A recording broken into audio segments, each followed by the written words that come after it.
What is up, everybody? Welcome to another episode of Limited Resources. This episode number 858.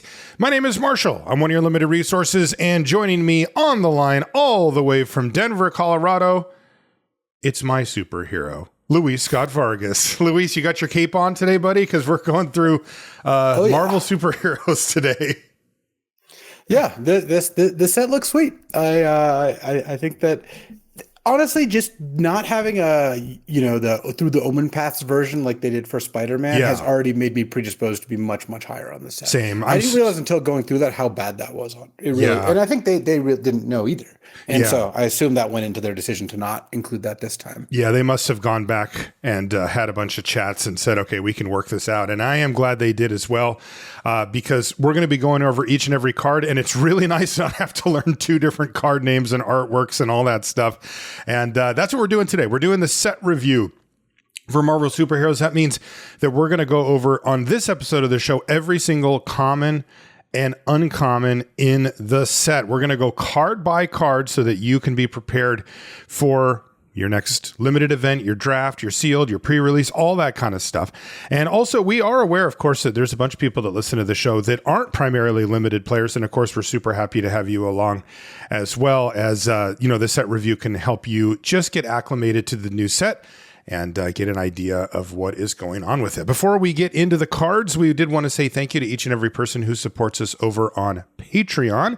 If you want to support us, it is patreon.com/limited resources, and you get a thank you card and a sticker in the mail at any level. You also get access to a bunch of cool stuff like when we have guests on or when we do our Q&A episodes. That's where we get our questions from. You get an early episode, uncut version of the show, and access to a live stream where we record us recording the show before, after, and all the extra nonsense that comes along with that. Thank you to everybody who supports us on Patreon. We really do appreciate it. We also want to say thank you to Ultimate Guard for their support of the show.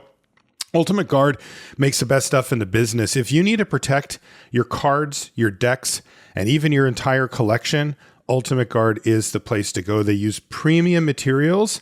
I mean, they feel really nice in your hand and they last a long time, and really well thought out designs. That is a killer combination for products like the ones that they make. And you're going to find stuff from sleeves to playmats, deck boxes, long boxes, backpacks, all that kind of stuff. Produced by Ultimate Guard. If you want to check out their full line of products, you can go to ultimateguard.com. And if you'd like to pick something up, you can get it at your favorite local game store or online retailer. Thank you, Ultimate Guard. We do appreciate it. Luis, just to set the stage from a bigger picture perspective, we wanted to talk a little bit about some of the mechanics and archetypes that are present in this set, and then we'll get into the card by card discussion. So maybe we'll start with the mechanics.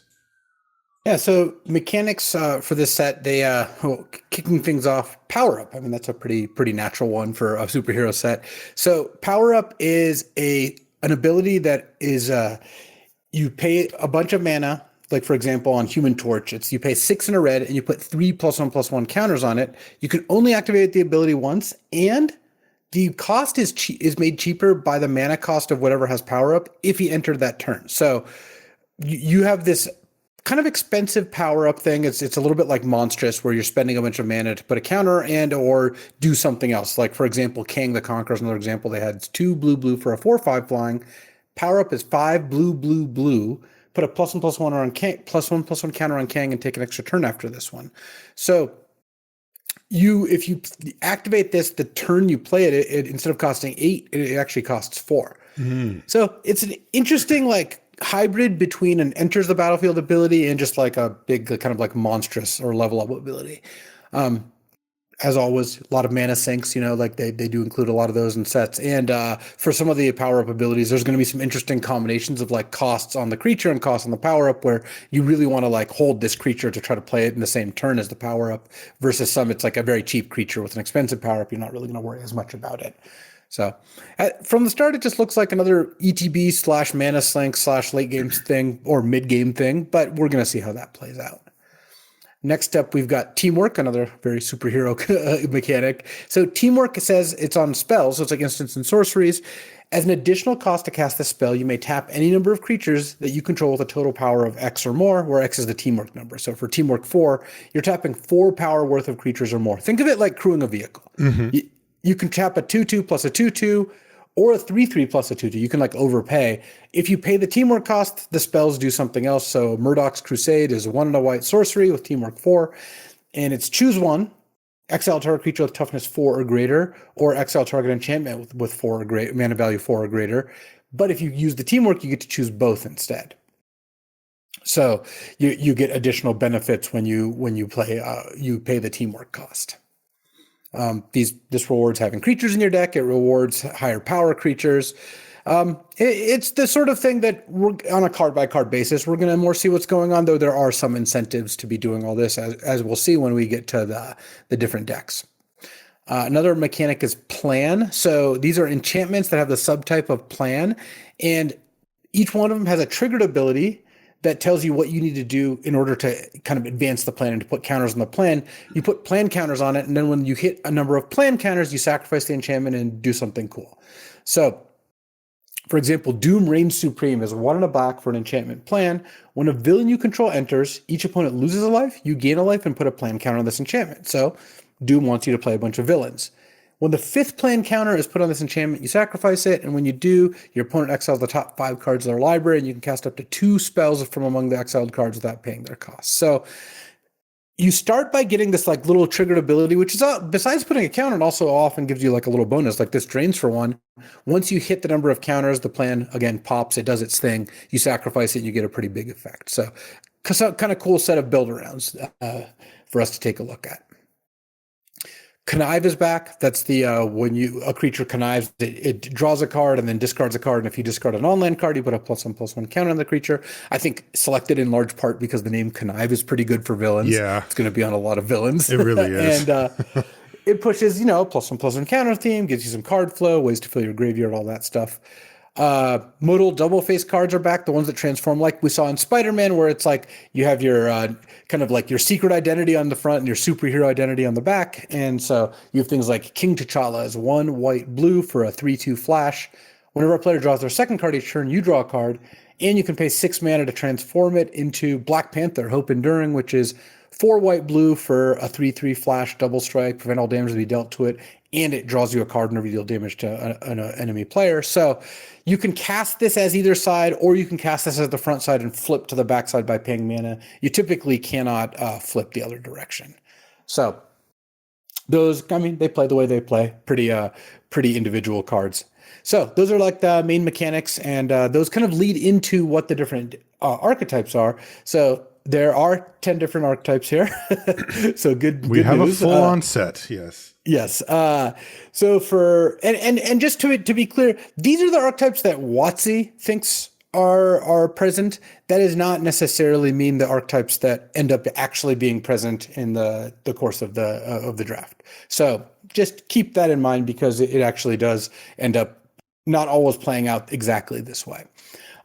Blue-white is Teamwork. So it says, I'm just going to read the descriptions they say, because this is going to be our entry into them. Call on your team to supercharge your instants and sorceries, find ways to untap those creatures, and they'll be available for offense, strategic tap abilities, and protection. So basically ways that are going to either explicitly pay you off for teamwork or ways to kind of enable it, which seems like a fairly solid mechanic.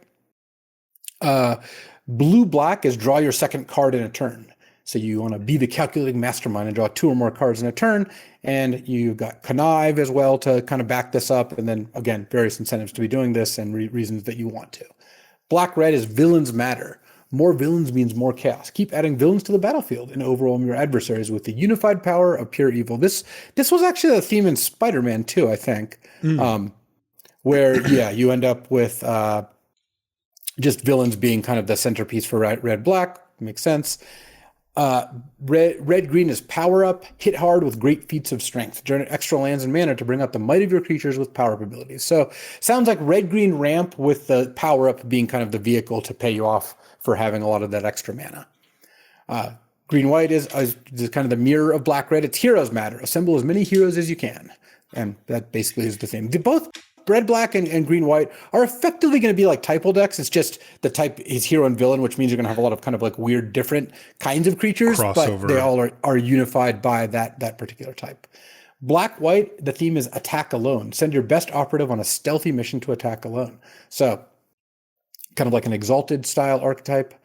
Blue, red, seen this one before. Artifacts. A steady stream of artifacts allows you to invent your way out of impossible odds. So we'll see how the artifacts plays out as we see to the different payoffs and mechanics.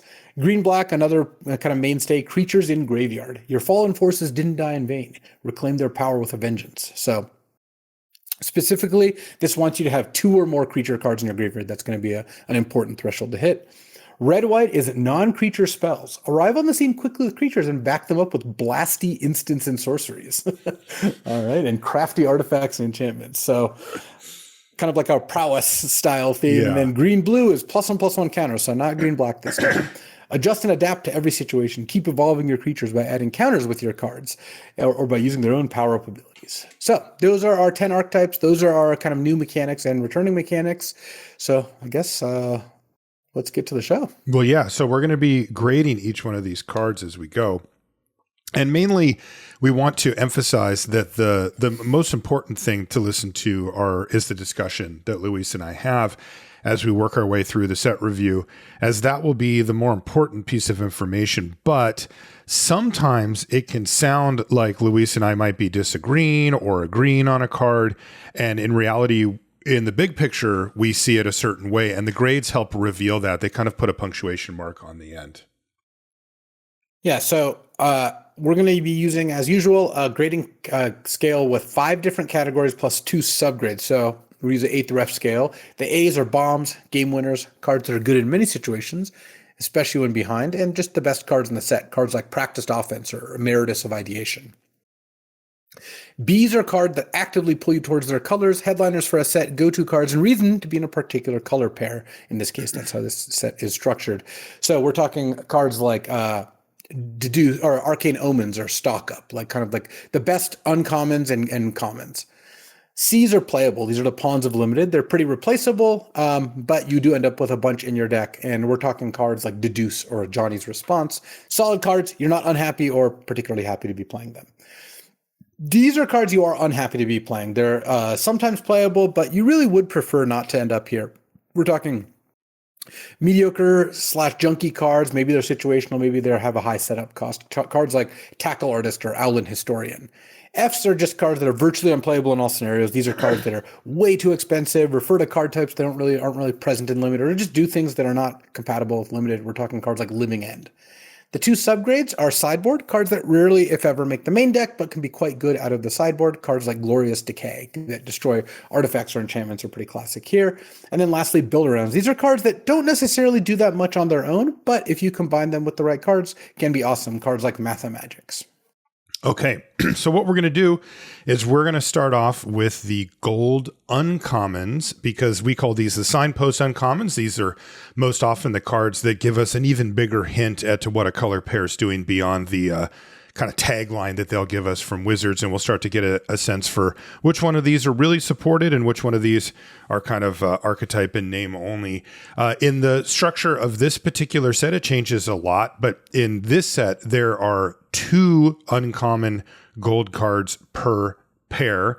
One of them is a true gold card, and the other one has a hybrid mana symbol, one where you can pay a mana of one color or another color to fulfill the requirement. So we're just going to go through all of them here. So let us dive in. The first card up, well, let's start with a big headliner, Captain America Living Legend. This is 1 blue-white for a 3/4 legendary human soldier hero. And I'm going to mention legendary on this one, but these are all legendary. Like every one of these cards that we're going to go in for this gold uncommon section are legendary. So I'm just going to say the type line from here on out.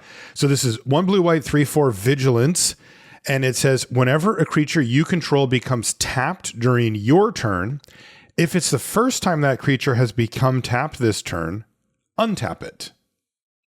Extra vigilance. So, yeah, and it obviously just makes it so team up is kind of free. You get to tap a team up card, including this one, pre-combat, and use that as a way to kind of like maybe clear a blocker out of the way or do something along those lines.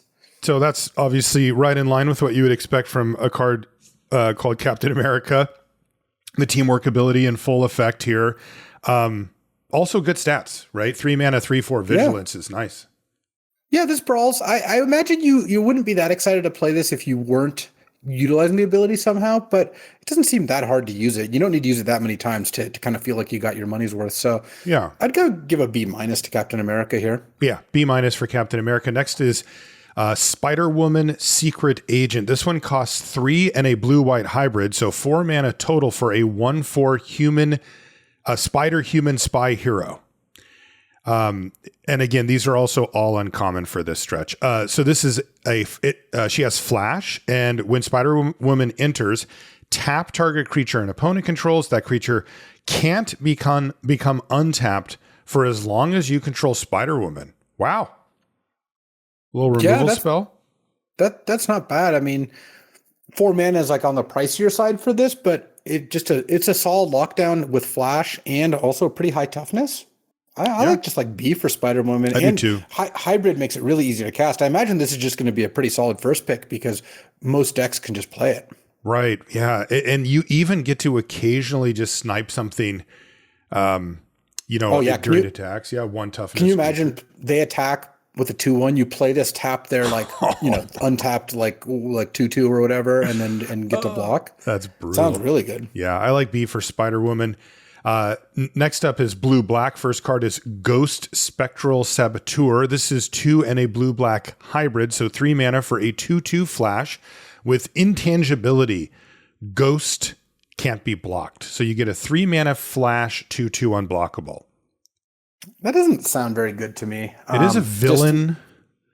It's a villain and it's hybrid, so I think black-red might be more interested in this. I don't think blue-black, at least the way the theme looks and just my experience with blue-black decks is that they don't really want 3 mana, 2 toughness creatures that have flash, but then you're not blocking with it. And it can't be blocked, but I don't know how much you're racing them. Clearly the card, a 3 mana, 2/2 unblockable can do some good work. So, I'm not going to say the card is terrible, but it looks to me like a C, and it looks like a lot of the blue decks are that interested in it. Yeah, I wonder if you can get it to connive over and over again, then it starts getting good.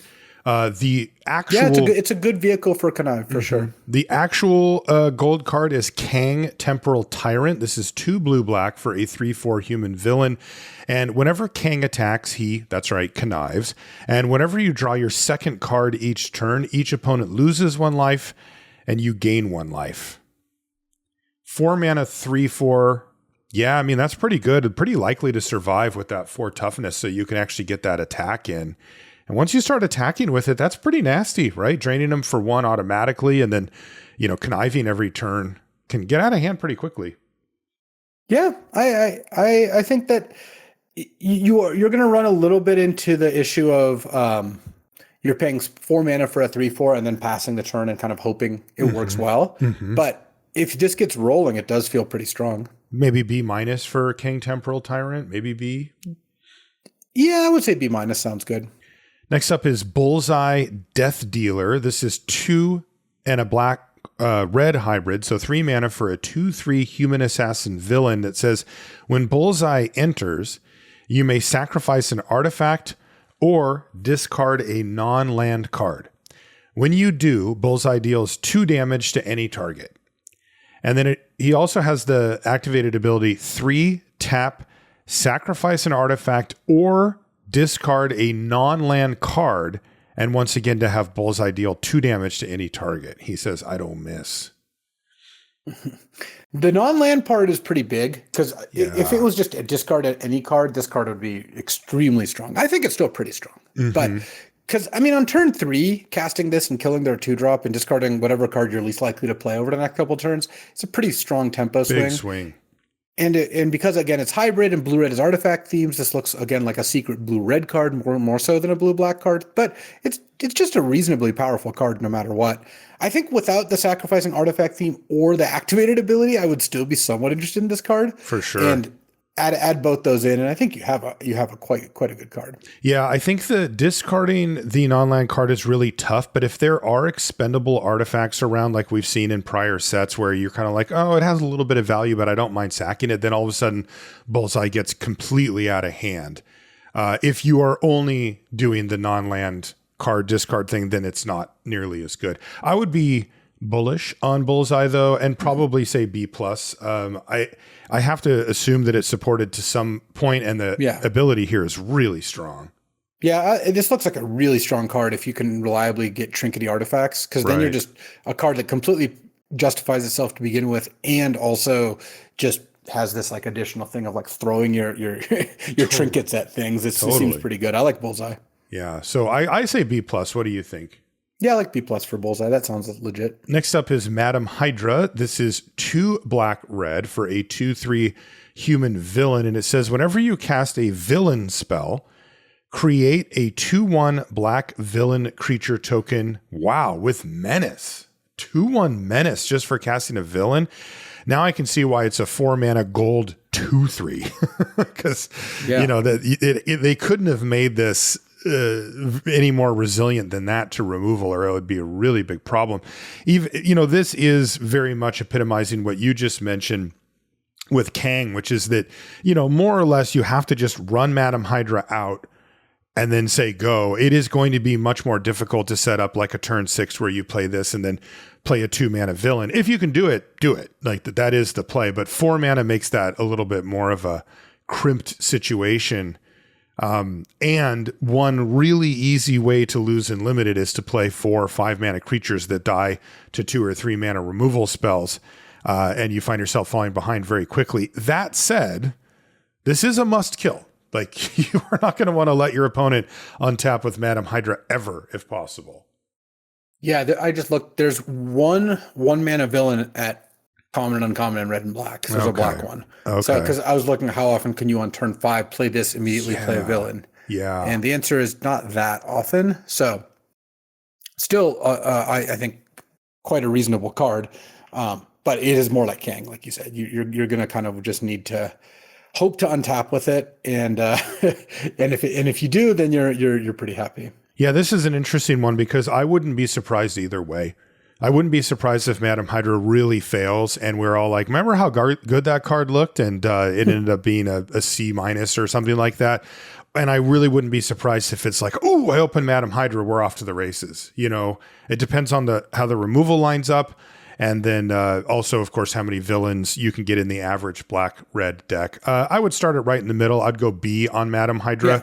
And then kind of see where it goes. Look, we're basically always going to give the benefit of the doubt to a build around like this. Like, obviously, if this cost 6 mana, had the same text, we would give it a D or whatever. But I would say that in general, this looks completely plausible, and we have no reason to disbelieve that it won't be or in the B range. Exactly. Next up is green-red. This is Abomination Terrifying Titan. It's 3 and a red-green hybrid for a 4/4 gamma villain with trample. So 4 mana, 4/4 trampler, and it does have power up. Its power up ability costs 7 mana. It's 5 and 2 red green hybrid mana. So you can pay any combination of red and or green for those two. And its ability says, put a +1/+1 counter on Abomination. He fights up to 1 target creature an opponent controls. So this is one of the ones that if you can play and use it in the same turn, it's effectively a 7-drop 5/5 that fights one of their creatures. That's really good. Man, that's really good, right? Like 4 mana, 4/4 trample is definitely like, enticing, not, amazing. At this but point, that's like C level card, right? Right. I'm like CC plus for that. That's like table stakes to get in here. But the ability to have it just be a punchy 7-drop is really nice. Yeah. Yeah, I think that does go a long way. I like flexible I would probably cards give this like a that. B. Yeah. And you can just power up later, right? Like you can just play it on 4, and then when you get to 7, just dump 7 mana into it. But if you play, but the turn you play it, you get a 4 mana discount on it, which is pretty big. All right, B for Abomination Terrifying Titan. Looks exactly like what you would expect from a red-green, legendary uncommon. Speaking of, Hulk Gamma Goliath is 3 green red for a 6/5 Gamma Berserker hero with reach and trample. And it says power up abilities of other creatures you control cost 3 less to activate. And then this also has power up, although that thing did say other, so it still has to actually pay this for 6 red green to put 5 +1/+1 counters on Hulk. So Holy it's 8 mana. smokes. So it would be 8 mana to, you can play it as a 8 mana 11/10. Yes, with trample and reach.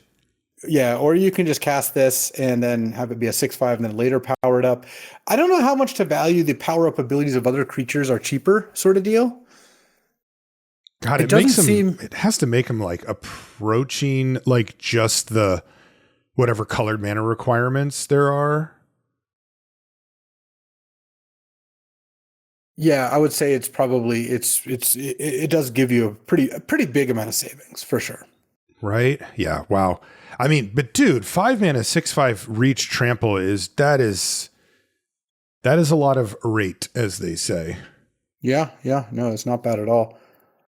This looks to me like kind of like a B- though.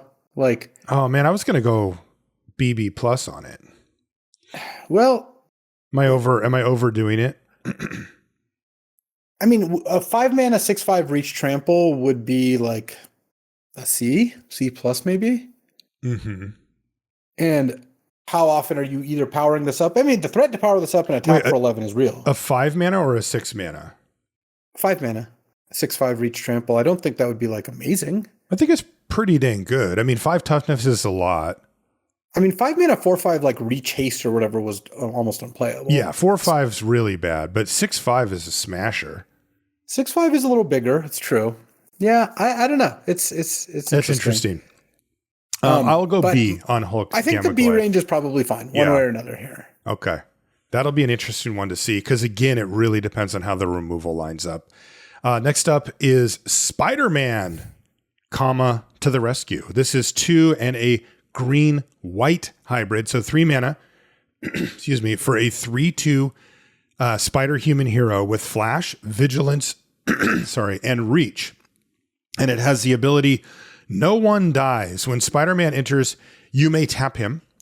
When you do, another target non-attacking creature you control gains indestructible until end of turn. So if you want to, you have to kind of do this at sorcery speed if you want to attack with the creature. No, you don't have to do sorcery speed. You just attack with your creature. The reason they have that you may tap him is so that you can't play this, make something indestructible, block with this, block with that. What you can do, though, is you can...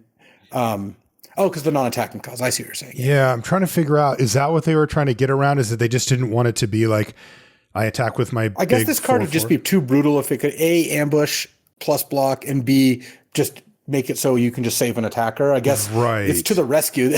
You don't rescue aggressors. Exactly. But that is just a targeting restriction, right? Like I could main phase this, give my thing indestructible, and then attack with it?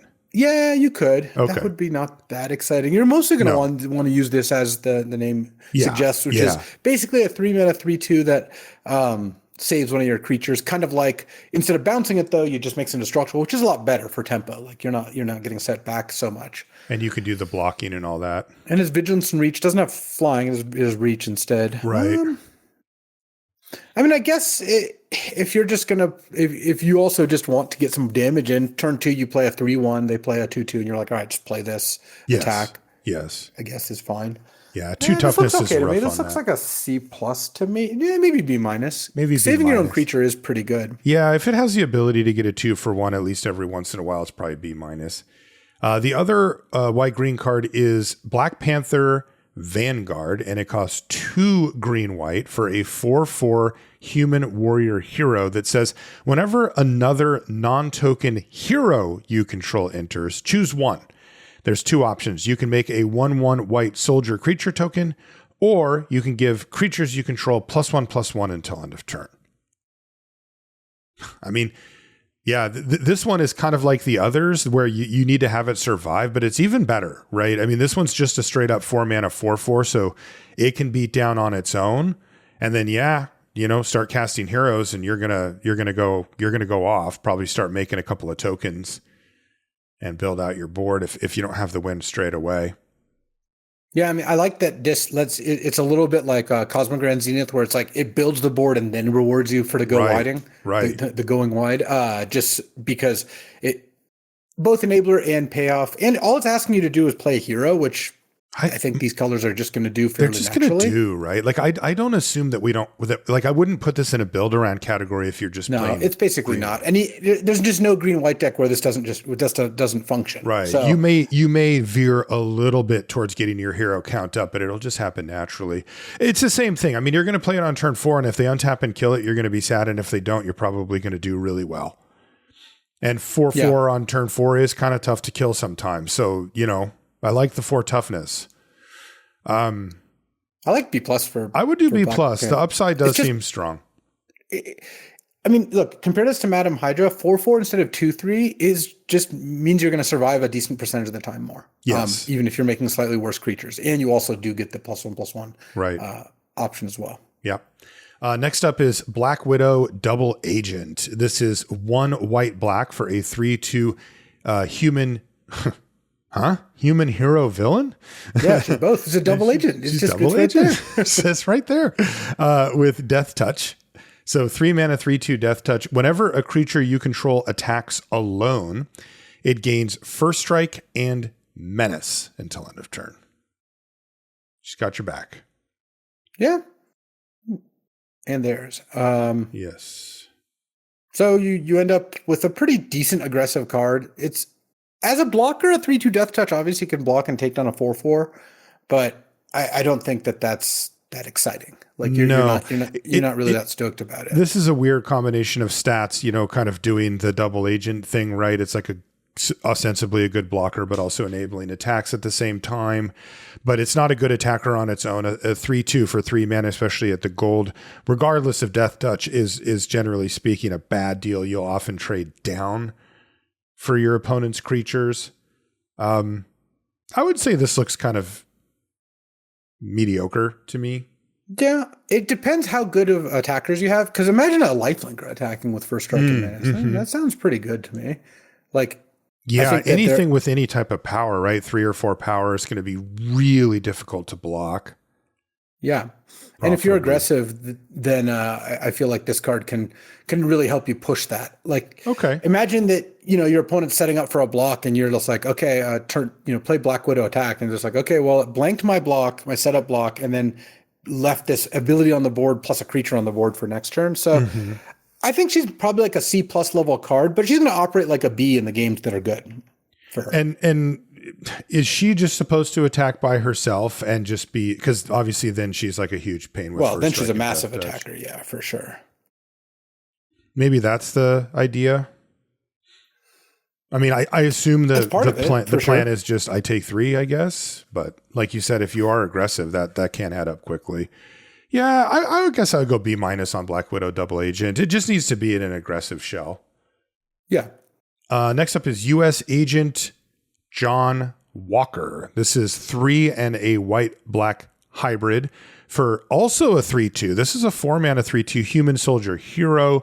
And when U.S. Agent enters, create a colorless equipment artifact token named Sturdy Shield with equip creature gets +1/+2 and equip 2. And you get to attach it to U.S. Agent straight away. I actually really like this card. It's a 4 mana 4/4, and it leaves behind like a pretty decently sized equipment. Okay. Like I think that this is legit. Like it doesn't look amazing, but I think it actually is going to play out quite well. Okay. Yeah. So you think B for U.S. Agent? I like B. I just think how it's going to play out is you're going to play like a 4 mana 4/4s aren't weak because a 4/4 doesn't do anything. It's just because usually they trade for like something that costs about the same or slightly less mana, but having left behind a +1/+2 equip that didn't cost you a card, like that really Those go a long way. They do. And it's also fodder, for some of the stuff that we've seen. So B for U.S. Agent. Next up is Speedball New Warrior. This is 2 blue red for a 2/2 human hero.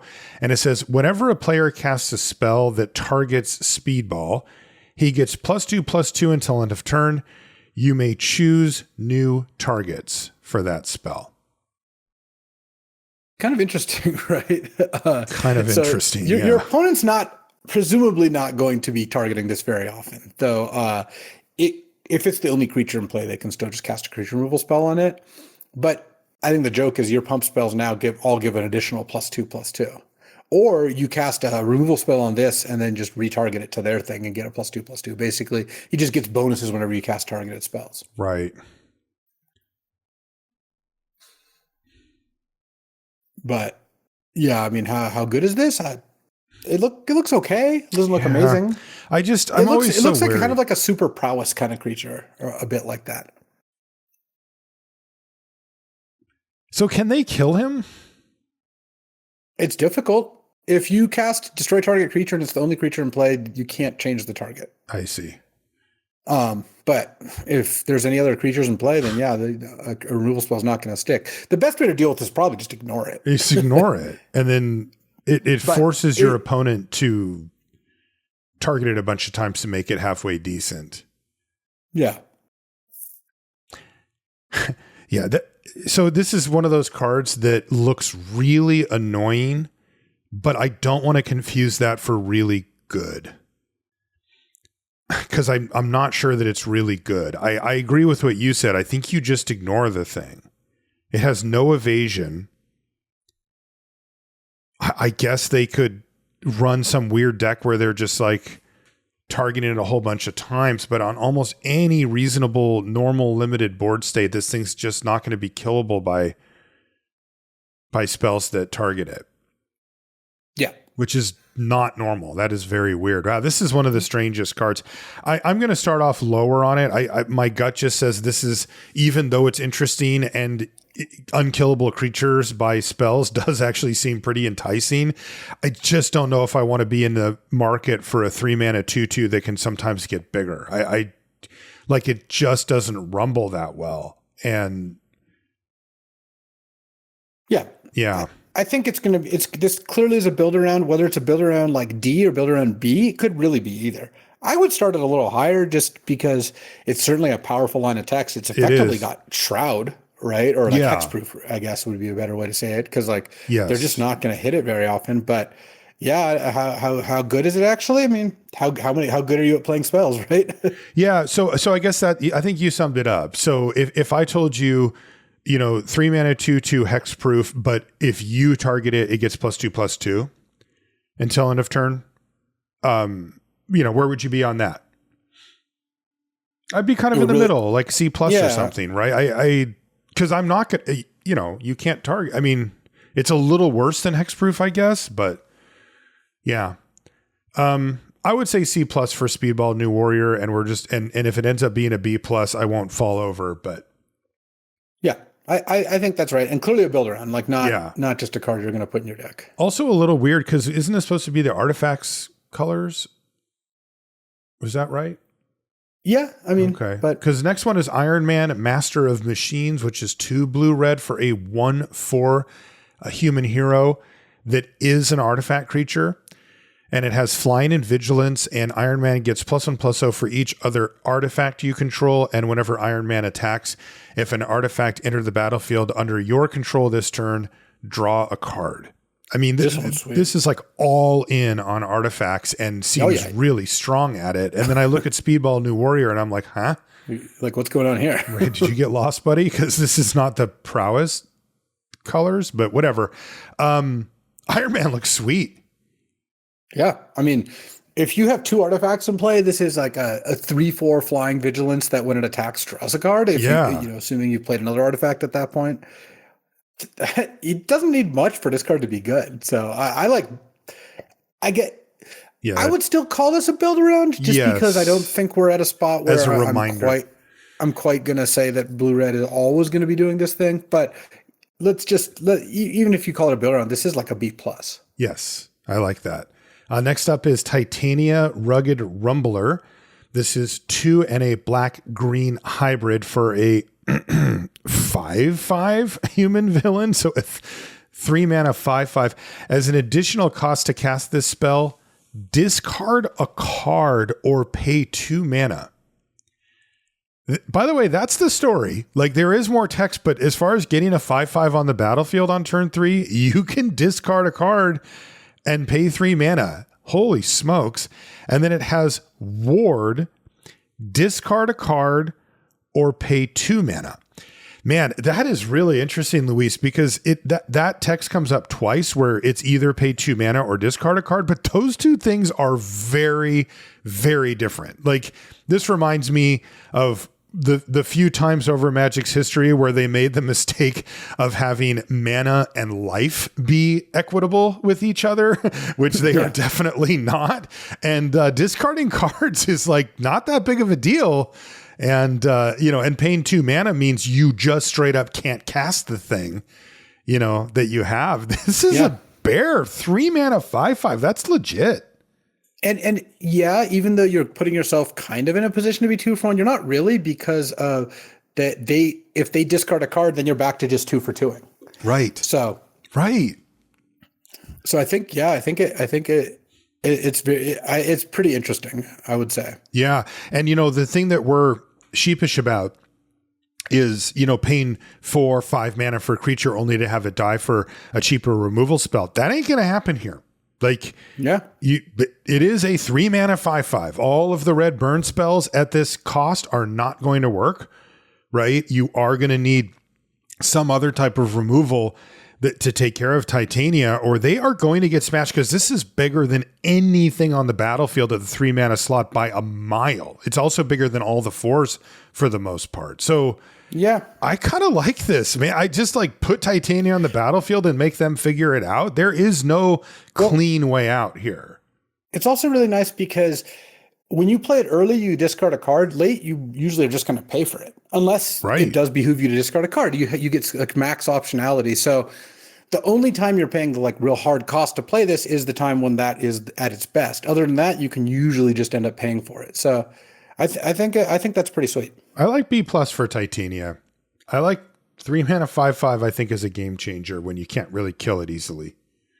Yeah, I agree. Cube? I'm going to try it in Cube. Again, the Golgari cards aren't so strong that Reanimator. I mean, yeah. Anyway, next up is Killmonger, Scourge of Wakanda. This is 2 black-green for a 3/3 human mercenary villain.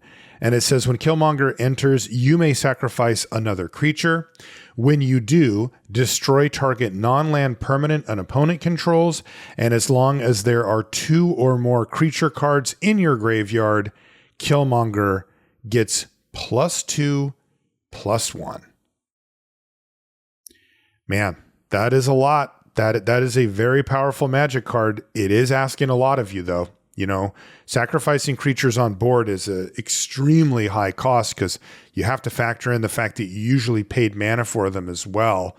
And now you're putting them in the graveyard voluntarily. You really need to be getting something great on the other side to shore up that disparity. But if you are, the flexibility on this thing is nice. If you have expendable creatures, and then all of a sudden this guy becomes a 5/4 for 4 mana, probably not that even late into the game. Not too bad.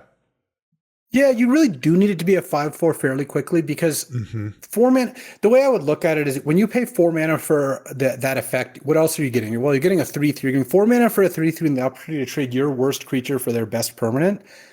That's just not that exciting. No. Until it becomes a 5/4. Though the better your deck is at generating crappy creatures, the better it becomes. Turn 3 Titania, discard a creature. Turn 4 Killmonger, sacrifice the 2-drop I played before Titania. Have 2 5-power creatures on turn 4, and I just killed your creature. Not going to go as high on Killmonger here, though. That is a very steep cost. It is one that is very nice to have, but like you said, you need to be maximizing on both things really to make Killmonger great.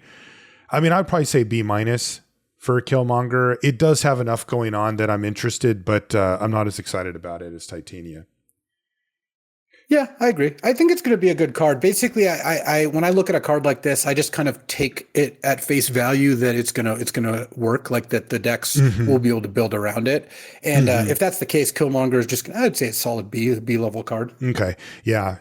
What are the sacrificable creatures? And then also, are there How do you have to fill your graveyard? Is there more rumble type stuff? Like, right? And also just how do the games play out? Like something that you can't even just tell from just looking at this Exactly. Are there pacifism effects or tap down enchantments? But I would say this is just going to be a B. Like this looks like a pretty solid card. Okay. Next up is War Machine Legacy of Iron. This is 2 and a red-white hybrid for a 1/3 legendary artifact creature. It's a human hero. It's got flying. And it says, at the beginning of combat on your turn, another target creature you control gets +X/+0 until end of turn, where X is War Machine's power. Look, this has all the hallmarks of a finicky card that can hit hard, but just doesn't work that often. Yeah, low consistency. Agreed. You have to have another creature. You have to have a way to pump this. Both creatures are getting through. Yeah. And then at the end, you're getting 3 mana for a creature that's giving, like, by itself, it's kind of like a 2-power flyer, right? Assuming you can convert the other creature into something. But like overall, I would just say this is not going to work all that well. Like, it's not that far behind just on rate alone. So that part is good. But yeah, I would say generally this is probably not worth as much effort as it's really going to take. Yeah. C plus for War Machine Legacy of Iron. Yeah, I like C plus. Next is Thor Odin's Son. This is 3 white red for a 4/4 God Warrior hero with, they kept it simple, flying, vigilance, prowess, and then prowess again. So double prowess plus flying and vigilance on a 5-mana 4/4. So this is one of those interesting cards, Luis, where it's just all about rate, right? There's nothing really tricky here. It's just, do all of these power, toughness, and abilities add up to 5 mana? And they kind of have to, right? I mean, this thing's going to hit very, very, very hard. Sarah Angel with double prowess? Yeah, I mean, if you cast one spell, like, you're hitting pretty nicely. Like, yeah, I would assume that this is very scary, right? The double prowess, it is not impossible to trigger it twice. Remember, it's any non-creature spell. So just 2 of those, which can happen, has you taking 8 in the air. Downside to it, it's a little behind the curve if you aren't prowess triggering, right? 5 mana, 4/4 flying vigilance is fine. It's a serviceable card. It has been, it used to be a bomb in alpha, but now it's just okay. But this does open you up to that issue that we talked about before where, it may die to something that costs quite a bit less, 3 or 4 mana to kill it. And that is a way to fall behind in a game of limited. So, I think it makes up for it with the double prowess. I think it is scary enough. I think it is big enough at 5 mana that I'm interested in this card. And I think it's going to, be responsible for some games ending pretty quickly. And that's definitely desirable. So I'm a little on I'm kind of in for Thor Odin's Son, but it's not a slam dunk for me. This isn't some mythic bomb type card. Yeah, I agree. I mean, if anything, it's going to be a little worse than that. Like, than our evaluation. Like, because exactly. Much like I'm willing to bet and give them the benefit of the doubt on Killmonger or, Madam Hydra or whatever, this is like, I kind of know how the story goes when you have a 5 mana 4/4 flyer that you really have to untap with and then have additional spells with. So I do want to try this card. I do think it's a card that can hit sufficiently hard that you're certainly, it makes sense to pay attention to it and try to figure it out. But I'm not like the most impressed by it. I would say B- for Thor Odin's Son. Yeah, I think it's probably going to be like a C plus, but we'll see. Yep. Next up is Ant-Man Colony Commander. This is 1 green/blue for a 2/2 human rogue hero. And it says whenever Ant-Man attacks, you may pay 1. When you do, put a +1/+1 counter on target creature. And whenever you put a +1/+1 counter on a creature, create a 1/1 green insect creature token. This ability triggers only once each turn. Well, nice. We've kind of pushed it to the limits of, I play this on turn 3, cross my fingers, because if I get to attack, I can put the counter on this. I start spitting out 1/1s and the game is going to snowball very quickly. It is really just a matter of, do I get the opportunity to spend that 1 mana? Because you will if you get the opportunity. Yeah, and because blue-green is the +1/+1 counters theme, the passive on this is also going to potentially just generate insects by itself. Oh, sure. Which is a pretty big game. So I think that Ant-Man Colony Commander just looks excellent. This looks like a B+ to me. It does to me too. This just like a headliner card for this color pair. Right. It's just absolutely pushing the limits. And it does it all by itself. Like, you don't need anything else for this card to be about that level of card. I would even I think it's a B+, but I think it's closer to A- than it is to B, just because it also sometimes you're going to play this and then attack with your other creature that gets a +1/+1 counter when it attacks and immediately get a creature out of it. Right. Yeah. The only reason we can't go higher is because you're going to spend 3 mana and they're going to spend 1 or 2 too often to just kill it. So that's the issue. But as a card, excellent. Last of our gold uncommons is Beast Erudite Aerialist. That's like commentator jokes right there. Here, say these words. 3 and a green-blue hybrid. So 4 mana for a 3/3 mutant scientist hero. And it says, as long as you've put 1 or more +1/+1 counters on Beast this turn, he has flying. And whenever Beast deals combat damage to a player, draw a card. See, this one actually needs you to do stuff, right? Like Ant-Man doesn't. Ant-Man is just survive and you're good to go. Beast actually needs you to do things. I mean, drawing a card is a pretty big payoff. So certainly something I'm interested in doing. The rest of it, 4 mana 3/3 that might get flying, is not the most appealing, but you could definitely do something with this. I think that this looks like a pretty solid build, like kind of addition to any blue-green deck. Assuming the blue-green decks are fairly good at putting counters on, I would say it's like a B- level card. Yeah, that's what it looks like to me too.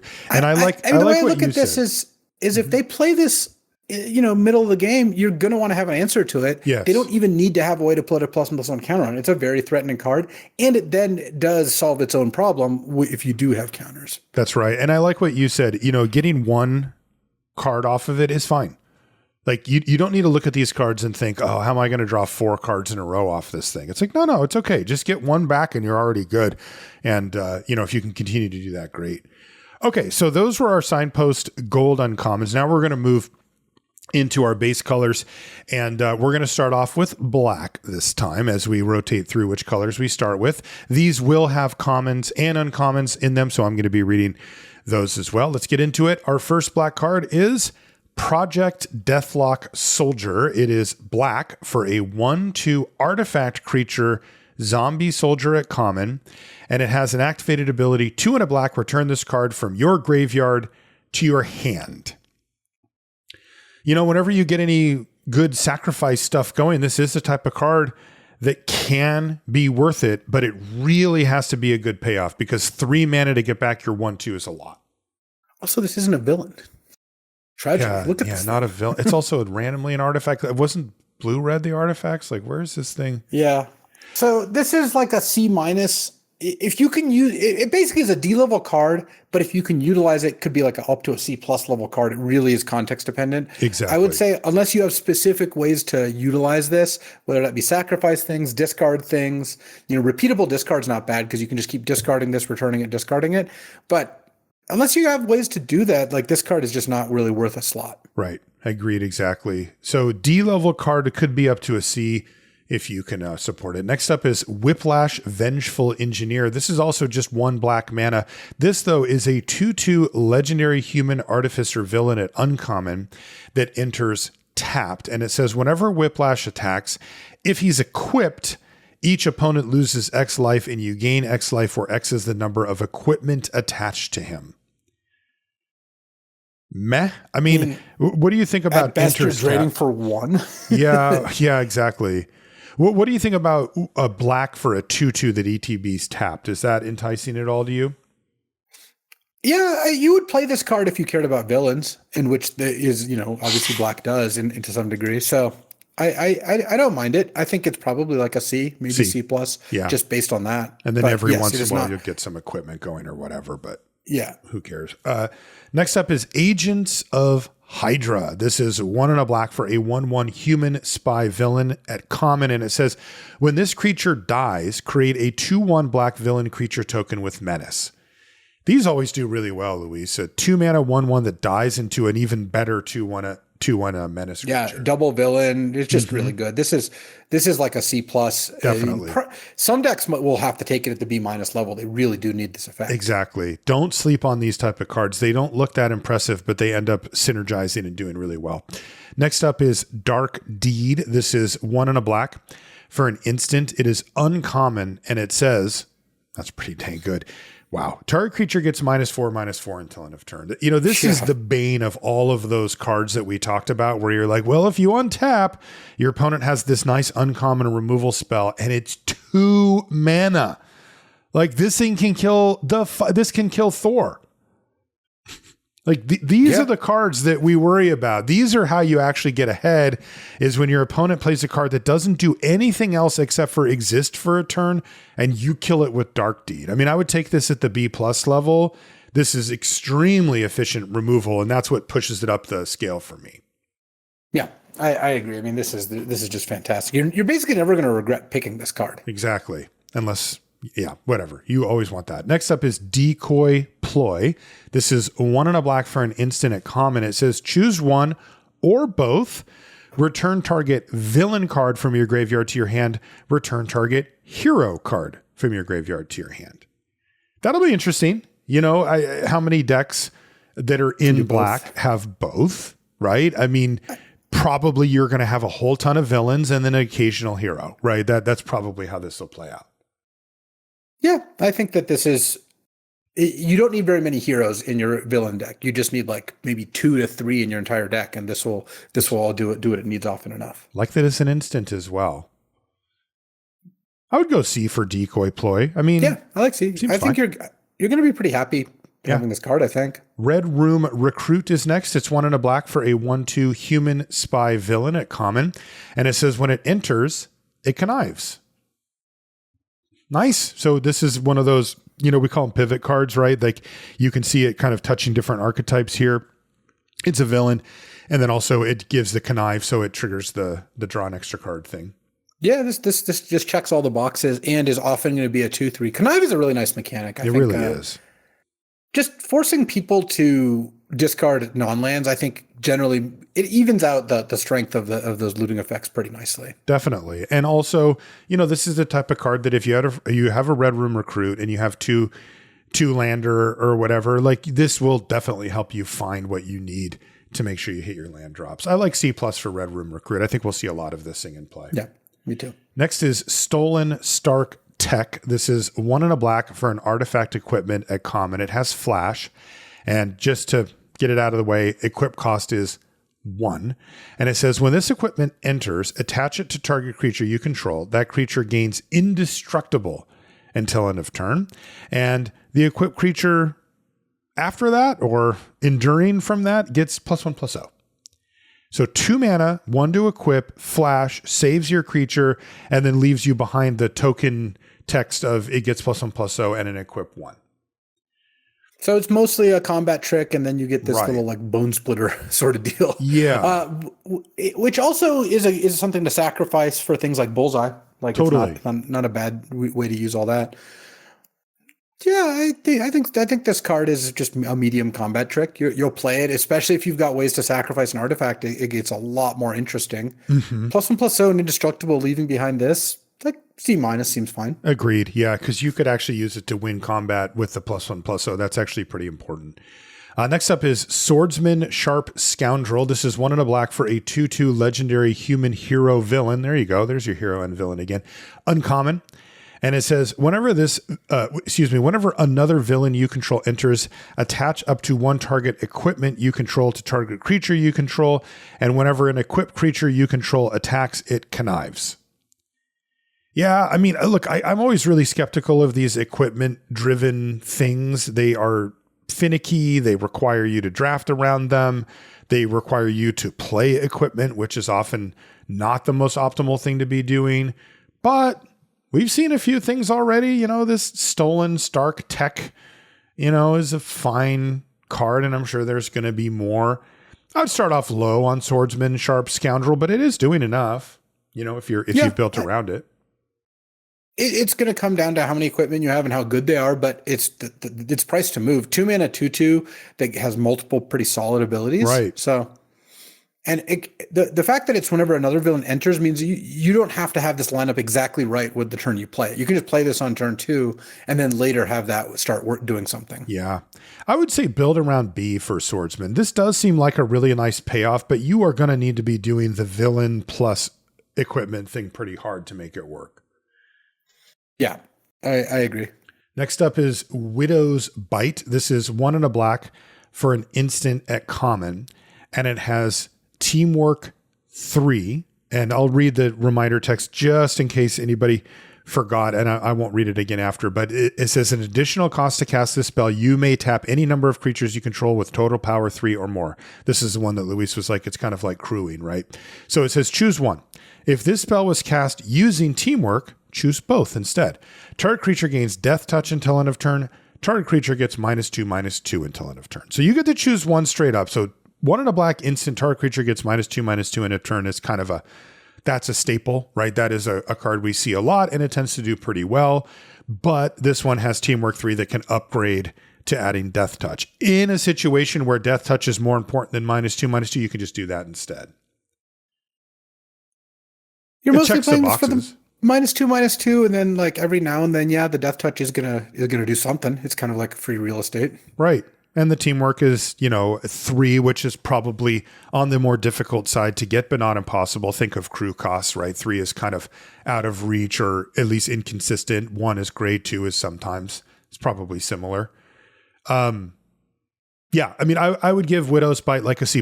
I think we're going to see this card a lot, right? Just for -2/-2 until end of turn. Any of the aggressive strategies, any of the small creature strategies just don't want to see this type of card. Yeah, I like C+ for Widow's Bite. Next is Yellow Jacket, Heartless Marauder. This is 1 and a black for a 1/2 legendary human rogue villain at uncommon. It has flying. And it says, whenever another villain you control enters, Yellow Jacket gets +1/+0 and gains lifelink until end of turn. Yeah, not bad. Yeah. I mean, you really want to get that first trigger because it goes from a 1-point lifelink to a 4-point lifelink with 1 trigger. So right. that's a pretty big payoff. And I think this card looks pretty threatening. You really just need the 1 per turn, and 1 every other turn is still pretty good. It is. Like, yeah. Hitting for 2 lifelink and then hitting for 1, then hitting for 2 lifelink, then hitting for 1, and then maybe hitting for 2 lifelink 2 more turns. It's like fantastic. So yeah, this is all assuming you're the aggressor. Right. Like that's kind of the hidden text here because it's not going to be common that you're going to have a villain enter on when you're trying to block. Yeah, that is generally the case. So you need to be turning creatures sideways and curving out with them. And if so, then yeah, Yellow Jacket looks pretty dang strong. Also nice with equipment there too. Pump up its power a little bit. Yeah, I'm gonna guess that this is you're just gonna play this in any like villain deck, like any black deck. Not every black deck, but every black red deck almost assuredly plays this. And I would say just most black decks are gonna want to play this. It's not really asking that much of you. I would give it a C+, I think. Yeah, I just don't like it stinks on blocks. I mean, it really sucks. Like 2 mana, 1/2. But it doesn't need to block. It's got lifelink. Like lifelinkers kind of get around that, I would say. I mean, lifelinkers do, but this is lifelink a decent amount of the time. Hopefully, you hope so. But you're forced to attack with it. I don't know. I'm a little less high on it. It's fine though. Next is Arnim Zola, Biofanatic. This is 2 and a black for a 2/3 legendary artifact creature, scientist villain at uncommon. Has an activated ability. You can pay 3 and tap it to create a tapped 2/1 black villain creature token with menace, but you can activate only if there are 2 or more creature cards in your graveyard. Oh man, I'm really not that into this one. A big part of it for me is that I don't even know how good this ability is if you could always use it. And then sometimes you're not going to be able to use it. Like how many games get to a point where you're just like, yeah, I'm just going to be sitting back using Arnim Zola. Like I just don't think most games are going to play out that way. That's interesting. I think it's right on the edge. I mean, 3 mana for a 2/1, but it's costs you no cards. That is right there. It's there. I mean, it's close for sure. Yeah, but like you said, it is hurt drastically by the fact that it has this requirement. That is not free. 2 creatures in the graveyard's a real thing. Like that will take a few turns. Even if you're enabling it via mill, discard, or sacrifice, like it's not going to just happen right away. Yeah, I'm with you, Luis. I really want to like Arnim Zola, but I'm skeptical as well. I just think the setup cost is starting to get a little too high. And then the actual cost isn't a no-brainer payoff. It's just kind of what you would hope to pay, I guess you would say. Like if this cost 2, you'd be like, okay, that's a deal. Yeah. I would say build around, B- or B, but like I am going to consciously be putting cards into my deck that enable this thing. Like I do not want to just throw this in and go, well, I hope 2 creatures ends up in there somehow. Like I wouldn't feel very good about that. Yeah, but I think I don't know. I'm just not that sold that most games you're going to like. Here's the thing, though. The games where you do want to activate this ability, you're probably not going to run into not having enough creatures in your graveyard most of the time. Mm-hmm, that's my true. guess. Yeah, you're getting ran over. I think that like by the time you're in a position that this is good, you're usually going to be able to use it. So that is helpful at least. So what grade would you give it? I would probably give this like a C+. Okay. It just feels like a somewhat replaceable card to me, Yeah. Some board states it'll be able to run away where no other card at this level would, but probably not that often. Next up is Baron Strucker, Hydra Overlord. This is 2 and a black for a 2/2 legendary human villain. It's uncommon. It says villain spells you cast cost 1 less to cast. Okay. And whenever another villain you control enters, you may have it connive. Do this only once each turn. Well, there's a villain build around if there ever was one. Yeah, you don't need very many villains after this to feel like you got your money's worth, because you cast 1, you've already gotten 1 mana back, assuming the cost is relevant, right? And you connived, you cast 2, and you're just well far ahead. So this just looks like a great villain build around a B. Yeah, build around B. Build around B, but a solid B.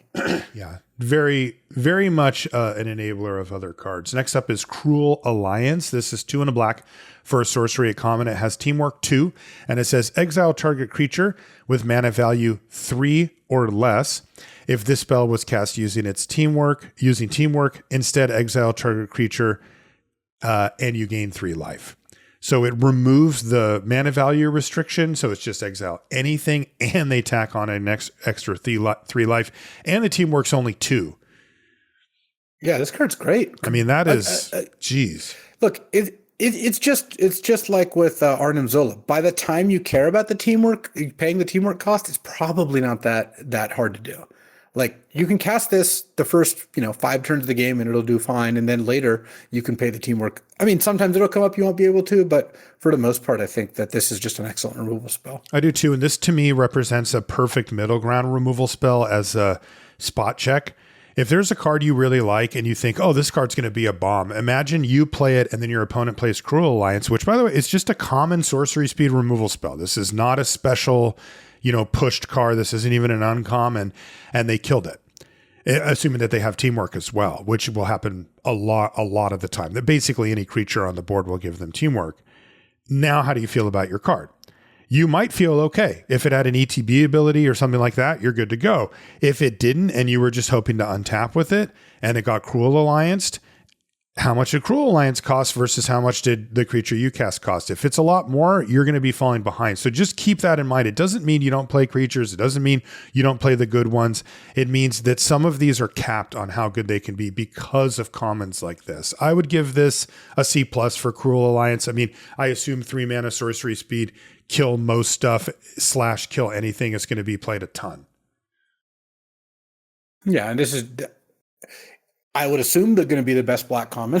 Yeah, it looks like it. It seems pretty hard to avoid. It's going to be some 1 drop that we didn't, whatever. But next up is Hydra Troopers. This is 2 and a black for a 3/2 human soldier villain at common. It says when this creature enters, create a tapped 2/1 black villain creature token with menace if there are 2 or more creature cards in your graveyard.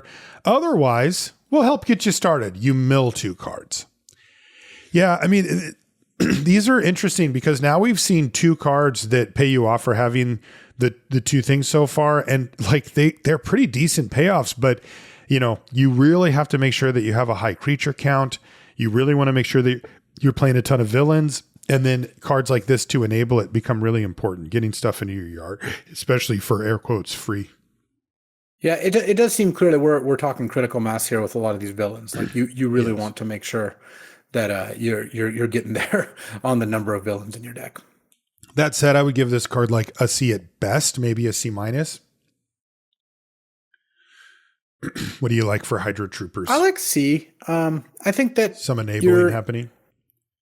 Yeah, I like that it's an enabler and a payoff all at once, and it's just it being a villain itself obviously just kind of helps. But it's you're not going to be a super high priority, but it's going to be a nice reward if you're getting there on villains. Definitely. All right, so I agree with you. C for Hydro Troopers. Next up is Kingpin's Enforcers. This is 2 and a black for a 2/3 human villain at common. It has lifelink, and it has the activated ability 2 and a black. Sacrifice an artifact or creature. Draw a card.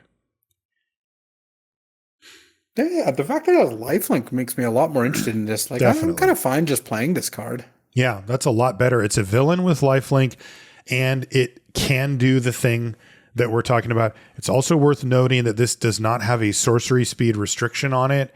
So if this is sitting out on the battlefield and your opponent goes to use a removal spell, you can respond by sacrificing it. Another thing that it has, or I should say it doesn't have, is the restriction of sacrificing another artifact or creature. You can actually sacrifice this. So if they decide just to kill it, you can just dump the 3 mana and get your card back.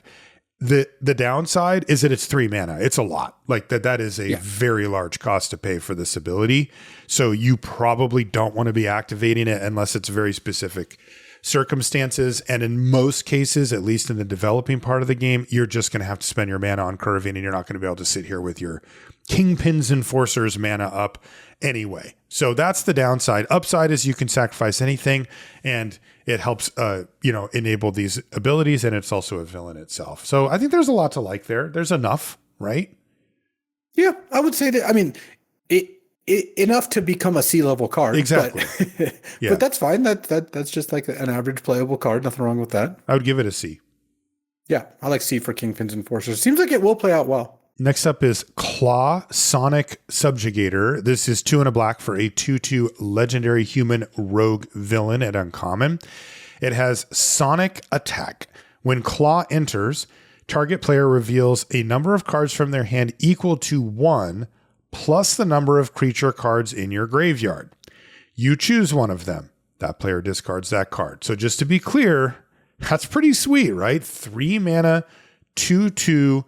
They get to choose and discard a card at the minimum, right? Yeah, I mean, that 3 mana 2/2 that they choose and discard a card would be something you would consider, if not like something like, quite good. And then this gets way better than that as the game goes on. That's right. I mean, the further the game goes, the more creatures will be in your yard and the fewer cards will be in their hand. So the chances that you get to just look at their hand and take a card goes up quite a bit. Does this also hit lands? Yeah, right.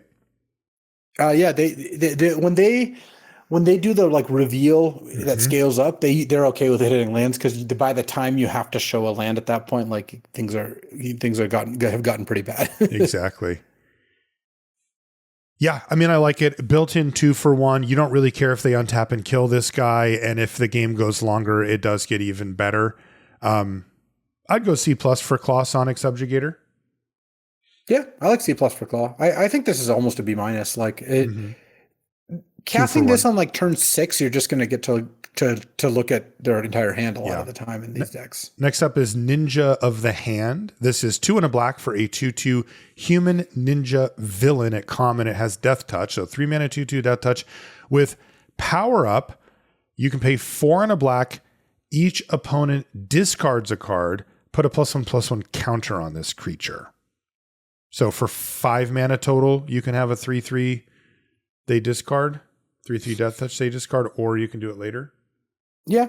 I mean, how much do you want a 3 mana 2/2 Death Touch villain? Nah. Like not like an incredible amount. Nah.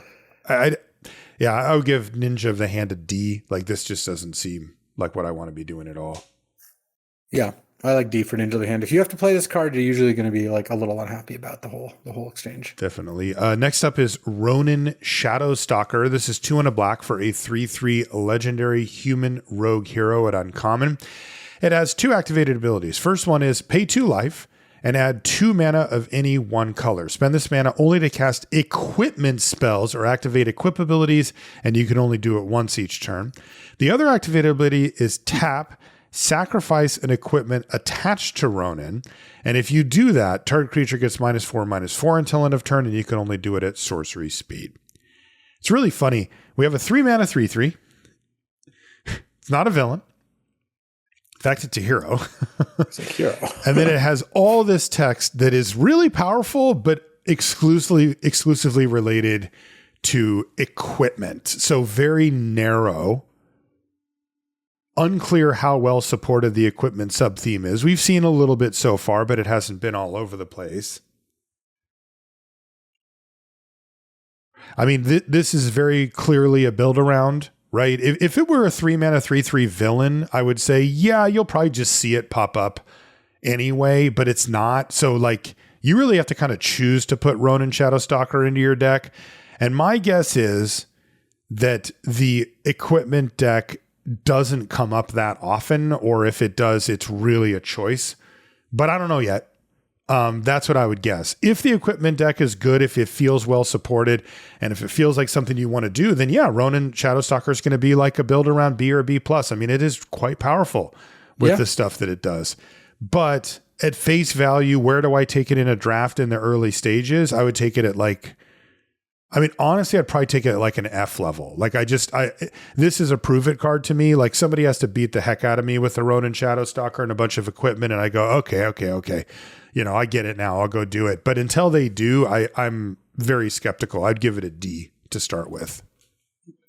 Yeah, I like builder. I'd say more like builder on C, but yeah, I think D is pretty close. I mean, this plus the stolen Stark tech is pretty good. It is. There's combos that we've seen already, and maybe even just by the end of this review, I'll already be like, maybe I want the Ronin Shadowstalker and just go for it, you know. Next up is Too Evil to Stay Dead. This is 2 and a black for a sorcery at uncommon. It has Teamwork 4, and it's just 2-star creature card in your graveyard with mana value 4 or less. If this spell was cast using Teamwork, instead choose target creature card in your graveyard. Return the chosen card to the battlefield. So 3 mana sorcery to get back a 4-drop or less. Or you can pay a pretty prohibitive Teamwork cost to just get anything and make it a pure reanimation type spell. Man, you know, it's interesting, Luis, because I'm already skeptical of cards like this because it feels like too often you're not getting your mana's worth. Even if you get a 3 mana card back and you think, well, that's even. It's like you had to do the work to get that thing in the yard. There were times when you couldn't cast Too Evil to Stay Dead, etc.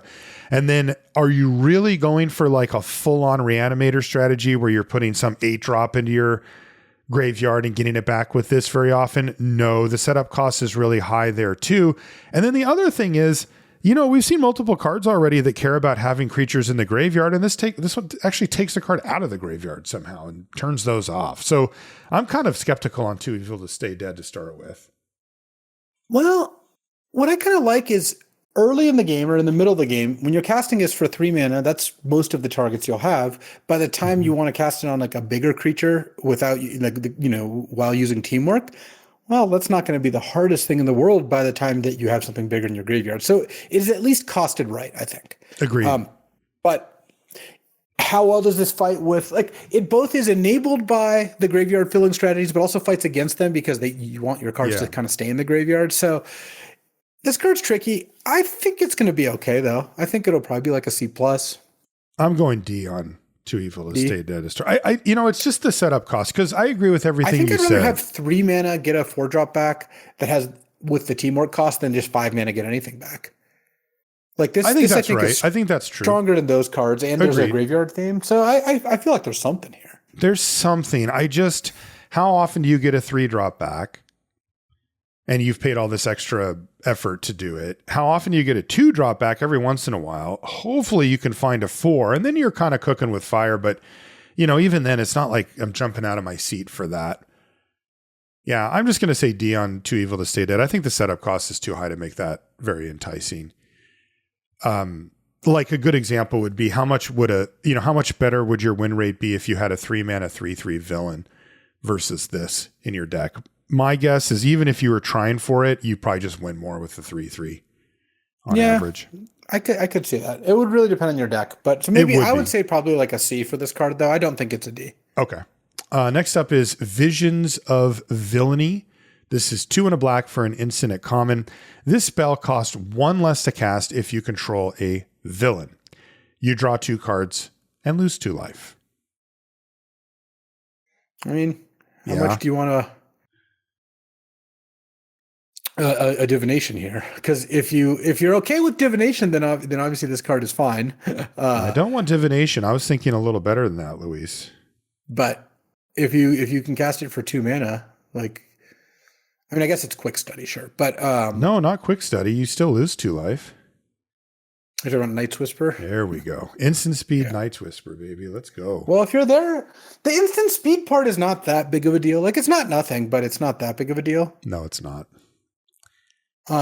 Yeah, this looks like a C to me. It might even be like a C minus. It's just fine. Look, it's the kind of card that you're pretty happy to play it when you want it you're missing this effect, but a lot of times this is just not an effect most decks are going to be like that interested in. Exactly. I would say C minus. I would say like D plus for Visions of Villainy. I mean, the ones that affect the board these days tend to do quite well, but these pure card draw life loss cards don't tend to do as well. Yeah, I agree. Next up is Crossbones Malicious Mercenary. This is 3 and a black for a 3/3 legendary human mercenary villain at uncommon. It has Death Touch, 4 mana 3/3 Death Touch. Whenever another villain you control enters, put a +1/+1 counter on Crossbones. He deals 2 damage to each opponent. This ability triggers only once each turn. Nice. That's good. The Death Touch is a little weird, but you'll take it. Why not?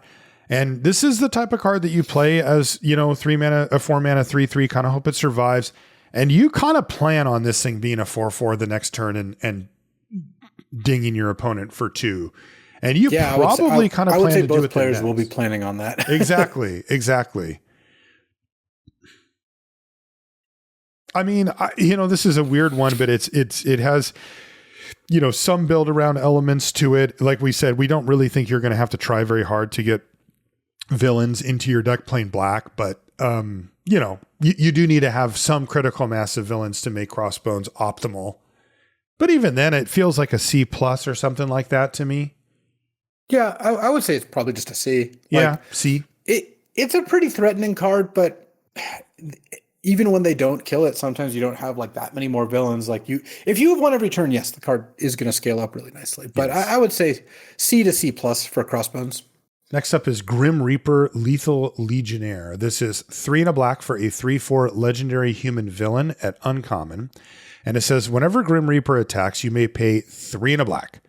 When you do, return target creature card from your graveyard to the battlefield, tapped and attacking with a finality counter on it. And it says, if a creature with a finality counter on it would die, exile it instead. That's threatening. Yeah, and the creature doesn't go away naturally. No. They have to actually kill it. Which is pretty nice. Yeah, I like this. I mean, and I really like the 3/4 stat line versus like the 3/3 stat line on Crossbones. That is a little tougher to kill. It brawls just a little, like it might survive a combat that a 3/3 wouldn't. And it does feel like, I mean, if you had I guess at this stage of the game, you do need to have something reasonable, right? Like if you bought back a 2-drop with this, there's too good of a chance it just gets blocked and dies and doesn't do anything. Yeah. Still, I do like the threatening aspect of Grim Reaper here. It's going to use your whole turn, and this has to attack. Yes. Setup cost is also quite high. This card's going to read a lot better than it actually plays. Like this card is probably going to play around like a little worse than Crossbones, like C minus level, honestly. Okay. C minus for Grim Reaper. Setup cost is real, y'all. It really matters. Next up is Hour of Defeat. This is 3 and a black For an instant, it's common. It says destroy target creature and surveil 1. Okay, yeah, maybe this is the best black common. I don't know. They're both pretty good. I like the other one a little better because of the cost discrepancy. Probably better, but a yeah, catch-all this is like a nice. C+ hour defeat. Looks great. Agreed. Next up is Hydra Infiltration. This is 3 and a black for an enchantment at common. And it says when it enters, target opponent discards 2 cards. And whenever a creature you control attacks alone, target opponent loses 1 life and you gain 1 life. This is a perfect example of the type of card that that it's easy, especially as a newer player, to play too many of, right? If you end up going down the road where you only have like 9 or 10 creatures and you have a bunch of cards like this, it's a good way to lose a game pretty quickly to somebody who's just putting some power and toughness on the board. That said, 2 cards, okay, you got my attention. And then if you are set up for this single attacker setup, yeah, it starts to get you some of that back. It makes, this is an annoying card. It really is. Like that it does 2 very annoying things for the opponent. Yeah, I kind of like this one. It really does set up a game where you grind them out. You're like, play this, get your 2 cards, attack, get my drain 1, attack, get my drain 1. Like you just keep doing that. So I think it's like a build around D probably, but it looks pretty sweet. Yeah. maybe it's like a C- or something. I don't know. It does stack kind of nicely, but it's also so expensive. How are you actually in a position to do this? Yeah, I agree. Next up is Moonstone Harsh Mistress. This is 3 and a black for a 2/4 legendary human doctor villain at uncommon. It's got flying, and it says whenever you discard a card, you may exile that card from your graveyard. If you do, until the end of your next turn, you may play that card.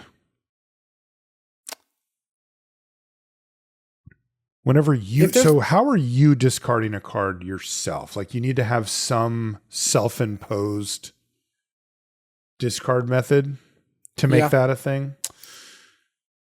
That's tough, especially again, I keep saying it, but not that you'd turn this down, if you were able to just play the cards that you discard, you'd probably just be better off than any of the other synergies that you can do.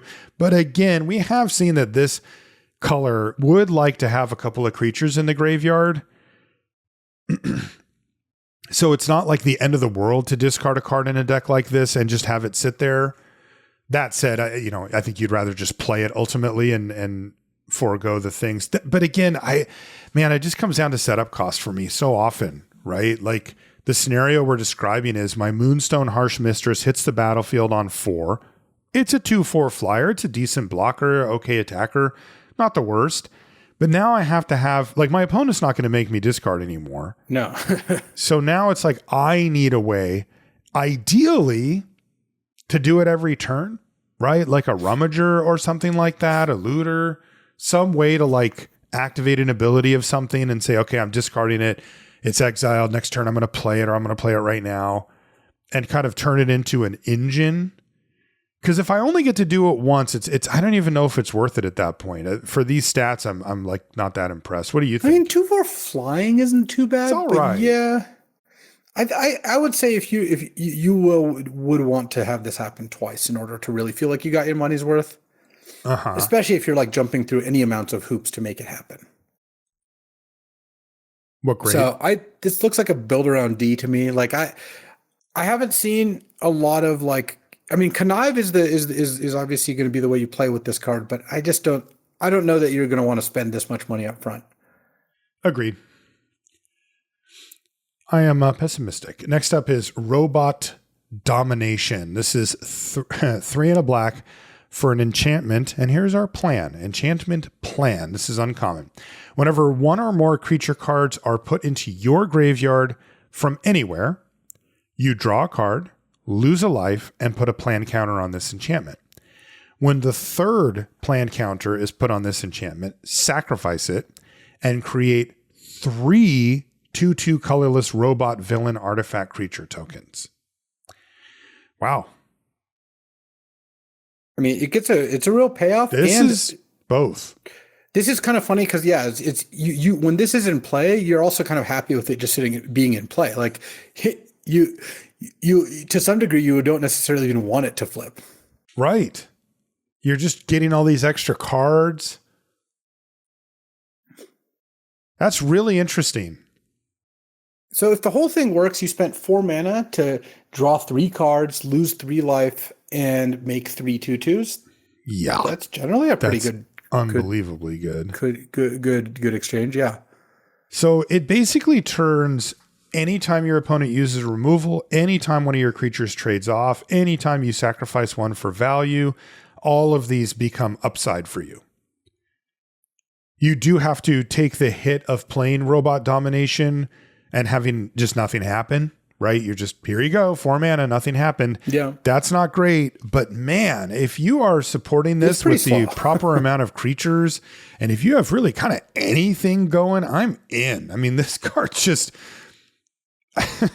how are we going to argue with 3 2/2s and 3 cards? I'm just in for that. I don't really, I'm like, you know how I said that other card was a prove it card? This is the opposite. I don't know for sure that this is going to be an amazing card, but I am willing to be the one to take this and try it out. You're not going to have to prove this one to me. I'm going to try to prove it to you. I would go B on robot domination. The fact that the cards can get there from anywhere as well is just kind of absurd. Like they don't even have to die from the battlefield. Like you just discard them and stuff. Yeah, I like B for robot domination. What do you think? I think it's going to be like a build around B. A plus. I think it's there's going to be a lot of games where this card's not that good, but it can be really good. So I think, yeah, I mean the card definitely has some stuff going for it. Dude, this card's dope. Next up is Unliving Legionnaire. This is 3 and a black for a 3/2 flying vampire villain. It's common, and it has power up. Its power up cost is 5 black. And it says return up to 1 target creature card from your graveyard to your hand and put 2 +1/+1 counters on this creature, upgrading it to a 5/4 flyer.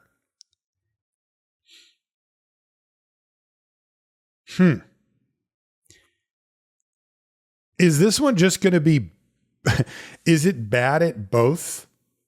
Yeah, I was just kind of thinking that. You don't really want a 4 mana 3/2 and a 7 mana 5/4 that raised dead's a creature is also like, it's powerful, but I'm not like stoked about it. Right. Yeah, it's weird because this would be kind of a dream card in the past, but I think under current standards, it might not be.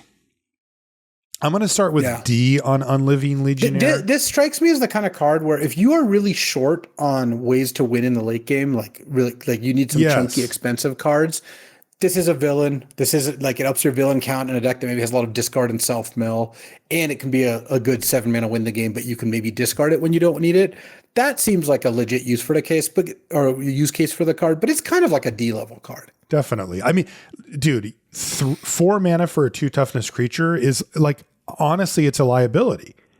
Like that is how you can lose a game very easily. Your opponent plays 1 or 2 mana to kill it. Like you are way behind at that point. I like D for Unliving Legionnaire. Next is Madam Mask, which is 4 and a black for a 3/2 legendary human villain at uncommon. When Madam Mask enters, she connives. And whenever you draw your second card each turn, create a 2/1 black villain creature token with menace. It's kind of like the Madam Hydra. It's kind of like Grave Titan. Yeah, I mean it's you play this and you immediately get a villain out of the deal. So you get if you discarded an on-land, you get a 4/3 plus a 2/1, and then you're threatening to do more of that in the future. I mean, enough cards like this also make the Night's Whisper card a lot better for sure. Definitely. Well, this card looks awesome to me. Yeah, looks pretty good to me. Like at least a B. I would actually probably just say B plus for Madam Mask. Like you're getting card selection, power and toughness. I like B plus for Madam Mask. She also really pays you off for doing for more card draw and conniving and stuff like that. I mean, this is an insane payoff for that. You just get to spit out a bunch of 2/1s, right? Oh yeah. B plus for Madam Mask. That is awesome. Next up is Roxanne Brutes. This is 4 and a black for a 4/4 human berserker villain at common with menace.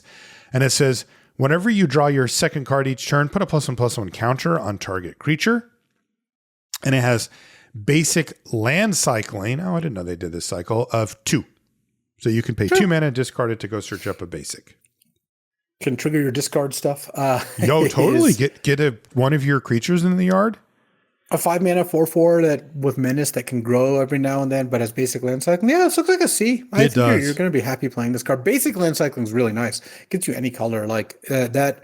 That is significantly better than swamp cycling. Definitely, and this will often spot you half of the you need 2 creatures in your graveyard thing for value too. Next up is the Masters of Evil. This is actually our last black card. It is 5 and a black for a 5/6. Legendary human villain at uncommon. It says other villains you control get +2/+1. And you can pay 1 and a black and discard this card to search your library for a plan card, reveal it, put it in your hand, and then shuffle. So if this is in your hand, you can pay 1 and a black and cash it in for a land, and then it's sitting in your graveyard. Yeah, and go get a plan, which could be a strong card for your deck. And then otherwise, you play it as your curve topper, and hopefully most of your creatures gets +2/+1 as long as this thing's out. I mean, that's like overrun for that deck, right?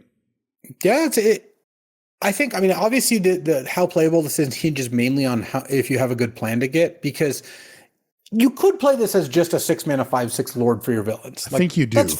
That's fine. I think it's okay, but it's so much better if you can also cash it in for something decent. Yeah. But man, we're expecting these villain decks to have 80% villains in there. And if you draft around it even more. Yeah. I mean, if that's the case, this thing comes down on, turn 7, turn 8, whatever. And the game might just end right there. +2/+1 is absurd. I mean, that's a huge bump to all your dumb little menace creatures and all that. Yeah, if you have 2 villains in play, this does a lot of damage just at the outset. And it's 6 toughness. Yeah. I like Masters of Evil a lot. And then, if you can get the plan thing going where it's even getting you extra value earlier in the game and giving you that versatility, I think it's even better. I like B for Masters of Evil. That seems amazing to me in a villain space deck. Yeah, B seems reasonable for this. All right, that moves us to red. Our first card up is Hawkeye's Bow. This is red for an artifact equipment at common. Equipped creature gets +1/+0 and has reach because it's a bow. And whenever equipped creature becomes tapped, it deals 1 damage to each opponent. And the equip cost is just right. It's 1. You really have to care about equipment to want to put this card in your deck. You just think it's too low impact to... It's just not that good of a card otherwise. Yeah. Agreed. I agree. It's kind of like giving a creature +2/+0 when you have it. Yeah. If it gets to attack. And we're stretching, right? It's you might get to +2. Yeah, I agree. I would give a D to Hawkeye's Bow. If you're in the equipment deck, yeah, sure, it's a C. Cheap equipment. Yeah. Next is Stark Industries Executive. This is red for a 1/2 human advisor, and it's common. And it has 2 tap, create a treasure token. I kind of like this card. I don't think it's spectacular, but it's pretty honest. You play this, and if you have mana left over, you're like, sure, I'll cash it in for a treasure. Yeah. Yeah. Creature type probably doesn't matter here, but I don't know. There's something to be said for having expendable artifacts like treasure tokens and also just, splashing and ramping and all that kind of stuff. Plus 1 mana cards that are relevant at all are usually in pretty high demand. Yeah, I'd give it a C to Stark Industries Executive. Yeah, I like C. I think it's you get to spend 1 mana and have this in play, and then if you ever have mana left over, it kind of pays for itself pretty quickly. Gets you a little bit of value. So next up is Super Speed. This is red for an enchantment aura at common. It's got flash. It's enchants a creature because it's an aura. And when this aura enters, enchanted creature gains first strike until end of turn. The enchanted creature gets +1/+0 and has haste. Where does this fit? This is not an equipment. or an artifact. Flash and giving haste is always a funny combination. Yeah, I agree. I do not see where this goes. It's an okay combat trick. That's about it. It's a D level card. D. Like I don't think it's doing anything super like a prowess enabler or something. I don't get it. Yeah, sure. I mean, it does trigger those things. Yeah. Next up is non-creature spells, I guess. Yeah, it doesn't trigger instants and sorcery things. Right. Next up is Blazing Crescendo. This is 1 in a red for an instant. A common target creature gets +3/+1 until end of turn. Exile the top card of your library until the end of your next turn. You may play that card. You know, if you're going to convince me to play a combat trick, this is definitely the way to do it. A good jump of power. There is a toughness bump, which really matters, and then it replaces itself at least sometimes, most of the time. 60% of the time, every time. Yeah, I mean, the fact that it costs 2 mana is outweighed by is counterbalanced by the fact that it does kind of draw you an extra card in some cases. Yeah, I mean, look, again, you know, there's a cap on how good combat tricks can be. For the most part, they're somewhat replaceable. And usually even the decks that want them don't want that many of them. But, you know, Blazing Crescendo looks like a very reasonable one to play to me if you are in the market for it. I give it a C as a combat trick. Just as a general pick, it's probably like a D. You know, just, again, replaceable, not something you need to prioritize really in any scenario. Yeah, I think it's a card that you will have access to as many as you would want. Next up is Hulk Smash, all caps and an exclamation point. This is 1 in a red for an instant at common.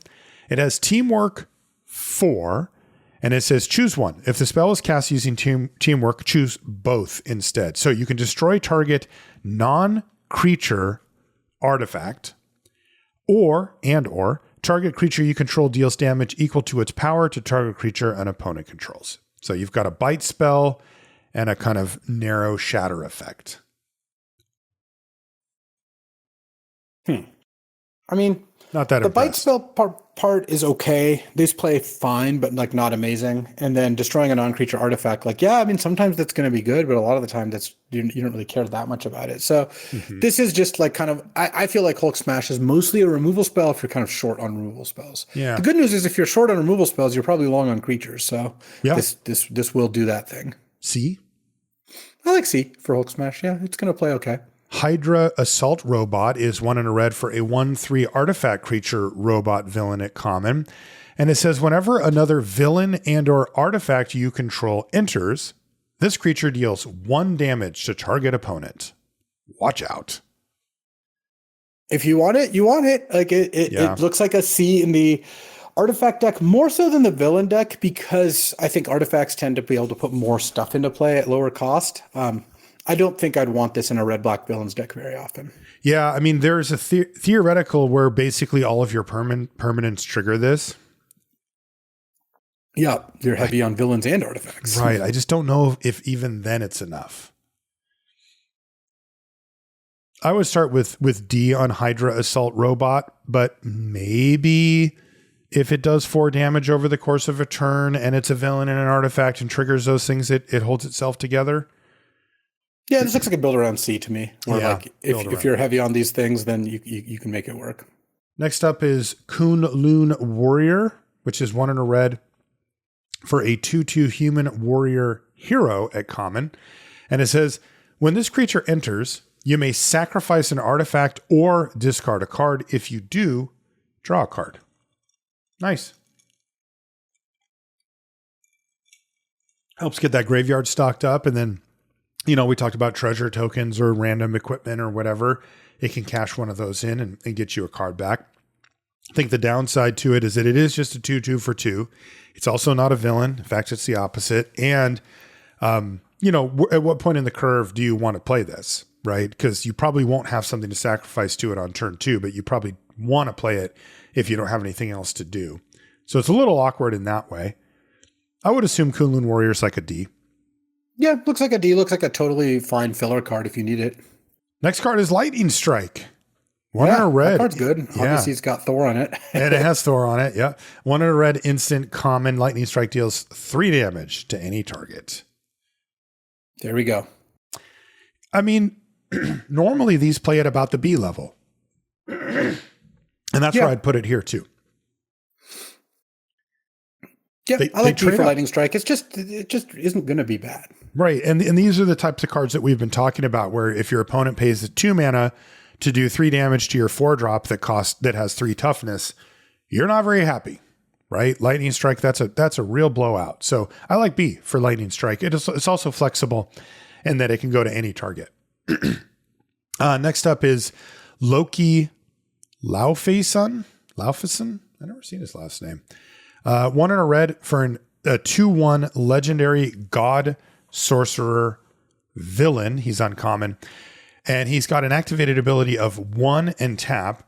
Whenever you're, when you cast your next instant or sorcery spell with mana value less than or equal to Loki's power this turn, copy that spell. You may choose new targets for the copy.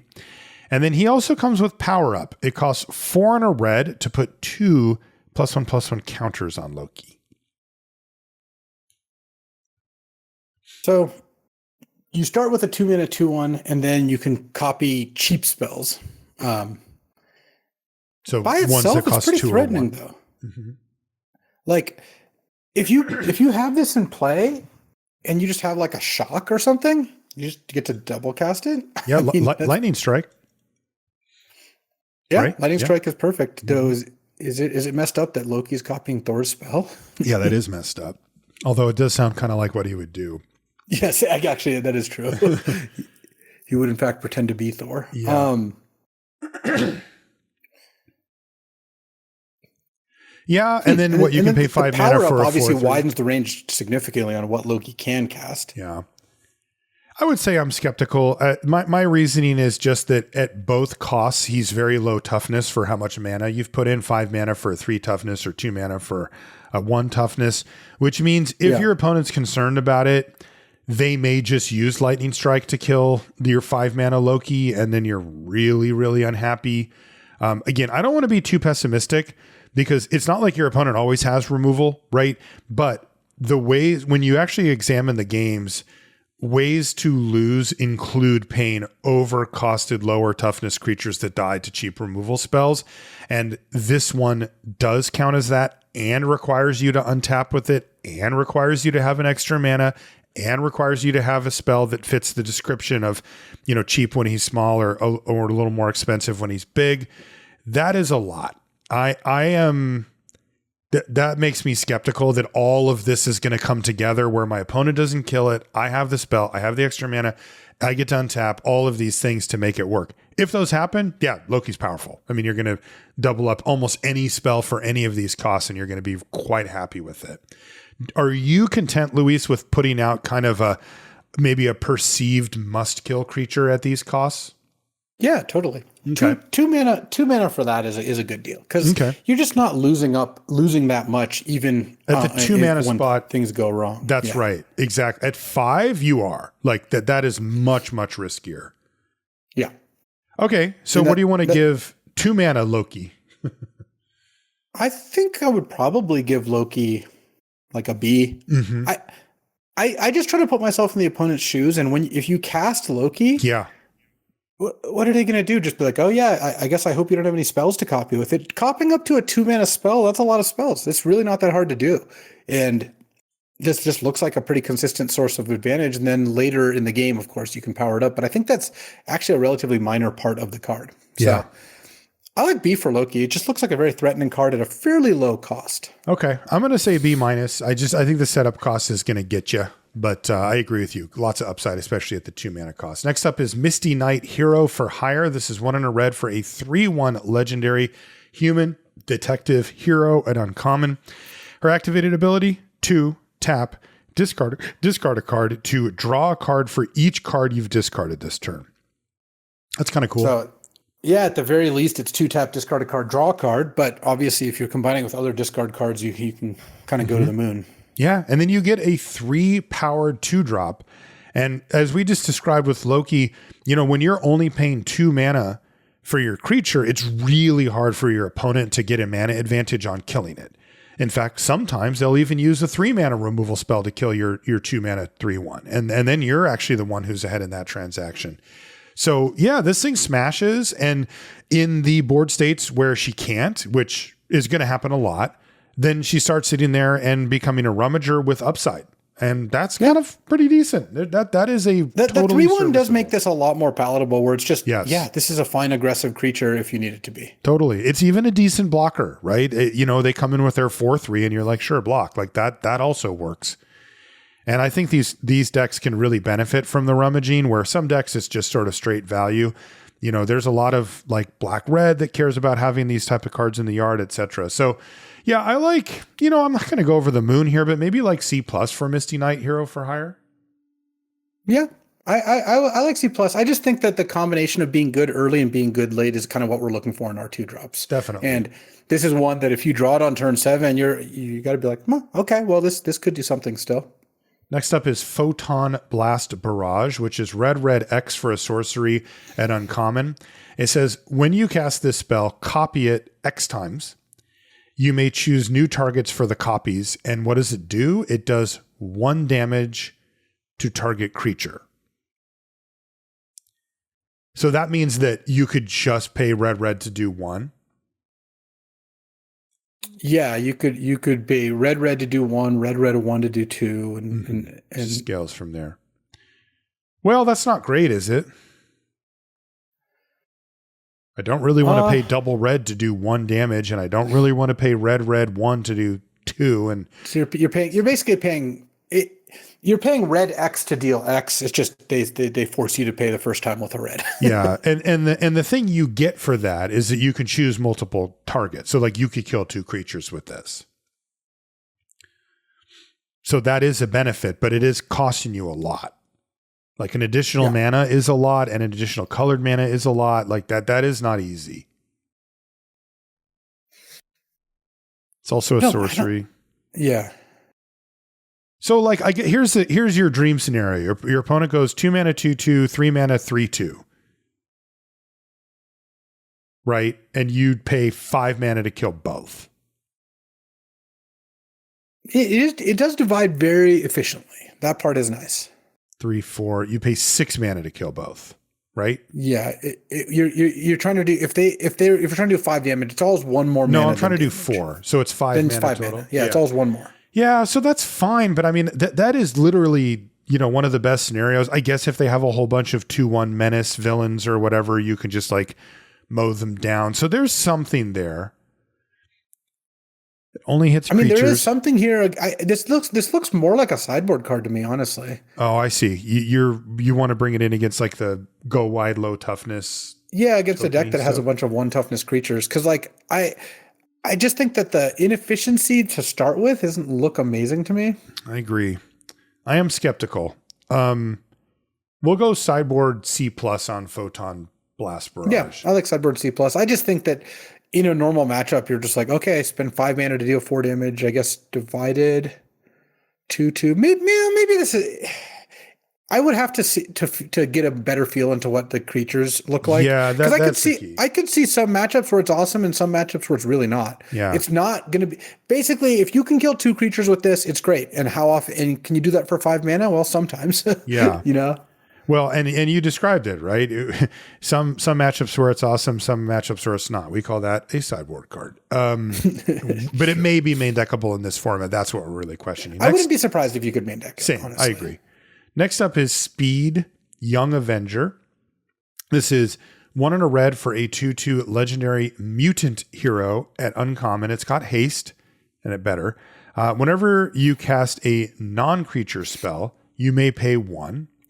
When you do, target creature with haste can't be blocked this turn except by creatures with haste. Nah, dog. I don't care. Yeah. I guess 2 mana 2/2 haste if you want that. That some decks would want that. That's not a villain. Ah, man. I would just say D green for white speed. is the hero's journey. God, why do I have to pay the 1? It was just too busted if I played a non-creature spell and this thing just couldn't be blocked by. I think that would probably be actually pretty great. Really? Every time 2 mana 2/2 haste, every time you played a non-creature spell, it just became unblockable. Yeah. Yeah, that'd be pretty good. What's so great about that? It just sounds like a very strong card. I mean, Doesn't to me. this is not a strong card. Adding 1 mana in between, of course, when it took it from strong. I'm not saying it was be too good, but took it from strong to a lot less. Because I mean, the first strong. time you would almost never get to do it. Yeah, I don't know. Whatever. I would give this a D. Yeah, I like D. Next up is Team Tactics. This is 1 and a red for an instant at uncommon. With Teamwork 1, target creature gains double strike until end of turn. If this spell is cast using Teamwork, that creature also gains trample until end of turn. That is a deadly combination. Yeah, that does a lot of damage. It certainly does. Yeah, this feels like a great finisher for this kind of all-in deck. You know, if you have creatures with prowess or creatures that, you know, are unblockable, or, I mean, geez, this one's even more devastating to creatures that have been blocked, right? Where you just wipe out all their blockers and still get in for a bunch. Yeah, in that case, though, the trample part is not usually that big of a deal. Mm-hmm. Like if you're killing multiple creatures with this as a trick. This does look like a bit of a win more trick, but also a pretty brutal one. This looks like a card you could lose a lot of games to. Definitely. This feels very scary. And the teamwork cost is pretty cheap. Yeah, no, this looks to me like a card that you're like, deck that has solid creatures will use very nicely. Agreed. I want to go kind of higher on this. Like, you do need to, you know, build around it accordingly. But if you do, this card can come out of absolute nowhere and just kill you. I'd say B- for Team Tactics. Yeah, I actually like that. I just think that this card just does too much damage it's just too much damage. Kind of turn down. Next up is Vision of Love. This is 1 and a red for an instant. It's common. It says you may sacrifice an artifact or discard a card. If you do, you draw 2 cards. That's fine. Yeah. Good enabler. I like the new strategy of sack artifact or discard a card. Like, that's a kind of cool alternate cost. So I think it's going to play out well. Yeah, this looks like a C to me. Yeah, it's for the first one. It's nice that in the late game you can just discard you can sack an artifact if you have something lying around. Yeah, like that does make it better than the normal Tormenting Voices for sure. Definitely. Next up is Death to Our Enemies. This is 2 and a red for an enchantment. Here's a plan. This is uncommon, and it says whenever you cast a non-creature spell, create a tapped treasure token. Interesting. And put a plan counter on this enchantment. When the 4th plan counter is put on this enchantment, sacrifice it. When you do, it deals 7 damage divided as you choose among 1 or 2 targets. That's not bad. What do you think about the treasures? I mean, getting a treasure helps you cast more spells. So you play this, you take turn 3 off to play this. Obviously that, you know, it can be costly. And then you get to turn 4, play maybe 2 non-creature spells, get 2 treasures, and then next turn play 2 more and deal 7. You got 4 treasures and 7 damage for 3 mana. Yeah. If you have the time to do it, it does seem pretty legit. Agreed. I think that the normal caveats apply here. This is a 3 mana do nothing enchantment. It with setup cost, and it must be built around to a certain extent, but I think that the end result is worth it if you've done those things. I mean, this really does not seem that hard to pull off like that. Your average like deck with a decent amount of spells feels like it can do it fairly easily. It's also, you also don't need to do it like right away. No. I would give it a build around probably like a B-. Like, there's a lot to like here, and this can help you stay alive, kill blockers, get your opponent dead if you've got that attacking version of the deck. Yeah, I just give it a build around B. Okay. Like, just it looks solid to me. Next up is Evil's Thrall. This is 2 and a red for a sorcery at uncommon. Gain control of target creature until end of turn. If you control a villain with greater mana value than that creature, gain control of that creature until the end of your next turn instead. Untap that creature. It gains haste until end of turn. That is a cool design. What is it, like intimidated into staying on your side for a while, or? Yeah, just dominated by the evil villain. I think that's pretty neat. So this is kind of a supercharged version of a threaten effect here. Yeah, I mean, It does. The downside is I don't see a lot of support for just threatens in general here. Yeah, there's a little bit of sacrifice. And I'll say if you do get a chance to get all the way till your next turn, that gives you a lot more wiggle room to get that thing dead. Well, I think if you can successfully do that, I do think that the card is going to be good. Because usually 2 turns is enough to force them to block it or force them to do something bad. Like it really is going to kind of get the job done. But how often are you going to have a big enough villain that can do that, I guess is the real question, right? That is the question. I like it. I think that there's just enough sacrifice stuff, and then the upside of if you do have the other villain does seem worth it to me. These are very difficult to grade because they're so context dependent, right? If it's routine that you get to sacrifice the creature for value or routine that you get to keep it for an additional turn cycle, it pushes these type of cards up a lot. Yeah. We don't know if you could always take it for 2 turns, you would always play this card in any pseudo aggressive deck. Exactly. Like you wouldn't need to be that much of a beatdown deck. That's just a fantastic card. The trick is that do you have a villain that can do that? And the answer is, it's going to depend on your deck and how often that comes together. That's right. If that's the case, I would start it off kind of in the middle. I would go like C+ on Evil's Thrall because you won't always get to do those things. And these type of cards, if you're not supporting them, do kind of nothing. Like they're actually just like cards you don't want in your deck at all. So I'll say C+ for Evil's Thrall. There seems to be some good potential from a little bit of build arounding there. Yeah, like C+. It really matters like what villains you have access to and what the matchup is just like in general with your opponent. Next up is Hex Magic. This is 2 and a red for a sorcery, Arcane. It's uncommon. It says exile all the cards from your hand, then draw that many cards. Until the end of your next turn, you may play exiled cards this way. That's interesting. So it's like you discard your hand to draw that many cards, but then you also can still play the cards you exiled, which is kind of funny because it's like if those cards were good, you wouldn't want to discard them necessarily. And you would have already played them, yeah. But yeah, there's something here. I like that it's arcane too. That's funny. That is wild. My guess is it's not. This card is not going to be particularly good. But no, you still have to pay the 3 mana extra cost for the privilege here. Like, so if you have 4 cards in your hand and this is one of them, you cast Hex Magic. You're casting this, discard your hand, draw 3. Draw 3. Or exile, draw 3. And then from there, you have this restriction. Play 1 or 2 of the cards in order to feel like you kind of got your value. Yes. And in that case, this was a draw 3 with some restrictions. Yeah, I think it's not. I have a hard time imagining this is going to be good because the later the game goes, the worse it gets, and the earlier the game goes, the worse it gets. Right? Like if you do it with 6 cards, you can't do it. There's like a 2-turn window in the middle of the game where this is good enough. Right, exactly. And even then, it's like you're still paying 3 mana and being like, go. Yeah. Right. I would say D for Hex Magic. I like it. Looks like a D it's cool, but nah. Next is Hire a Crew. This is 2 and a red for an instant. It's common. It says create a 2/1 black villain creature token with menace. Then creatures you control get +1/+0 until end of turn. And this is an instant, by the way. So 3 mana, give a creature with menace. So it's like a trumpet blast, but you get a 2/1 that you keep as well. Yes, that's right.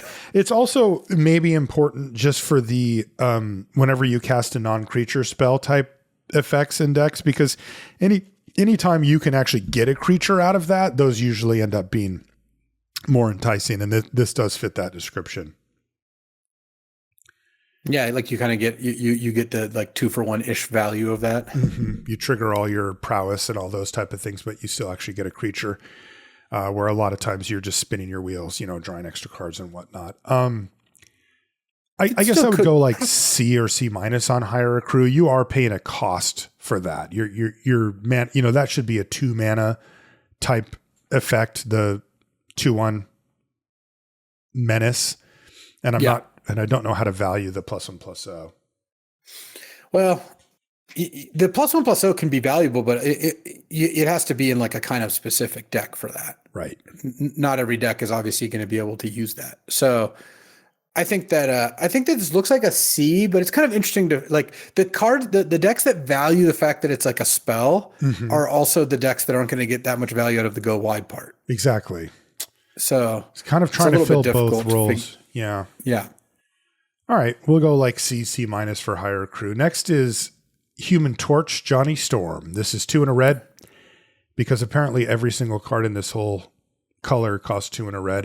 2 and a red for a 2/2 legendary human hero. It's uncommon. Human Torch has flying, and whenever you draw a card, if you control another hero, Human Torch deals 1 damage to target opponent. And it's got power up for 6 and a red. Put 3 +1/+1 counters on Human Torch. So every turn it's like kind of pinging for a little bit, and then you can, if you have other heroes, and then you can also spend a bunch of mana to make it into a 5/5 flyer. Yeah, this looks okay for an aggressive deck. Looks all right. I think that I could see red green carrying because that's the power up combination. It's like a solid power up card. Probably end up with a decent amount of heroes in your deck naturally. Probably not that good in the other red combinations so much. Yeah, agreed. Seems fine. What do you think? Like C+ for Human Torch? Yeah, something like that. Iron C. I would say C+. Yeah, I was going to say C, but I think C+. Maybe actually, C+. Yeah. Sure. Iron Fist Living Weapon. Yeah, 2 and a red for a 2/3 legendary human warrior hero at uncommon. Whenever you cast a spell that targets a creature you control, Iron Fist gains tap. Iron Fist deals damage equal to his power to any other target until end of turn.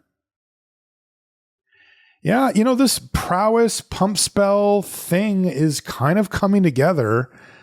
It feels very fragile, but like that is powerful, right? Tap to do 2 damage to anything. I mean, if it basically puts you up a card every time you do this, like assuming that there's a good target for it, which usually there's going to be. So it's a pretty threatening card when you have this in play. Like the main thing you have to kind of solve for is that most of the cards that target one of your own creatures, it's going to be hard to get like too much value from that. So you hopefully want to be in a position where you're able to like. You're not going to be able to use a combat trick with this in play very, very easily because your opponent's not going to block when this is in play because out of fear of a combat trick. Exactly. You almost have to use them proactively. Yeah. I guess one quick exercise for this type of card and the other ones that are like it are in an average limited deck, how many spells that target a creature you control do you have? And it would be like probably between like 0 and 2, right? Something like that. Yeah. If you built around it, how many of those would you have? 5 or 6, something like that. It's still not 10. Yeah. You can't play that many of those and still have a functional deck. So, if that's the case, how many times do you get to activate Iron Fist Living Weapon in a built around deck where you have the 5 or 6 of those? It's probably 1 or 2. If everything goes right. 2 is if you're real lucky. Like 2 is tough. Right. So like if that's the case, even though this card definitely has a serious upside, I am very skeptical that this is the route that you want to go all the time because it's asking so much of you. And we've seen some pretty good removal already that, can punish this strategy very hard. So for me, I think the setup cost is going to be really high. Build around, plus it all has to come together in a game. You need another creature. You need this thing to have not summoning sickness, and you need to have an opportunity to cast a spell that targets another creature where it actually makes sense to do so. Yeah. So I would say D for Iron Fist, but there's a build around component that pushes it up into the high C range for me. Look, it's a D, but it's definitely a dangerous card. It is. D for dangerous. Like if you have this in play, I would feel like if my opponent had this out, I wouldn't feel like great about the situation. I would be worried that like something bad was going to happen at some point. And it does ping players, so you can use this to hit for a bunch of damage if you need to. Yeah, and I like it. I will say that too. Next up is Jessica Jones, Private Eye. This is 2 and a red for a 2/3 legendary human detective hero at uncommon. And it's a 2/3, so 3 mana 2/3 with tap. Put a stun counter on Jessica Jones. Exile the top X cards of your library, where X is Jessica Jones's power. You may play those cards this turn. And then just as a reminder, if a permanent with a stun counter on it would become untapped, remove 1 from it instead. So it comes down, does nothing, and then on your turn, you're like, tap it to get access to 2 cards, basically, and then a turn cycle goes by, nothing, and then you can do it again. Yeah, and you have to play it this turn, so you can't block and do it, or you can. But. Yeah, and even just like if you increase her power, you're not getting that much more out of it. Mm-hmm. Unless it's like way late in the game or whatever. Casting a +3/+1 and exact on 5 cards is fine, but you're just only going to play 1 or 2 of those cards anyways. Right. I mean, tapping her to kind of draw 2 cards, even if she's out of commission for 2 turns, it's like, is your opponent going to just do nothing and then you're going to do it again? Like, right. They might have to deal with it, so they have a little time. And it's getting worse. Like this card. Yeah, I agree. I love it. I think that's kind of a sweet, like, tension card, you know? Is it a B-? Is it a C+? I would give this a B-. Like, think about this as like a a very slow Mole Drifter. Like, yeah, you cast this card and then you get to tap it to draw 2 cards. And then if they kill it, you get to draw 2 more cards. Like, it seems pretty good to me. Yeah, just don't play your land first and make sure you have as much mana as possible. Next up is Machine Smith Automaton. This is 2 and a red. For a 2/2 artifact creature robot villain at common, it's got trample. And it says whenever another artifact you control enters, put a +1/+1 counter on this creature. Yeah, build around. This is it. I mean, this is the sort of thing that you want if you're doing the artifact thing. Like this card does look like it's like a totally legit card. So, at what point is it the second counter at which joy emerges, or? Yeah, the second counter is when you feel like you got your money's worth. You're right. Like, okay, yeah, this card's doing something. Yeah, I mean this definitely has the ability to be built around to a very impressive level. It's also a common. So you could trample pick big, up, actually. It is. You could pick up 2 or 3 of these, right? Play a Machine Smith Automaton next turn. Play another one.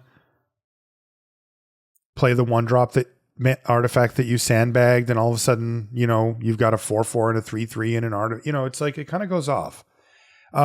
Build around for sure. I like C+. I like build around C+ for Machine Smith Automaton. This does seem worthy of how many of these can I get? You know, and you know, they're going to become really scary if you commit to the bit. Yeah. I mean, they're a little clunky, but I don't think that's that's too much of a problem. Next up is Volcanic Villain, 2 and a red. For a 3/2 elemental villain at common with haste and power up, 5 and a red, put 2 +1/+1 counters on it.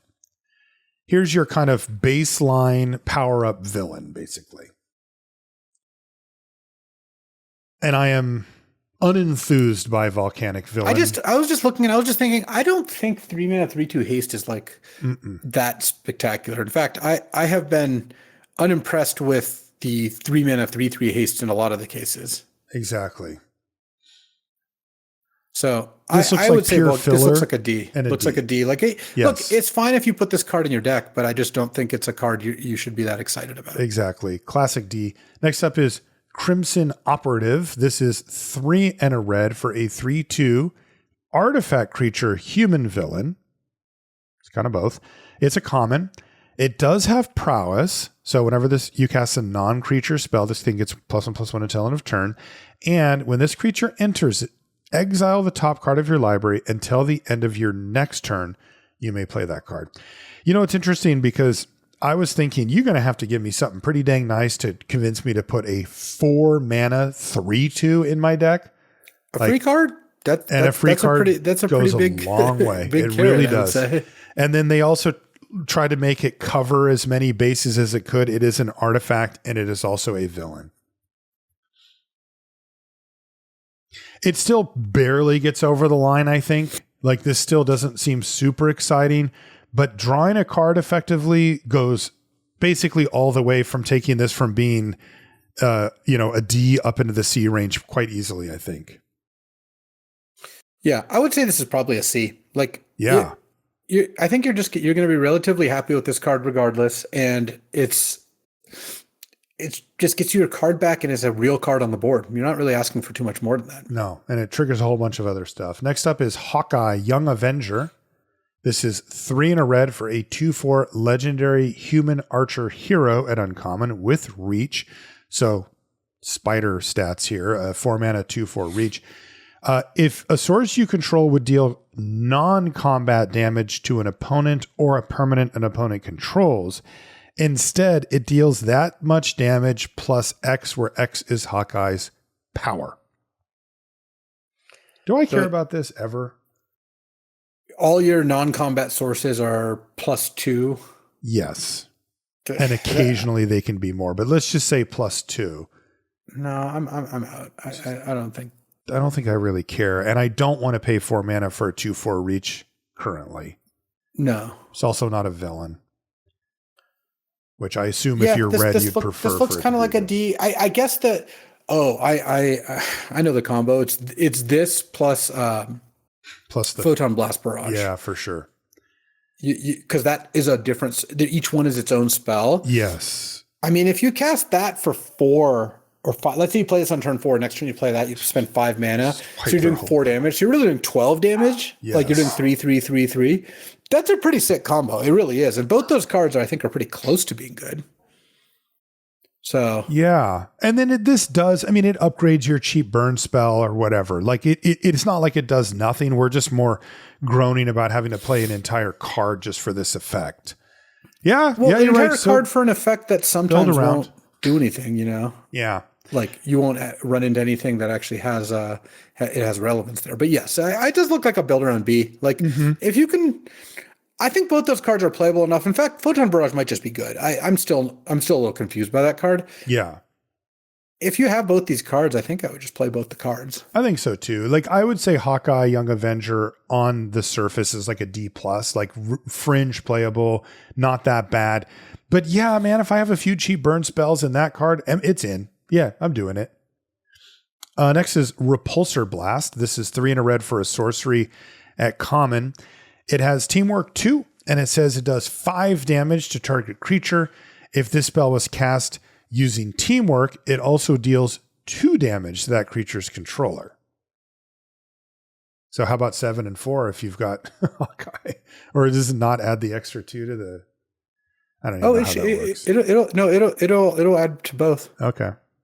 Yeah, that's at any another rate, combo. Sure. Even without Hawkeye, this card seems just fine to me. Right? Like aggressive decks. 4 mana to kill something, and then you can tap 2 creature or a 2 power creature to get an extra little bit in there. That sounds fine to me, yeah. Totally. And 4 is the baseline, by the way. Like if you're paying 4 mana, you really want the removal spell to be able to kill basically anything. And this does do that. There's a few things it doesn't kill, but 5 damage gets in for a bunch. And then if you're aggressive, that 2 damage that it can tack on really matters. It really does.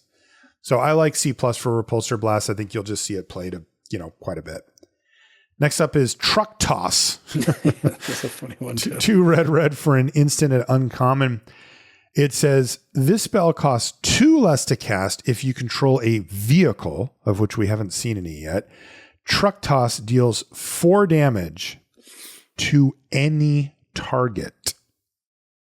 Instant speed.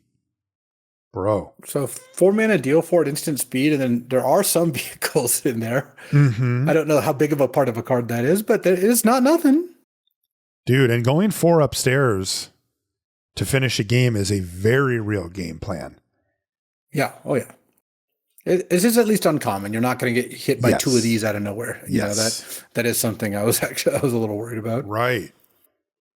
I like B for Truck Toss. Yeah, I would give it a B. Good removal spell. And that's without flexible. even putting too much on it being something Yeah. like, the cost being reduced. If you're good at reducing the cost, it's pretty sick. Then it's really, really good. But I'm assuming there's not that many vehicles since we haven't even seen one yet.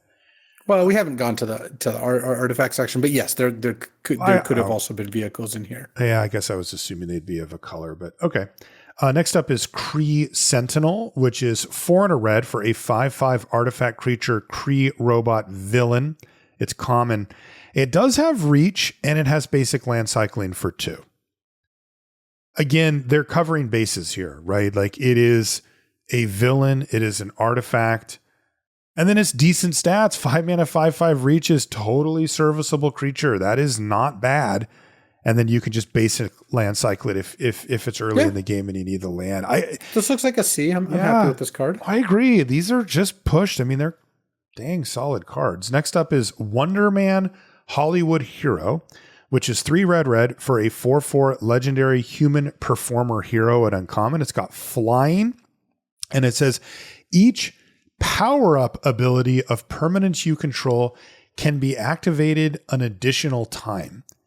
And it has power-up itself of 5 red to put 2 +1/+1 counters on him. The reminder text is funny. It says activate each power-up ability only ... once because of Wonder Man. That's really funny because it is like, I mean, that is the yeah. So kind of interesting. You play this guy, you got a 4/4 flyer, and then if you have any other power-ups besides him or him himself, they kind of get unlocked again, even if you've already done them. Yeah. And 5 mana 4/4 flyer that can turn into, well, a 6/6 is not like that amazing. My main problem with Wonder Man here is that how often are you in a position to use the power up twice anyway? Yeah, I think you need that cost reduction guy, the 3 less one.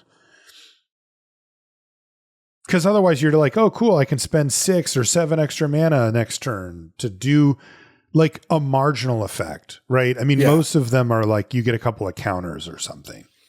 There are some that have some pretty strong effects for sure. Yeah, I'm sure that like there's some broken upper rarity ones that are like completely insane, but the ones we've seen that are kind of just be hanging around thus far are not that level.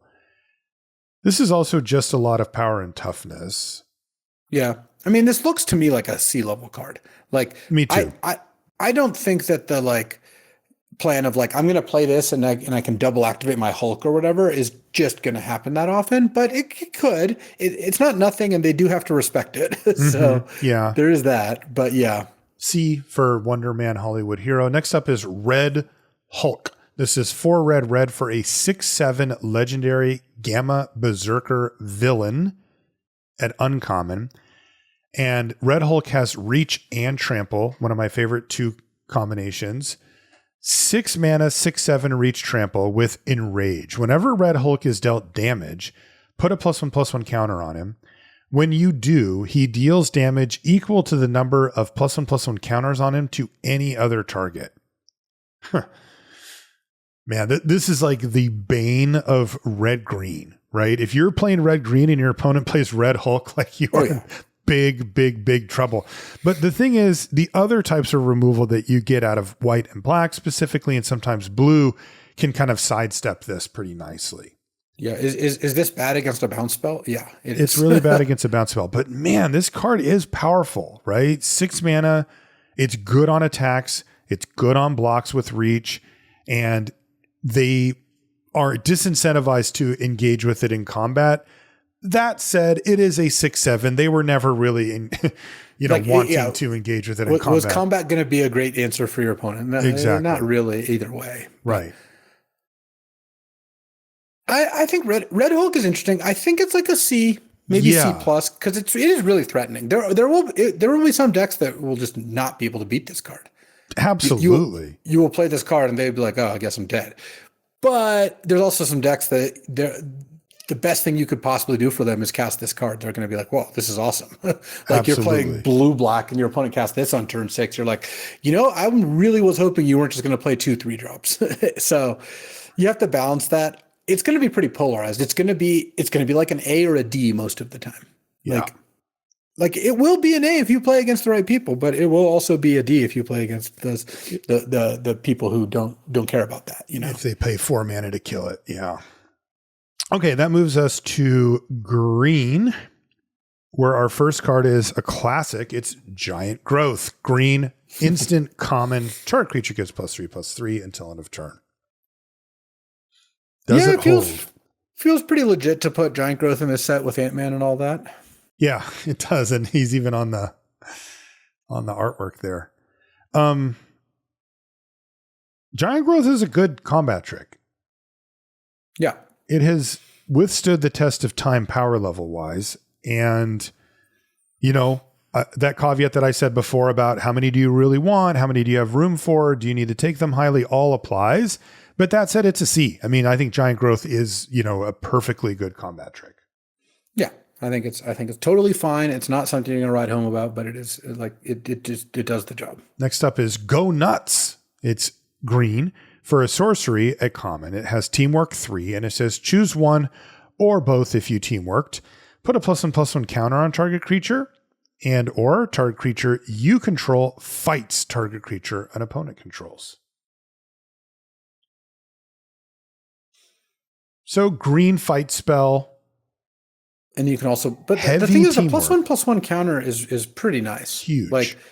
Like we've played a lot with this kind of effect, and it's just when you put a +1/+1 counter on something, then it opens the door to some really good fights. It does. I think the downside here is that the other thing it opens the door to are good combat, right? Like you can fight and still attack if you put a +1/+1 counter on it.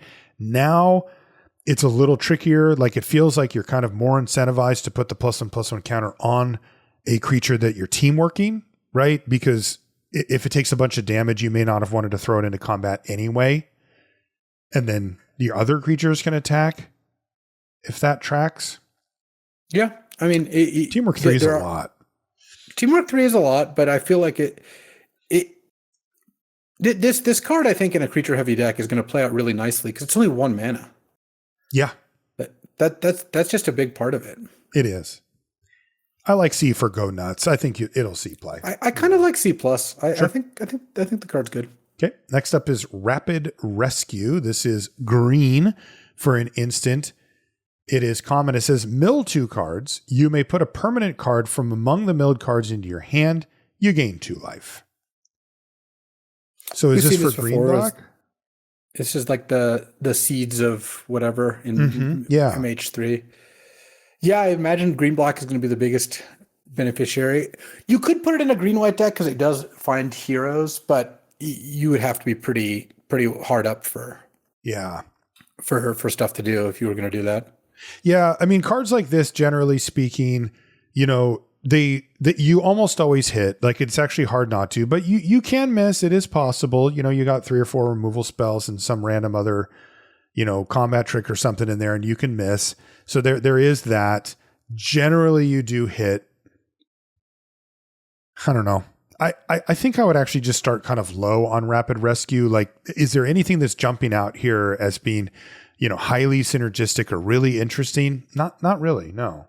No, I don't think it's a card you're going to spend looks like a D, like a early pick on, but you might play it. Mm-hmm. It's a cantrip. I mean, it's a cantrip that can do some good stuff for you. Yeah.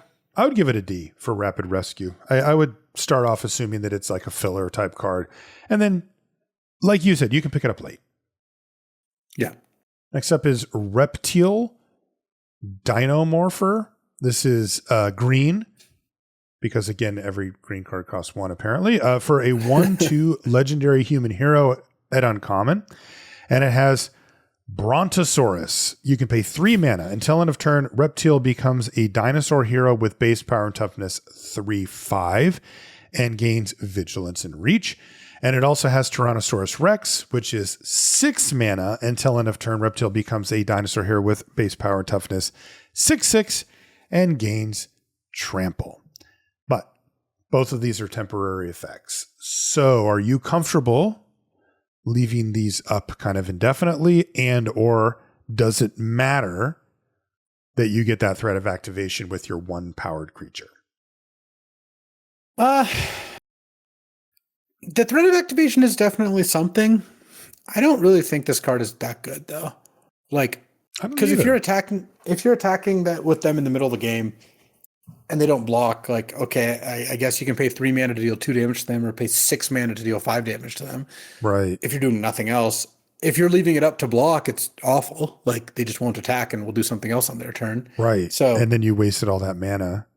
I just don't really think that you're like in the part of the game where no one has anything else going on. Sure, there are games where this could be good, but overall, I do not think this card's particularly good. I agree. Also, there's like in this scenario that you described, the first one, so they attack into you, you've got 4 or 5 mana up, and you're like, no blocks. Are they going to dump 6 mana into this and open it up to a removal spell that kills like a 1/2? Yeah. Or bounces it or what? I mean, yeah, this card looks really bad to me, actually. It's weird because 1-drops that do things are normally kind of at a premium, but this doesn't seem like it to me. Yeah, I think Reptile looks like a D, maybe Yeah. even like maybe closer to an F. It's just it feels like this is a way to lose a lot of games. Like there's a lot of people are going to take this card and they're going to lose a lot of games as a result. Definitely. Next up is Rick Jones' Destined Sidekick. This is green for a 0/3 legendary human advisor. It's uncommon. Activated ability is 3 mana, tap it, then you mill 4 cards and put a hero or enchantment card from among those cards into your hand. Man, So, I love repeated card draw. I don't like when it costs 3, and I don't like when it mills me for 4. Like, that's starting to get a little scary. 4 is a lot. well, yeah, I mean it is. I don't think it's that part of the card is going to be too big of an issue, just because of how many times are you actually going to be able to just activate this without having to do something else instead. Mm-hmm. So I don't think that's going to add up super badly. But yeah, I mean overall, I would say that this card it's slow but threatening. I just am not as high on the cards that you spend a bunch of mana to draw a card anymore. No. Maybe I'm wrong. Like I'm not even saying I'm right. I have not found those cards to be that effective anymore. No. And you have to play this 1 mana 0/3 for the privilege of it too. No, I'd start off on D for Rick Jones. The spots where I could see it being good are is if the milling is really enabling something. If that part alone is doing a bunch, then yeah, okay, give me Rick Jones for sure. It's not that far off, but 3 mana to draw a card is rough, and it has a cap on how many times you can use it. I'm just not that interested in that. Yeah, I agree. Next is Serpent Specialist. This is green for a 1/1 creature, human, snake. Six cards that cost 1 mana. Yeah, That's a lot. what's going on? It's a common with Death Touch. So a green 1/1 Death Touch and it's a villain, interestingly. With Power Up, so this is a cheaper Power Up cost. It's 3 and a green to put 2+1/+1 counters on this thing. So what does that mean again? I can pay 1 mana 1/1, or I can pay 4 mana for a 3/3 Death Touch? Yeah. I mean, look, one mana 1/1. It's been a little bit since that card has been 1/1 Death Touch has been that exciting. Like it's always fine, and then there's matchups that make it a little bit better. But I think that getting that alongside a 3/3 later in the game isn't too bad. No, I mean this looks like a C- or a D+, like right Just on looks that like a C. fringe. It just looks like a C. playable card that maybe you're not that exciting about. Call damage control. 1 and a green for a sorcery at common. Choose up to 2. Return those cards from your graveyard to your hand. So the targets that you can choose are artifact card, creature card, enchantment card, and land card. And again, these are coming from your graveyard to your hand at sorcery speed, and you can choose up to 2 of them. That's pretty cool. You're going to get Double to regrowth? a lot if you wait till a little later in the game, or if you have any self-mill or something. Early in the game, this does nothing. Yeah. Meh, I would say. I think I'm going to enjoy having access to one of these, but I also don't think it's a card you're supposed to spend Looks like a D to me. I mean, a lot of effort trying to get to use. Right. 1 and a green sorcery, get a creature back is not, above the cut, but you can see the utility in it. And then if I said, well, I'll throw in whatever else happens to be in there, you're getting there.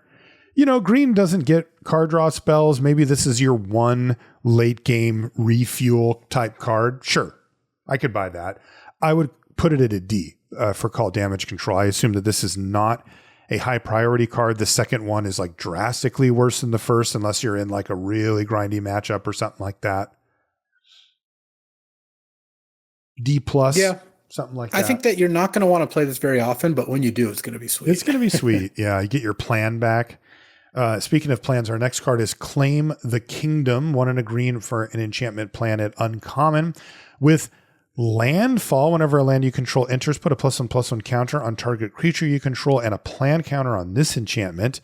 This is one where I actually want the number of plan counters to be high because I just want to keep getting these +1/+1 counters. Yeah, cashing it in isn't even great. Yeah, it says when the fourth, all right, that's pretty good. Plan counter is put on this enchantment. Sack it, sacrifice it. When you do, put an indestructible counter on target creature you control. So you build up something big and then you make it indestructible kind of forever. That's cool. I like that card. I mean, just spreading out. I don't mind just landfall +1/+1 counter. You get 4 counters out of the deal. Mm-hmm. That's fine. Downsides, of course, is that it's a terrible top deck later in the game. It doesn't do as much, and you have to play this instead of a creature on turn 2 if you want to make it go, or play this on turn 3 and then play a land right away. Either way, you're stifling your curve out a little bit, but it does seem worth it to me, to spread around a bunch of +1/+1 counters. That'd be really annoying. Of course, you can also miss your land drop. That does happen occasionally. C+ for Claim the Kingdom? C? I would give it a C. Not that excited about it. Yeah, I think that there are some times when that's going to be good, but I'm not the biggest fan. Next up is Gorilla. This is 1 and a green for a 2/2 ape soldier hero at common with reach. 2 mana, 2/2 reach.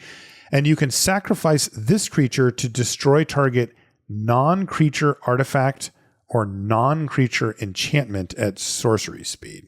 I like that you don't have to spend mana on it. I think that that's pretty cool. That is cool.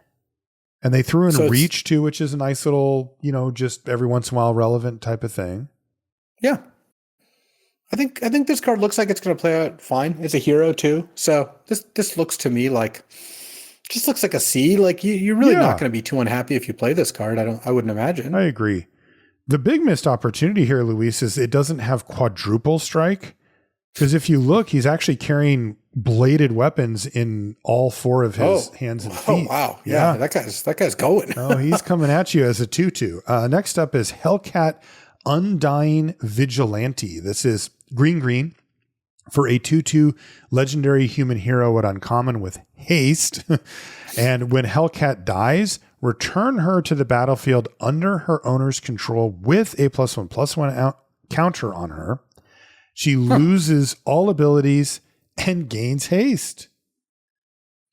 Wow, that thing's a pain. Yeah, this thing's pretty cool. Get it back and it gets green bigger. For a 2/2 that the first time it dies comes back bigger, stronger, and then doesn't come back again. Right. How big of a deal is the green part of this in your mind? Oh, it definitely factors in. Like if it was green and 1, this card I think would be really, really strong. Right. Still pretty good though, right? I mean, that is. Yeah. I don't mind annoying. it.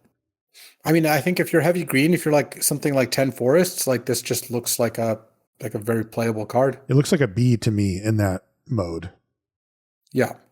Like double block with it, trade it, sacrifice it. Like you just don't care. It's coming back even better. I like B- overall for Hellcat, but that's the because green, of the I think cost. makes it a B-. Yeah. It just, you really will suffer sometimes when you draw this card and you just can't cast it on turn 2, because this card gets a lot of its value out of coming out early. Next up is Knights of Wundagore. This is 1 and a green for a 2/1 cat knight villain at common. It's Trampler. And it says, whenever you put a +1/+1 counter on another creature, put a +1/+1 counter on this creature. This ability triggers only once each turn. Sure, it steals +1/+1 counters. I mean, it just adds an extra one. Yeah, well, that's what I mean. Like it gets you an extra one every time. Yeah. Okay. I am probably not very good. Skeptical. but it looks kind of cool. It also looks like it's riding a pencil sharpener from back in the day. It really does. I would say D for Knights of Wundagore. Yeah, it looks super replaceable. Next is Tigra Feline Fury. This is 1 and a green for a 2/1 legendary cat human hero at uncommon. And she's got flash and trample. And whenever you gain life, put a +1/+1 counter on her. Flash is kind of interesting on this too. Yeah. I guess you just flash it at end of turn. It is upside to have flash. It is just kind of funny. It is. But, it's weird, right? Trample on a 2/1, like it really needs to get a couple of counters to kind of get rolling. Is this gain life thing going to happen often enough to actually make that happen? It doesn't have to happen too often. It just needs like 2. Yeah. One is already okay, but 2 is really, really where you haven't really seen much of it, Yeah. I would start off as a D. For Tiger Feline Fury. And then if a bunch of kind of free-ish life gain pops up, then I could maybe bump it up into the, C- range. I just like, are you building around it? Is that what we're trying to do? Because we definitely don't seem to have the tools for that, at least thus far. Yeah. I don't know that you're necessarily like full building around it as much as like, if you've got 3 or 4 life gain sources, it's worth playing the card. Then you might want to throw this in your deck. Yeah. It doesn't look to me like a linchpin of what's going on, but it could be okay. Next up is Undercover Scroll. This is 1 and a green for a 1/1 scroll shapeshifter villain at common. And so for starters, it taps to add 1 mana of any color. So 2 mana, 1/1 taps for Fantastic. 1 mana of any color. And then it says, as long as there are 2 or more creature cards in your graveyard, this creature gets +2/+2 and is all creature types. That is absurd. That is awesome. Man, on turn 2, it just powers your stuff out. And then as the game progresses, it becomes a relevant creature at some point. That's insane. It basically is exactly what you want until like turn 6 or 7. And then, let's see. And then becomes relevant where it would have been irrelevant at that point. This is these type of cards that we've had too, that have death touch do that too, where they can transition into, okay, I ramped out all your stuff. Now I'm going to trade off or something.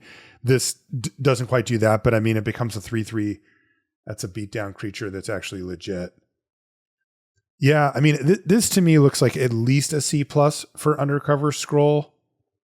It could even possibly be dipping up into the B range.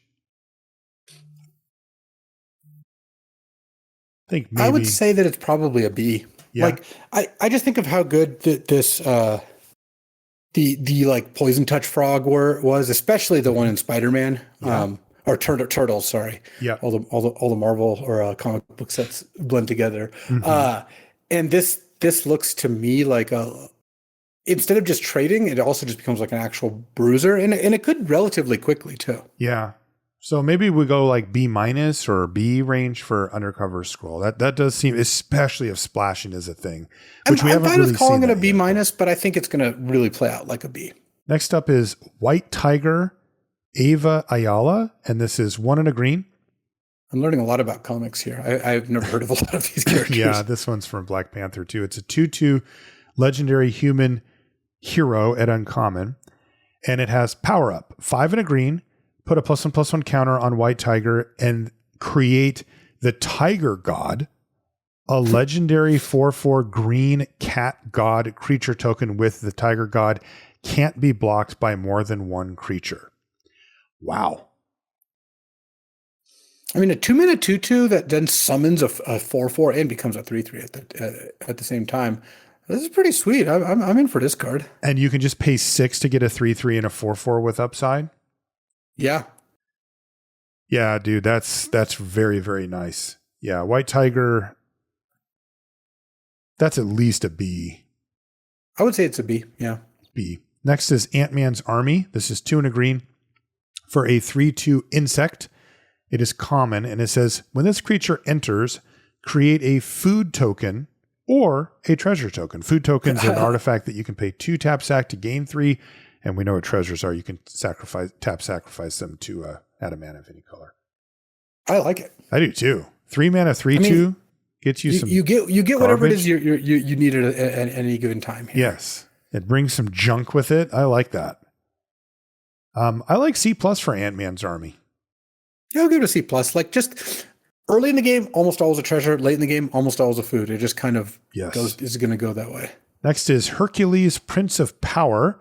This is 2 and a green for a 3/3 legendary demigod warrior hero at uncommon with power up 4 and a green. Put a +1/+1 counter on Hercules. He gains vigilance, indestructible, and haste until end of turn.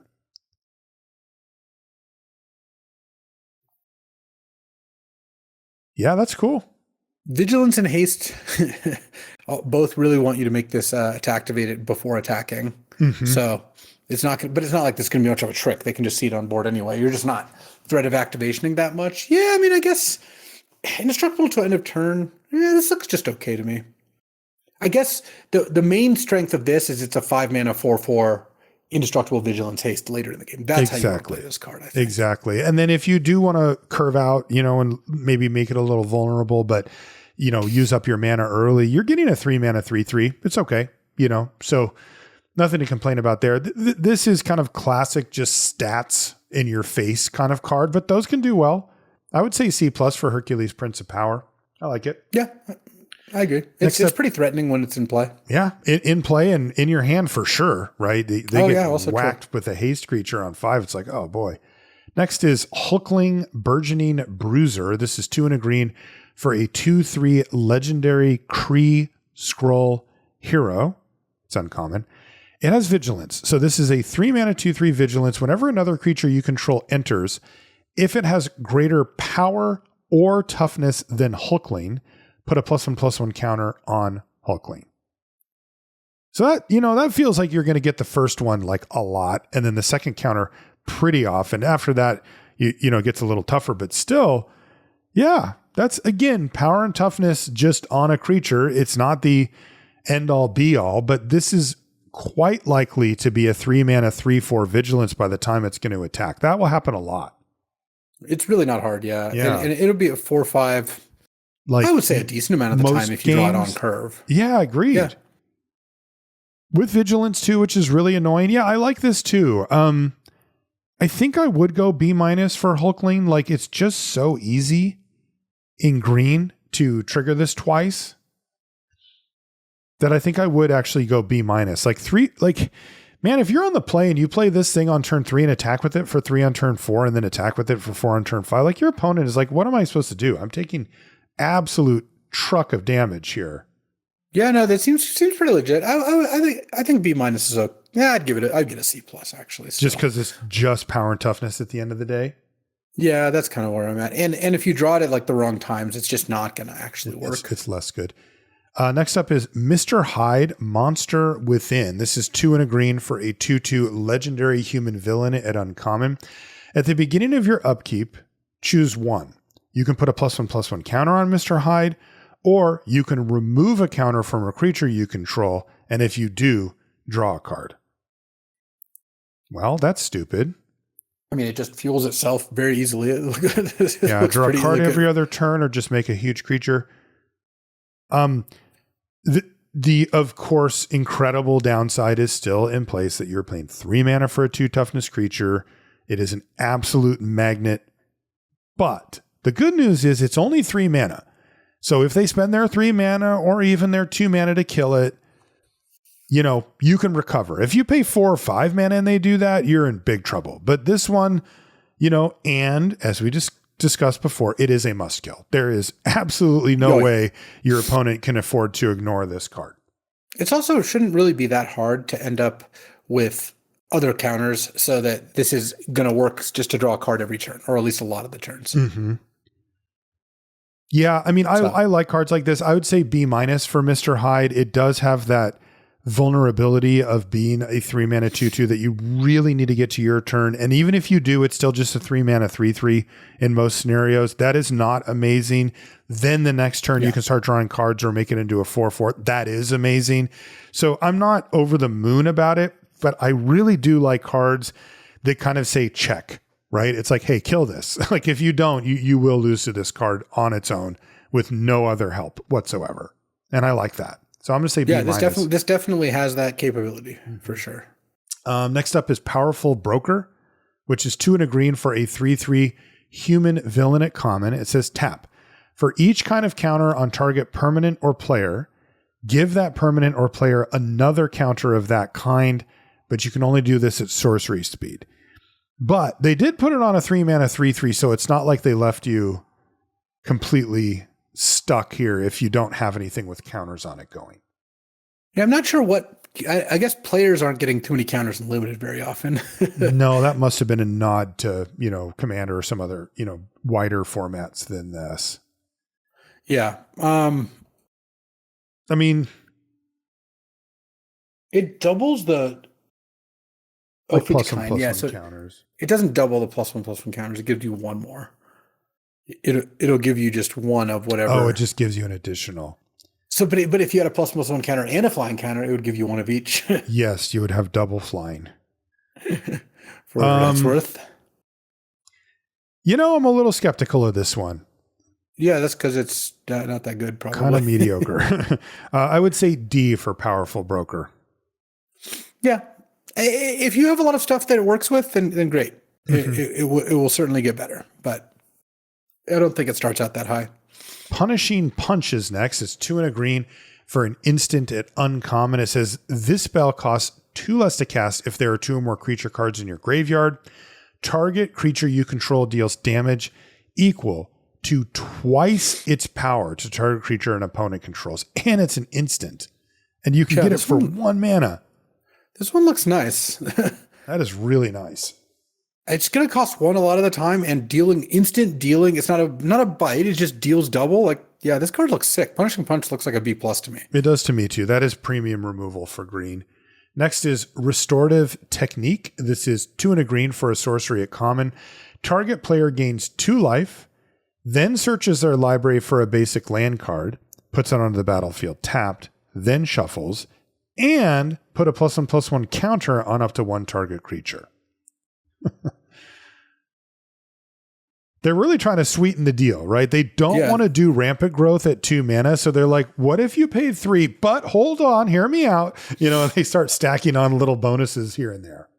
Yeah. That's a lot of value for 3. I mean, 2 life, the counter can really matter. 2 life, a counter, and a card. And the counter's a theme. And there's like a little bit of life gain for some of the cards in the set. It might get across the line.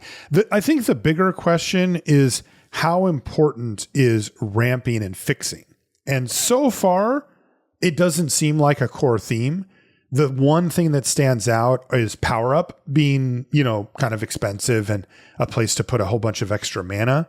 But that, at least so far, is the only thing that jumps out to me.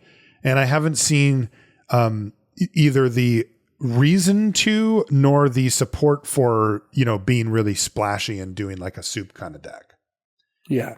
That's the case, because you really need to be able to take advantage of that. The 2 life and the counter are nice, but they're not the core of the card. The core of the card is ramping and fixing, and you have to want that to play a card like this.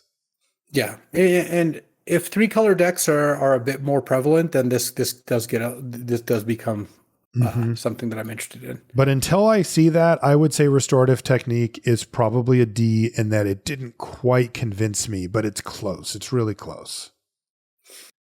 Yeah, it's a lot of cards. It's a lot of stuff. I hope it's good. Let's say that. Next up is Pet Avengers. This is 3 and a green for a 4/4. This has to be one of the most ridiculous types. It is a dragon, cat, dog, bird, frog hero.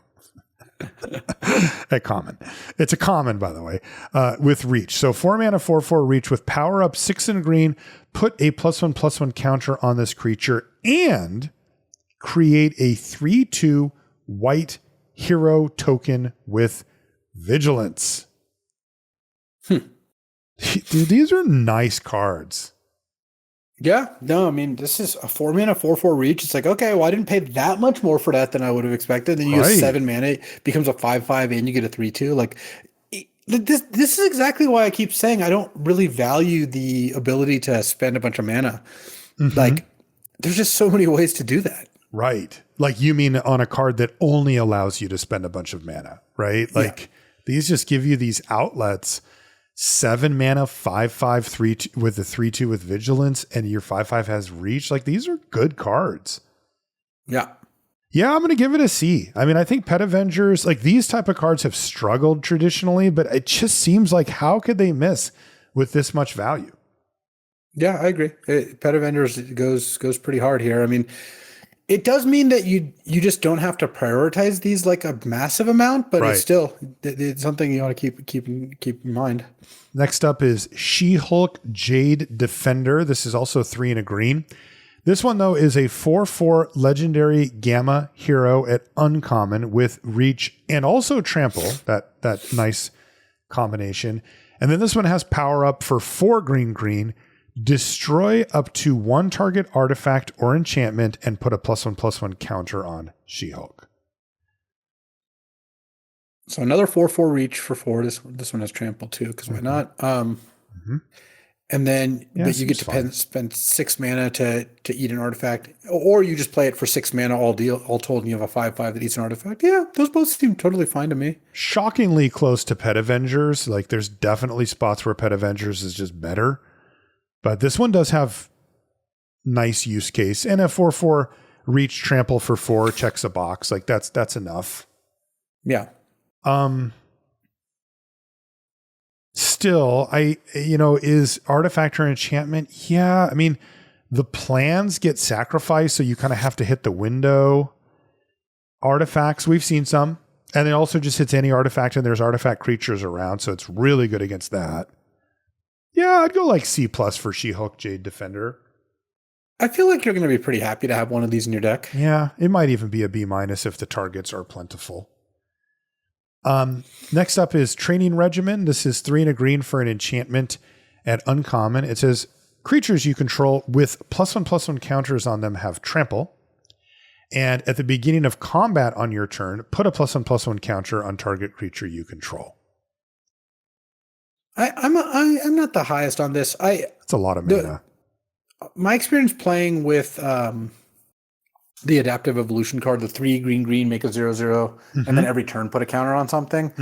It just wasn't that good. Okay, I liked it quite a bit, but I just thought it was okay. But that one's so much better than this, isn't it? Right. That's kind of what I'm saying. It's that is what I'm thinking.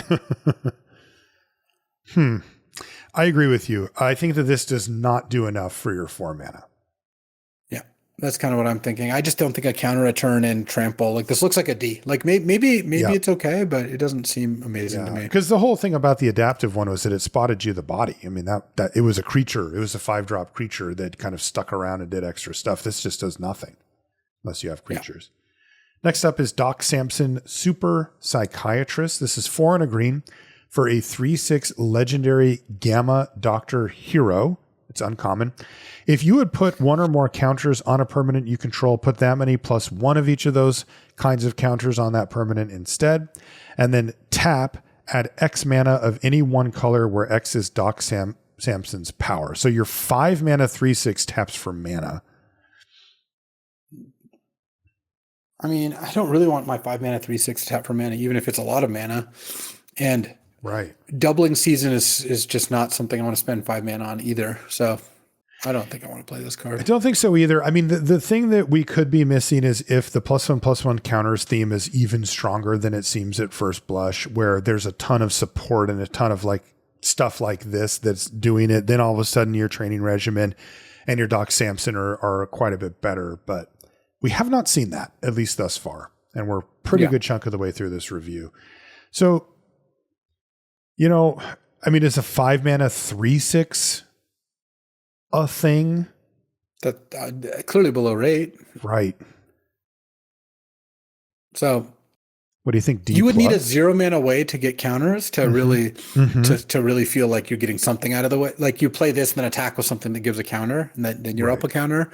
Right. But then you're going to hope to untap with your 5 mana card and then start tapping it for mana. It's I'm just really not sure what's going on here. Yeah, I think the joke here is that it basically allows you to pay any power up cost, and those almost all or maybe all come with +1/+1 counters, so it doubles those. So you're like, see. this is your power up cost. No, that makes a lot of sense. Covers everything. I mean, I'm in the D plus C minus range for Doc Samson. I'm not impressed even with that observation. It's still like, sure, I guess. Yeah. I guess I'd go D plus for Doc Samson. Yeah, I like D plus. I think that there will be times when this card does something. And again, this is something we've mentioned many times, is cards these days. Julie, can you chill out? Julie's excited about Doc Samson. Cards these days tend to be great in their right situations. The question is, how often is the situation going to be right for Doc Samson? Exactly. Next up is Khazar of the Savage Land. This is 4 and a green for a 3/2 legendary human barbarian hero at uncommon. And it says you may look at the top card of your library anytime. You may play lands from the top of your library. And when Khazar enters, create Zabu, a legendary 2/2 green cat creature token with landfall. Whenever land you control enters, put a +1/+1 counter on Zabu. Dude, that is nice. Yeah. Wow. 5 mana 3/2 plus 2/2, and the 2/2's better than the 3/2. It's like land falling, and then of course they play nice together too. And that isn't bad. To get that play lands from the top of your library at that stage of the game is really nice. I mean, you're clearing away key lands there. And you're not even really paying that much of a cost for it. No. Because you're getting a 3/2 plus a 2/2. Totally. This is awesome. I love Khazar of the Savage Is Land. this a B plus or an A minus? That's my question to you. I might be an A minus. Like, it might be. Look, you do want to try to, if you can, cast this on turn 6. It's always good with this kind of card if you can to like cast it without having played a land yet. But once you do, I mean, this card is just, even if you don't get a land off it, you're still probably up a card. This card could get you up multiple cards and be a lot of stats. I like A minus for Khazar. Yeah, me too. That's dope. Next up is Super Strength. This is 5 mana. Is it a pump spell? It is an enchantment aura. Oh, it might be. It's common. It enchants a creature. Enchanted creature. Oh, yeah. It gets +4/+4 and has trample and ward 1. that is a pump spell if I've ever seen one. 5 mana, give it trample and ward 1 and +4/+4, huh? But it does not have flash. You No, must play this the fair and noble way of tapping 5 mana on your turn and targeting one of your creatures and then closing your eyes and hoping this thing resolves. Oh man, this is just the highest upside, highest downside you can get. You know, if you're a gambler, grab those super strength and let it rip, because if it hits, it turns any creature into the biggest thing on the board and even a little more annoying to kill. And if it doesn't, you lose. You are done. You really are too. Oh man. Yeah. Not my type of vibe, but at least I like that they made it worth it. Like +4/+4 trample and ward 1. That is a lot. I mean, that is clearly going to turn basically anything on the board into the best thing. And you need that to be the payoff for a card like this. That said, my average case bad scenario isn't the one where you tap out for it and then they kill the creature. That's terrible. I mean, you're losing that game. But let's assume you wait till your opponent's tapped down a bit and then you go for your super strength and it resolves. They still can untap and kill your creature. And that's still really bad if you didn't win the game that turn. And that's the use case that I'm most concerned about, because that is a very realistic scenario to happen. And it's pretty bad for you. Like that is not going to turn out well. So I would go D on super strength, while recognizing that you can just YOLO it sometimes and you will 100% just kill your opponent. Like there are times when that's going to happen. Yeah. I mean, it's a common for a reason, right? Like they didn't expect this card to just dominate games. Exactly. It looks fine to me. Like if in the sense that if you land it, it'll have a powerful effect, and there will be times when it's going to be really good, and you will definitely lose to this card at some point. But it's also not a card that I'm going to heavily prioritize. Another one where in the green-red mirror or in the matchup of versus green-red, this card's much better. Next up is Wakandan Royal Guard. This is 4 and a black. 4 and a green for a 4/4 human soldier hero at common with vigilance. And it says, when this creature enters, put a +1/+1 counter on target creature. If that creature is another hero, put 2 counters on it instead.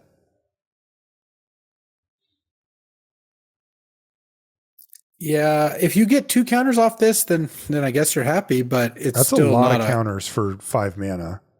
Yeah. But you're still, I don't know. I still don't really want to put this card in my deck. This looks like a below average 5-drop, even if it will be fine some of the time. I agree. I keep going back to, okay, if you're doing the +1/+1 counters thing and there's a whole bunch of, payoffs or things that we haven't really seen yet, then yes, this card does creep up into the playable range. But on its own, it's just not, man, it's close, right? These cards are good. Like this is a D, right? This is a 24th card, 25th card.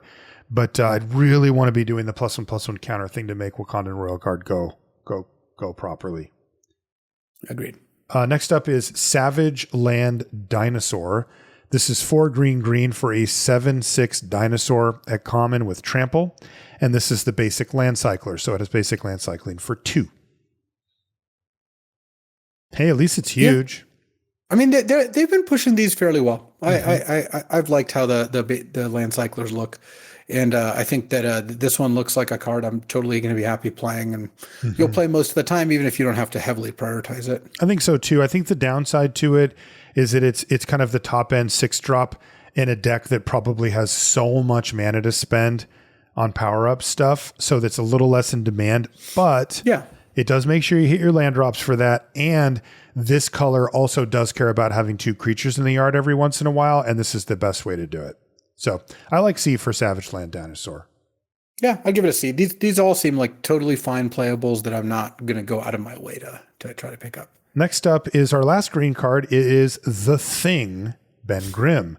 This is 5 and a green, so 6 mana for a 7/7 legendary human hero at uncommon. It has trample, and whenever 1 or more heroes you control deal combat damage to a player, put 2 +1/+1 counters on The Thing. Well, that is just freaking massive. A 6 mana 7/7 trample that just gets bigger sometimes.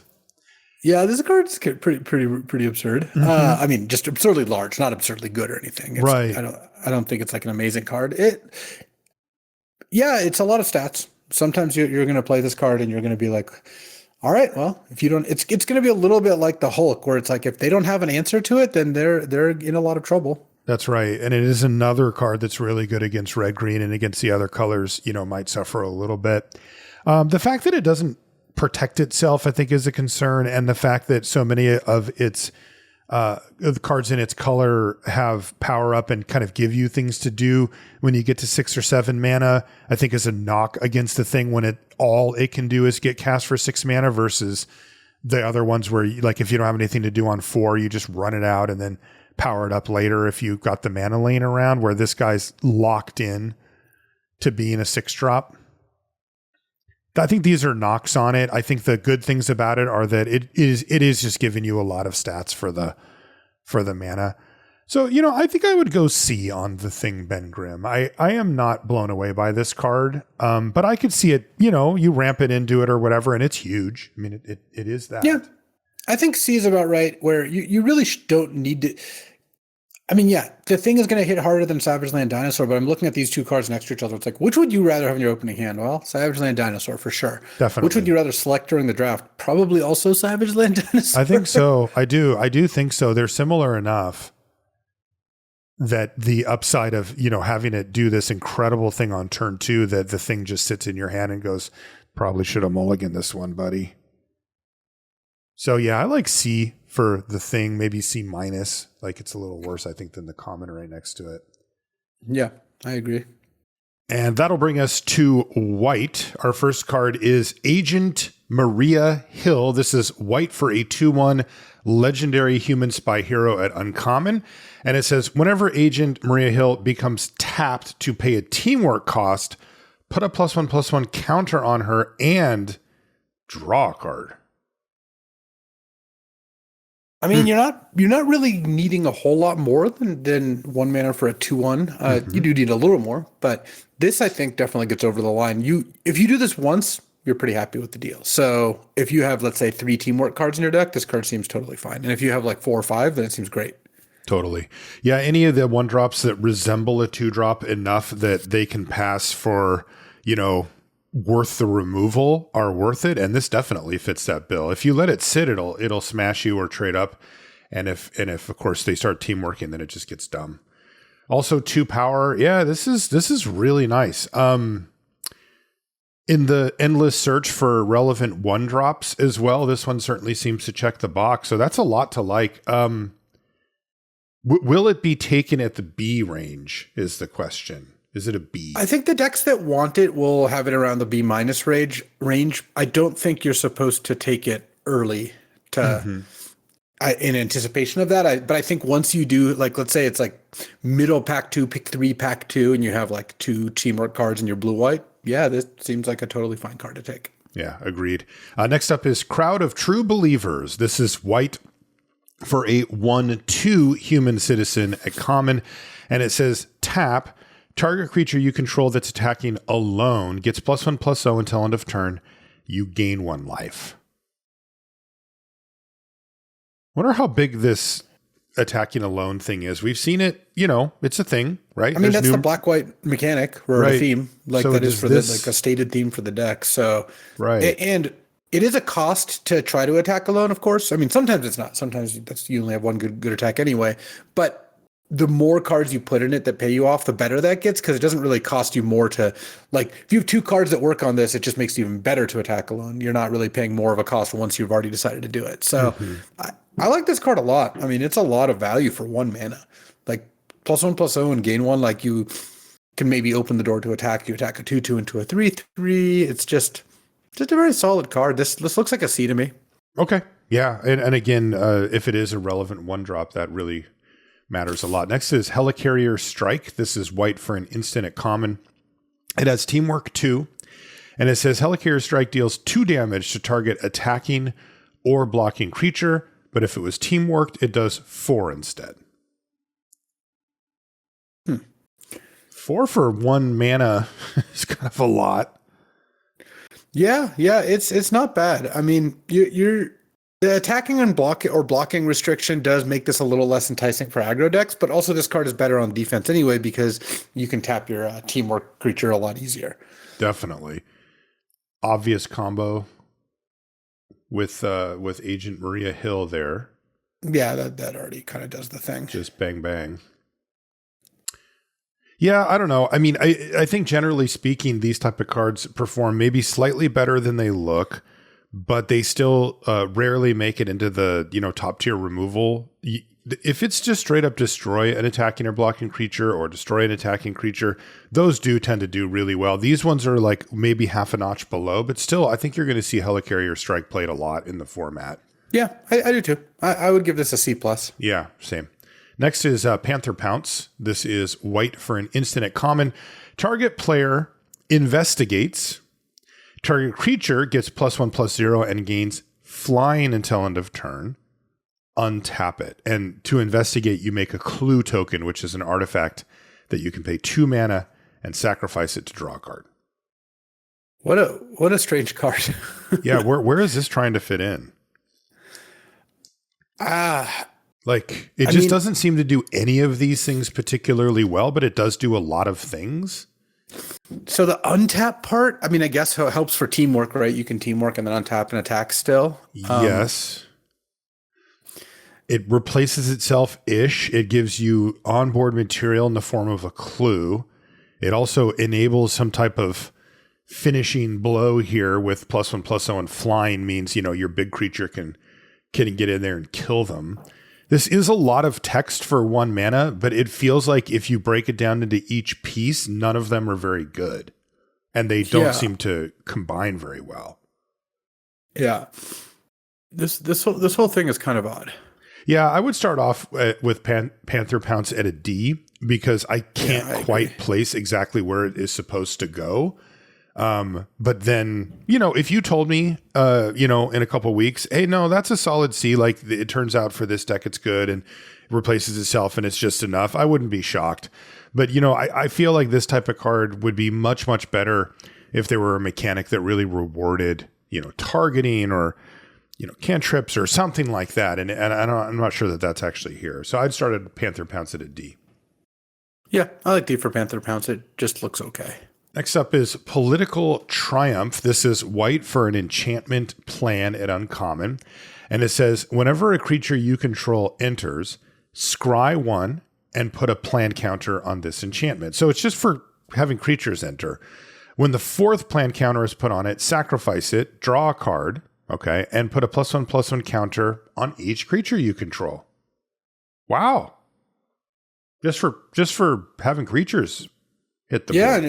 And it goes, in order to do it, you go wide, and when you go wide, you get a reward because you get a +1/+1 counter on all those creatures you just played. So if this works smoothly, you get scry 4, draw a card, and put presumably 4 or more +1/+1 counters. That's not bad at all. That's not too bad.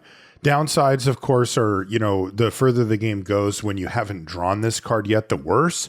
Also, if you are a creature light deck, then this type of card really, really suffers. So you do want to make sure that this is, one of your few non-creature spells. And those spots, by the way, do get chewed up very quickly. Because if you're, running, say, 15 creatures, you probably want to have 4 or 5 removal spells in there. That only leaves you 3, maybe 4 slots left total for anything else. And if this is one of those things, including, combat tricks or other, bombs that you may get that aren't creatures and such, this is going to have to really pull its weight. So you got to make sure you put it in the right home. But I got to say, Luis, if somebody goes turn 1 Political Triumph, I'm like, oh no, like this is not going to be good for me. Like the scry really matters in that developing stage. And then when it pops, they get a card back and their board is all of a sudden quite big and they've invested a whole 1 mana into this thing.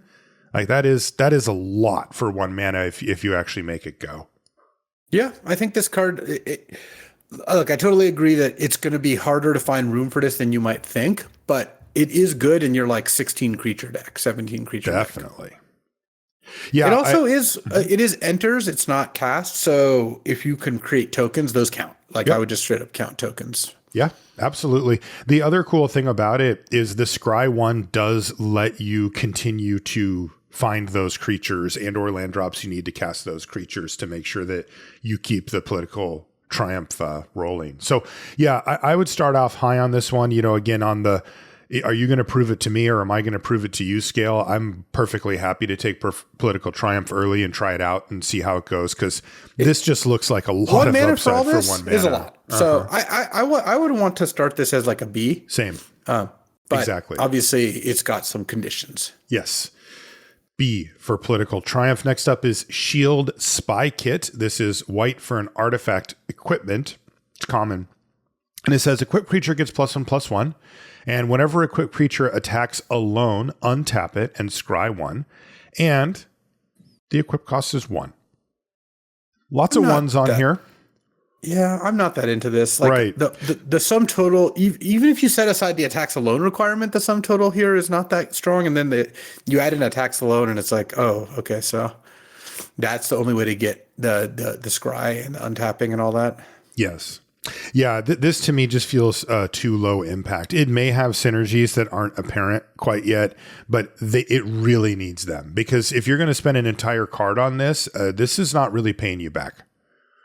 I do like cheap equipment that you can move around. There's some things to like here, but I would start off low on Shield Spy Kit. I'd give it a D. Yeah, I agree. Next up is Agent of Atlas. This is 1 and a white for a 2/2 human spy hero at common, and it's got prowess.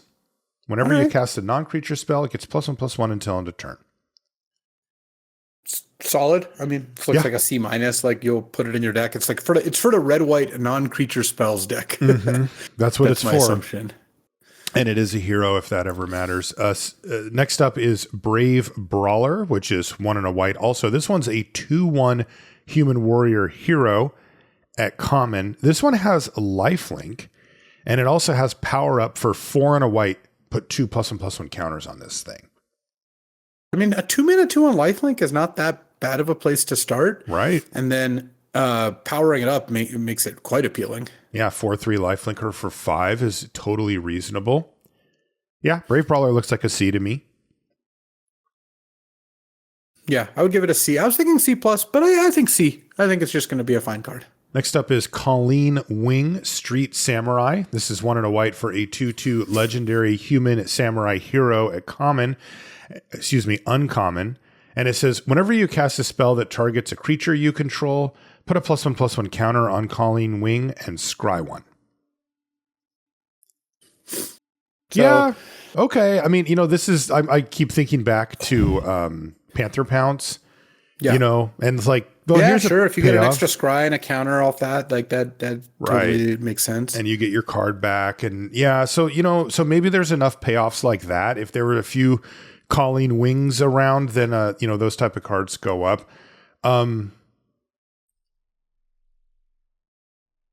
Yeah, I mean, I wouldn't need much, right? I would just need a couple of pump spells in my deck to probably throw Colleen Wing in here.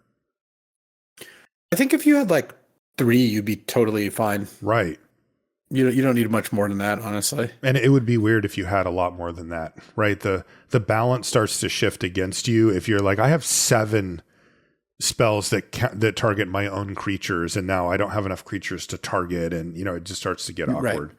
So I would say like build around C+ for Colleen Wing, in the sense that like if I had no ways to target my stuff, a 2-mana 2/2 is not cutting it in modern day limited, so I would not be playing that card. But if I even just had a few, sure, I'm checking the box. I wonder if I would really want a way to do it over and over again. But build around C+. Yeah, it sounds insulting, but I do think it's appropriate here.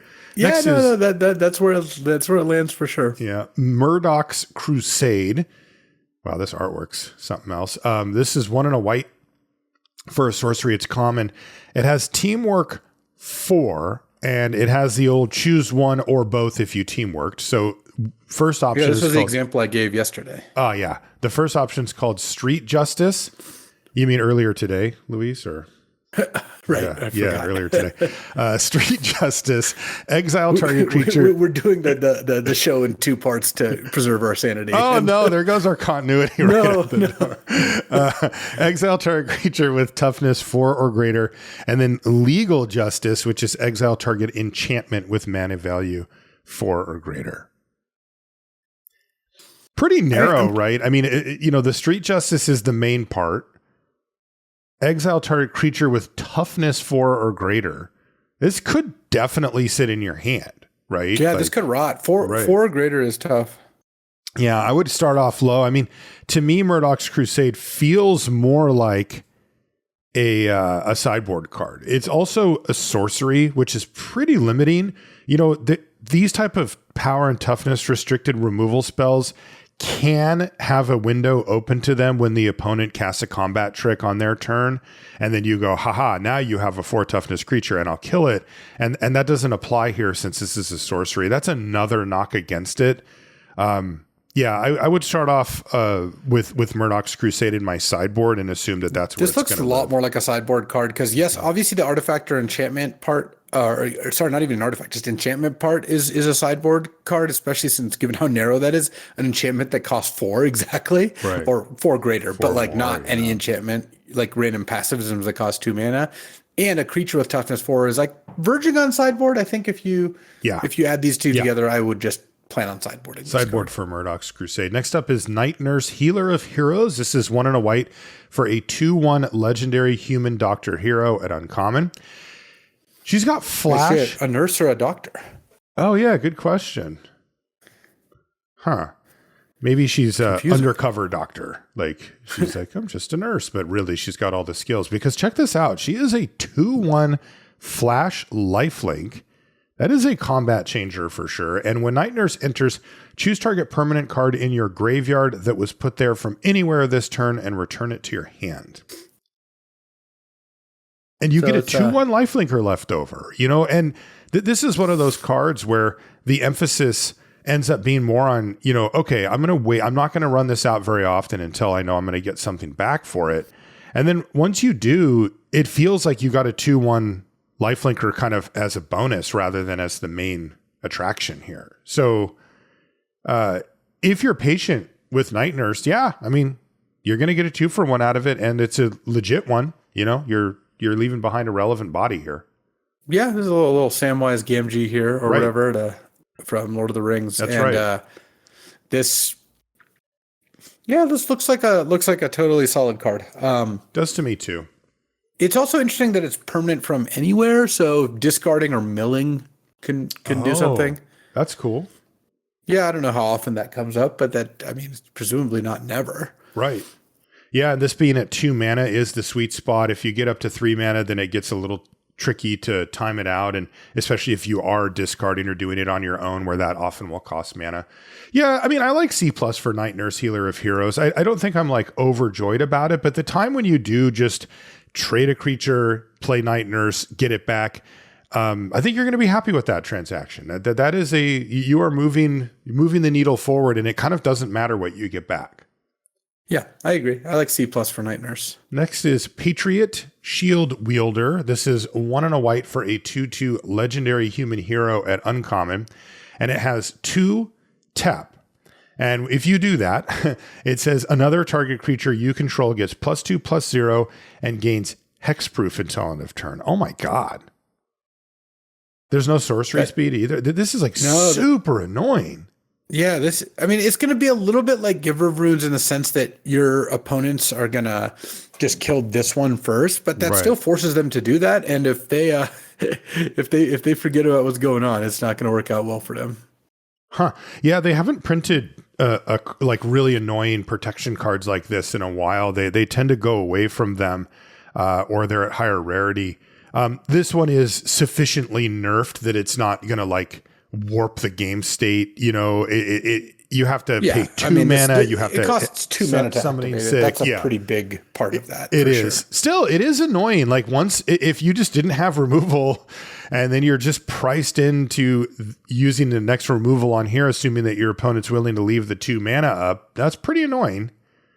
I definitely would be playing as many of these as I could get just to throw a wrench in the works, but my guess is that it plays out just okay. I mean, 2 mana is a lot. Like you can't leave up 2 mana, for the rest of the game, right? That's just not reasonable thing to do. So it's a little bit more of a later game after the dust settles type situation. Like, I guess the question I have is, Luis, do you put this in the B range at all? Like, is it just a C+? No, this is like a C+. Okay. Like, I think that the card is solid, but I don't think that you're going to be looking at like a B range card. Yeah, it also is going to be, again, I always point out the difference between annoying and good. And this is going to be annoying, but it doesn't necessarily mean that it's really good. Next up is Raft Security Officer. This is 1 and a white for a 1/3 human soldier at common. And it has the activated ability of 2 and tap it to tap target creature. But this ability costs 1 less to activate if it targets a creature with power 3 or less. Yeah, that's pretty decent. Yeah. So, I mean, a 2 mana 1/3 that taps 1 tap a creature would be quite strong. So it's only when you're tapping big things, and by the time you're doing that, presumably the extra mana is not as big of an issue. Exactly. Yeah, and this is another type of card that they don't print too often anymore. These tappers are not really in vogue these days, but. Yeah, and then it also has like the sneaky 1/3 instead of a 2/2, and that can mean it can block a little more or it's a little harder to kill. Yeah, I'm optimistic. I actually like C+ for Raft Security Officer. That actually seems like it'll sit there and be, a pseudo removal spell until it gets killed, and it progresses nicely with the game too. Yeah, I don't mind it. Next up is Supervillain Lockup. There we go. This is 1 and a white for an enchantment. This one is uncommon, and it has flash, and it says when this enchantment enters, exile target tapped creature an opponent controls until this enchantment leaves the battlefield. Wow, that is really powerful. Targeting restriction is real. It does, the creature has to get tapped at some point, but almost all creatures do, right? Like activated abilities generally have a tap. And then, of course, attacking does as well. There's not actually that many really great creatures that just sit there and never get tapped for any reason. They do exist, but that's not the common use case. So, and of course, anytime, combat or activated abilities are come up, then it becomes kind of easy mode because this thing has flash, so you can just do it whenever you want. Yeah, I think that I mean, we've seen this, right? CLOA is this card, and it's fantastic. Like, this is a great card. I'd give it a B. I like B for supervillain lockup. It's really nice. Next up is It's just too efficient. It's just too efficient, exactly. Next up is Take Up the Shield, which is a reprint, right? 1 and a white instant common, put a +1/+1 counter on target creature. It gains lifelink and indestructible until end of turn. Yeah, this is a strong effect. We've seen this card play out nicely, and lifelink plus indestructible plus a +1/+1 counter. It's like it wins that combat. It stops the removal spell that isn't like a bounce spell, right? And it leaves behind a +1/+1 counter, while giving you a bunch of life in that spot. So this is like a C+. This is one of the better tricks you're going to find. Absolutely. I love what you said, that it leaves behind the counter. Like, that part often goes overlooked the first time you play it. Next up is, or what do we want to give it? C+? I would give it a C+ for Take. Yeah, that is a top tier combat trick. Next up is Agent 13, Sharon Carter. Sharon costs 2 and a white for a 3/2 legendary human spy hero at uncommon. And whenever a creature you control attacks alone, investigate. That's make a clue token. Dude, now we got some payoffs. Okay. I don't mind this. I mean, this looks kind of decent. Agent 13. You play this and attack with your 2-drop, make a clue, even if you trade off. Like, that is pretty sweet. This is a payoff I don't mind. Yeah, definitely. And the cool part about this type of mechanic is that you don't have to be all in on it. Like, you can just choose to attack with one creature every once in a while, even if it were to die, or even if it's only getting in for one or whatever, and get some value out of it. It's not like you have to be all in. So yeah, I love this. I think this is awesome. I mean, it even counts her, right? You could just be like, next turn, attack with my 3/2, make me a clue, and then she certainly works by herself. And then, though, I think a lot of the time you're gonna mostly see this just going yes, without you helping it, right? Because the most powerful thing is what you said, right? Play it, attack alone. Your opponent just doesn't have that's what you would like to do, if you can. And then, we do have to start taking note of cards like Take Up the Shield, right? Because, if you're doing the attack alone thing, you are a lot of times going to get blocked, unless you have some huge creature, which isn't normally how these type of decks play out. You want like a small evasive threat or something. But anyway, if you do have to throw a creature in, they're going to get blocked. And now you can take up the shield, blow them out. Like, there's a lot to like there. I would give B to Agent 13, Sharon Carter. It feels like it's going to be pretty easy to get a card out of this right away, and then if it sticks around, it's just going to get dumb. Yeah, I agree. I like B. This is just it's going to be a must kill that's almost always going to make you a clue at the first blush. Next up is Agents of S.H.I.E.L.D. This is 2 and a white for a 2/4 human spy hero at common. And it says, whenever a creature you control attacks alone, that creature gets +1/+1 until end of turn. Oh, they couldn't have just put it on there. One of my favorite all-time mechanics there.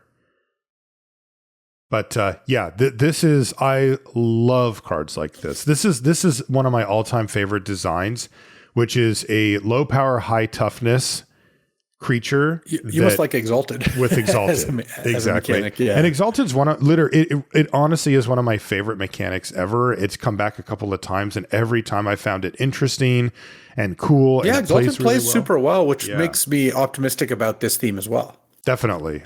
So far, this is the deck that's caught my eye the most at this point, now that we're a little chunk of the way through white and we've seen multiple payoffs for it. It's really, I'm like, what do we have here? Because I do like that strategy, and Agents of S.H.I.E.L.D. is going to fit perfectly into it. Basic idea is you've got a 2/4 back, so it's kind of hard for your opponent to attack into you.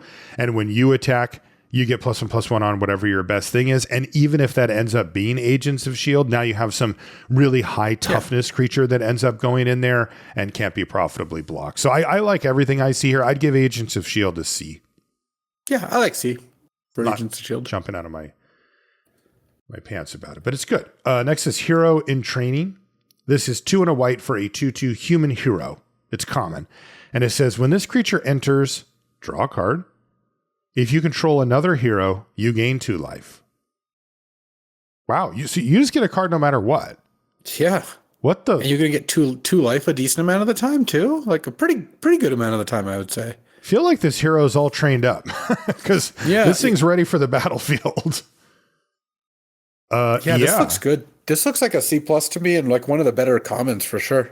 I'm kind of confused. Like that's great. Usually you have to pay 4 mana for that, to get the card back, but okay. Next up is Kree Commandos. This is 2 and a white for a 2/1 Kree soldier villain. This one's common. This has a lot of stats though for a 3-drop. It's got flying, most importantly. It also has vigilance and it has prowess too. Is that enough? Because that's a lot of stats for 3 mana. My only complaint is that vigilance isn't really a huge part of this card because it's not the best blocker. But I still think this is a pretty impressive card. I mean, it's just a lot of stats. I would say that if you've got a decent amount of non-creature spells in your deck, which is kind of the theme of red-white, then this card looks like it would work pretty well. I mean, I'd give it a C- probably. Same. Yeah. You and I both have the same. It just doesn't block well. That's my main complaint. Right. And the other, of course, weakness is with 1 toughness only. It is, it'll basically die to any removal spell. And what can happen in these type of decks is sometimes you don't have quite enough threats because you're trying to fit in a bunch of non-creature stuff to trigger prowess, and you end up with fewer creature threats and they die more often. And Kree Commandos could just be one of those cards that just never, ever gets to attack if your opponent doesn't want it to. Next up is Quake, Agent of Shield. This is 2 and a white for a 3/3 legendary inhuman spy hero. Rude. It's uncommon. And it has the ability Seismic Takedown, which is whenever you cast a non-creature spell, tap target creature or land. Wow. That's they rude. don't do that too often, but No. So is this a little upkeep stop on your upkeep, cast a card, draw a spell, tap your land sort of deal? Absolutely. Seems like that could be that is part so of the jam. rude. And it's a 3 mana 3/3, so it's not like you're giving up a ton for that. Ton. I mean, as long as you have some good ways to draw cards, then this is the kind of card that can really, really pop off in your like red-white deck. Like casting a cantrip and tapping something is just very appealing. Yeah, and you can use either ability on that you mentioned, the upkeep stuff, because if you go upkeep, play a cantrip, tap your creature, like that's really quite good, right? It takes it out of combat on their turn and blocking on your turn. Like that's a big swing. Yeah, I mean, Well, it also the way you use this really will heavily depend or heavily change like what cards you're looking for with it. Because if you're a defensive deck, you really need a lot of instants. If you're an offensive deck, you could just use sorceries because you could just tap down blockers. Totally. So it's good to know kind of like what it is you're trying to accomplish. What grade? I would probably give this a B. I feel like it's going to be pretty loud when it's in play. Like it will dominate the battlefield. All right, B for Quake, Agent of Shield. Next up is Red Guardian, Super Soldier. This is 2 and a white for a 2/2 legendary human soldier villain at uncommon with flash. So 3 mana 2/2 flash. And when it enters, destroy target creature an opponent controls that dealt damage this turn. Not that was dealt damage, that dealt damage. That's pretty good, actually, right? Yeah, because what you're just gonna do, oh man, it's gonna heavily reward people who are good at playing around this, because what you're gonna want to do sometimes is your opponent passes on turn 3 with no plays. You're just not gonna want to attack if you get the read that they have this card. Right, and normally we people who play around stuff like that are able to attack into the opponent. I mean, this thing, the creature just has to have done damage at all. Do you think that they would run it out in shame or just hang on to it? It depends. I think a lot of people would hang on to it. They would it would be too embarrassing to show. I think I'd hang on to it. The question too, is this more of a removal spell or more of a creature? I mean, it certainly has elements of both. I think you're not playing it for the creature part very much, so you really want the ability to go. If the ability isn't going, I feel like you're going to be kind of unhappy with how this all plays out. Like, so For sure. And it is going to be the sort of thing where a lot of the times you're just going to want to let them attack you and just take it on the chin and just cast this, or you can just chump with a creature and then have that creature do something instead. Yeah, this feels to me. I mean, what are they supposed to do? Never have their creatures do damage to something? I mean, they have to at some point. So to me, I think Red Guardian Super Soldier looks really strong. Like, you get a 2/2 body left over as well. That's good. Yeah, I mean, how strong are we talking? Do you think this hits the B level? Yeah, I do. Yeah, I think it's a B. Yeah, I mean, it definitely is a powerful card. It's going to feel pretty great when you cast it on turn 3. And you kill the I think creature, the question long attacked. term. Yeah, I think the question long term is what you said is how play aroundable is this? Well, if we're talking about that, then people on Arena are just not going to play around it. So That's true. So B. so yeah, we can just give it a B in that case. Next up is Web Up. This is 2 and a white for an enchantment at common. And it says, when this enchantment enters, exile target non-land permanent an opponent controls until this enchantment leaves the battlefield. Sweet. Yeah. Little O-ring. Mm-hmm. And I think that this is, they put this in the Spider-Man set or something. But at any rate, common, any non-land permanent. It's a B. It's just always a fantastic card. Very, very good card. Also, it's only 3 mana, so it dodges its own the removal from that other card somehow. Luke Cage, Power Man is next. This is 3 and a white for a 2. Wait a minute, it's a 2/5? What? Come on, Luke. Your name Power Man. Yeah, keep going. He's got some power, don't worry. It's a legendary human hero at uncommon. It has Unbreakable Skin. Whenever Luke Cage attacks alone, he gets, that's right, +2/+0 and gains indestructible until end of turn. Sweet. Yeah. 4 mana, if it attacks as a 4/5 indestructible. You know what's really going to be good against this attack alone deck? Like instant speed removal or bounce. It's just going to be so brutal. It's so gnarly against it. You're just going to spend you're going to plan out this turn that involves attacking with this one guy, and then it's just going to be like, all right, well, okay, I'll bounce it. Yeah, but I'll say, Luis, the reason one of the reasons that I really like Exalted as a mechanic is because even when that does happen, you have all the rest of your creatures back, right? It's not true. You didn't make this like weird, wildly committal attack. So the game doesn't just end. It is a large resource sink that you just had killed. So it does set you back, but it's not like you're tapped out and your opponent's like, and then I just attack you and win, So you do get that. And of course, and Luke Cage Power Man looks like the ultimate I want to attack alone thing, right? You can just pile stuff up on it, smash them for a bunch. It isn't an amazing card though, right? It's still a 4 mana 2/5 if you're not attacking, which is fine, passable. Yeah, though attacking as a 4/5 indestructible, these kinds of cards always just feel kind of polarizing to me, where like sometimes it's a little bit like the Red Hulk, right? The 6/7 enrage deal damage. You'll just play against this card sometimes and be like, wow, my deck is not equipped to fight this. Like right. I'm not going to beat this thing, Totally. And I think that Luke Cage has that aspect to it. You play against this and you don't have a good way to deal with an indestructible 4/5 coming. You're not being aggressive enough. Then all of a sudden, Luke Cage is gonna wipe the floor with you. That's right. So I would probably say B- for Luke Cage Power Man. Yeah, that's exactly where I would put it. B-. Next up is Mockingbird Ace Agent. This is 3 and a white for a 2/2 legendary human spy hero at uncommon with double strike. 4 mana 2/2 double strike. And whenever you cast a spell that targets a creature you control, put a +1/+1 counter on Mockingbird. Is this mocking us, Luis, is the question, because there is clear power level here, right? Double strike plus the ability to grow is a classic combo for, a card that can take over the game. But a 4-mana 2/2, regardless of the text on it, is a classic recipe for a card that can help you lose a game because you put 4 mana into a card that dies so easily.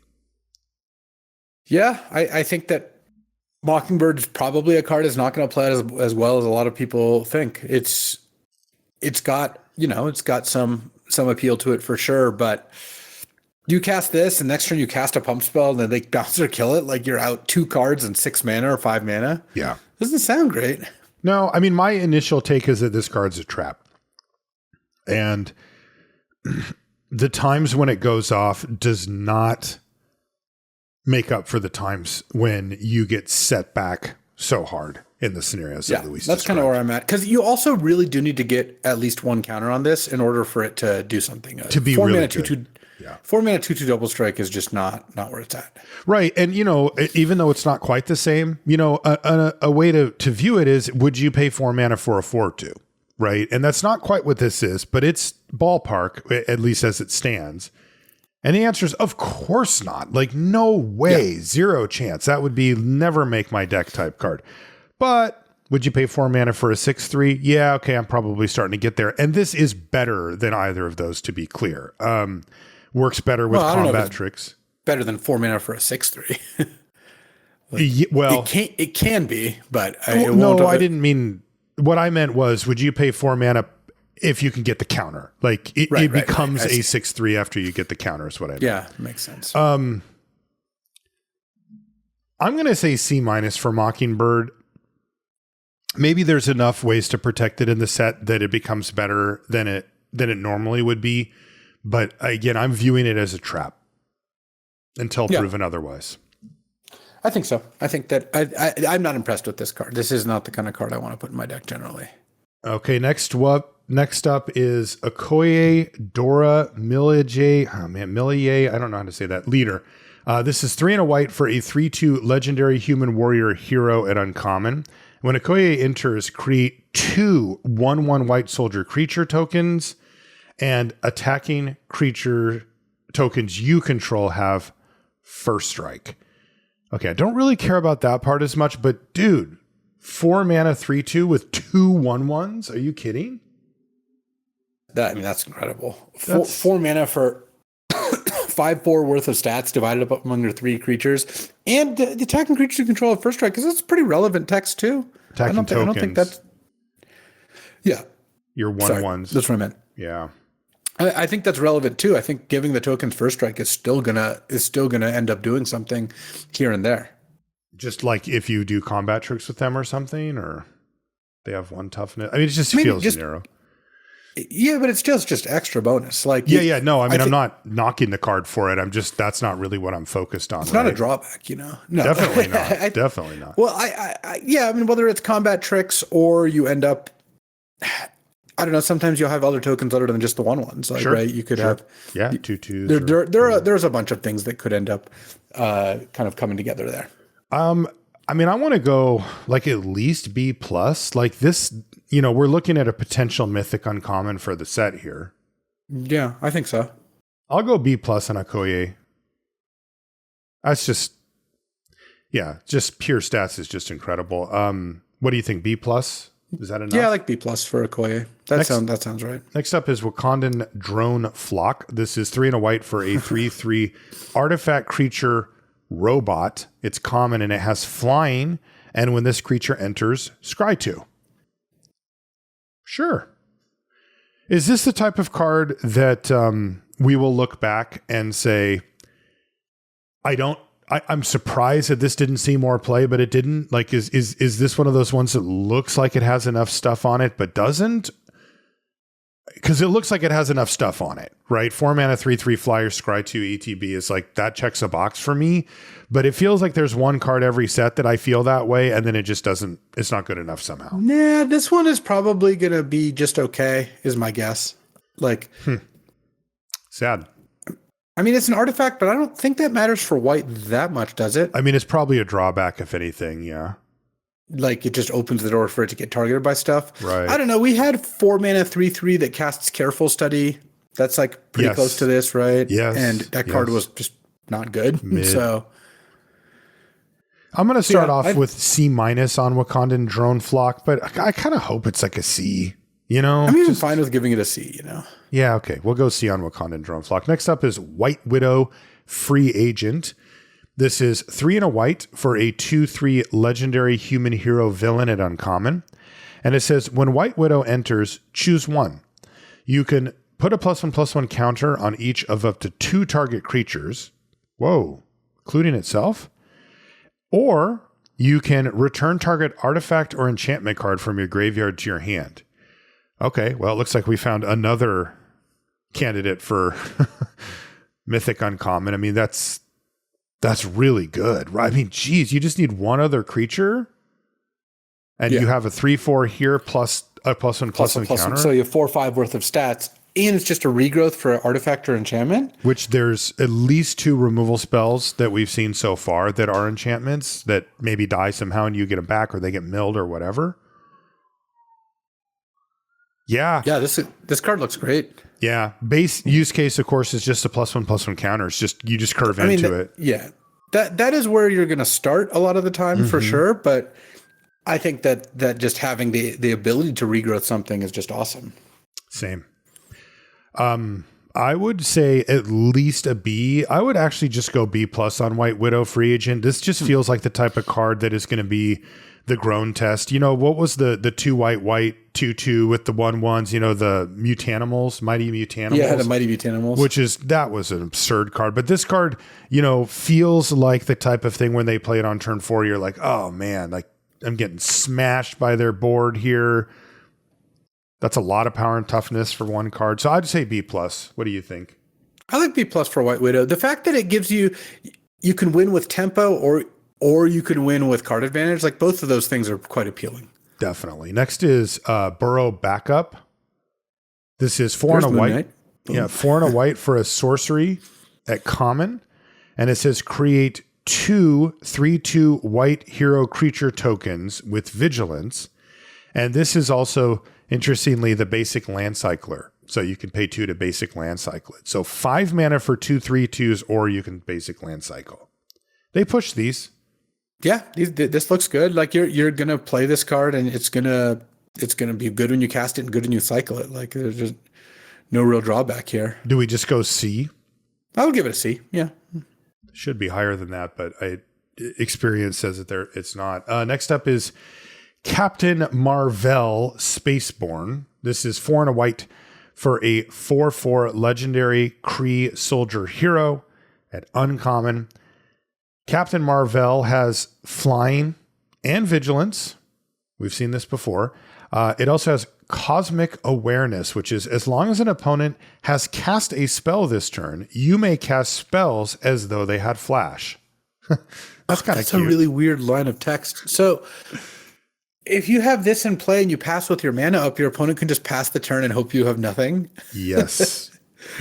That's really funny. And they're playing with the fire of you having hope that they did that and didn't spend their mana.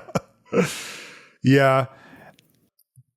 That's interesting because you probably still just want to play your stuff out on your turn to not risk not being able to use your mana if it's a, curving out board state type scenario. If you are ahead significantly, you can definitely just say, yeah, go. Like, what are you going to do? Do nothing? Like, that's not going to work out well for you. Well, I think that the disaster scenario is that for them is that they pass because and then you just have an instant and you're just like, okay, well, good luck. Yes. But I guess you still get to play instants in your deck too. Yeah. But this card is good with instants though, for that same reason. Right. It's funny because the ability does actually push you to want to not play instants just because then you get more value from the text. But like not having instants in your deck can set up that a scenario like that, which is going to work out well, I think. So I think the bigger question is this card good in general? 5 mana, 4/4 flying vigilance with some upside. I mean, it's okay. I would say this is like a C-level card. That's what I think too. 5 mana, 4/4 flying vigilance is just not quite up to snuff. I mean, it still matters, like it's playable, but just not in that really great territory. C for Captain Marvel. Next is Invisible Woman Sue Storm. This is 4 and a white for a 2/5 legendary human hero at uncommon.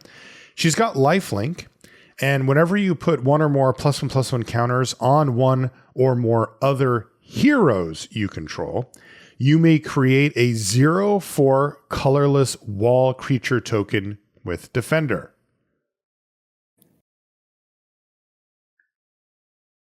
Interesting. So she doesn't fulfill any of the things at all herself. Correct. But when you get a +1/+1 counter, you start stacking up some O4 walls. Yeah, those are kind of cool, actually. Yeah, it's not nothing. Also, I have to say that Invisible Woman as a 2/5 lifelink could be a good candidate for your attack with one creature. Attack alone thing? Yeah. Yeah. No, that's definitely true. I think that the thing that stands out about this card is that it is so defensive in nature, right? 2/5 lifelink is like an excellent blocker, and then its extra ability just gives you more blockers, basically. Not that you can't attack with it, and not that it wouldn't be good in the attack alone scenario, but you are paying 5 mana for 2 power at the most. Yeah. So you do have to keep that in mind. I'm kind of interested in this card. I guess I would give Invisible Woman like a C, maybe a build around. I think the ceiling is certainly a bit higher than that. For sure. I just don't know how often that +1/+1 counters is flowing.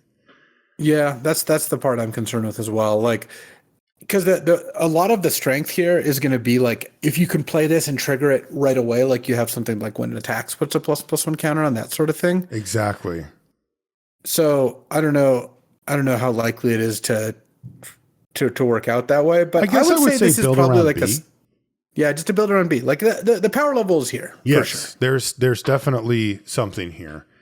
All right, that's it for white, and that will move us to blue, our last color. We've got Aerial Doombot. This is blue for a 1/1 flying artifact creature robot villain at common. And this one does have power up, even though it only costs the 1 blue. It's just a little 1/1. 5 and a blue, put 3 +1/+1 counters on this creature.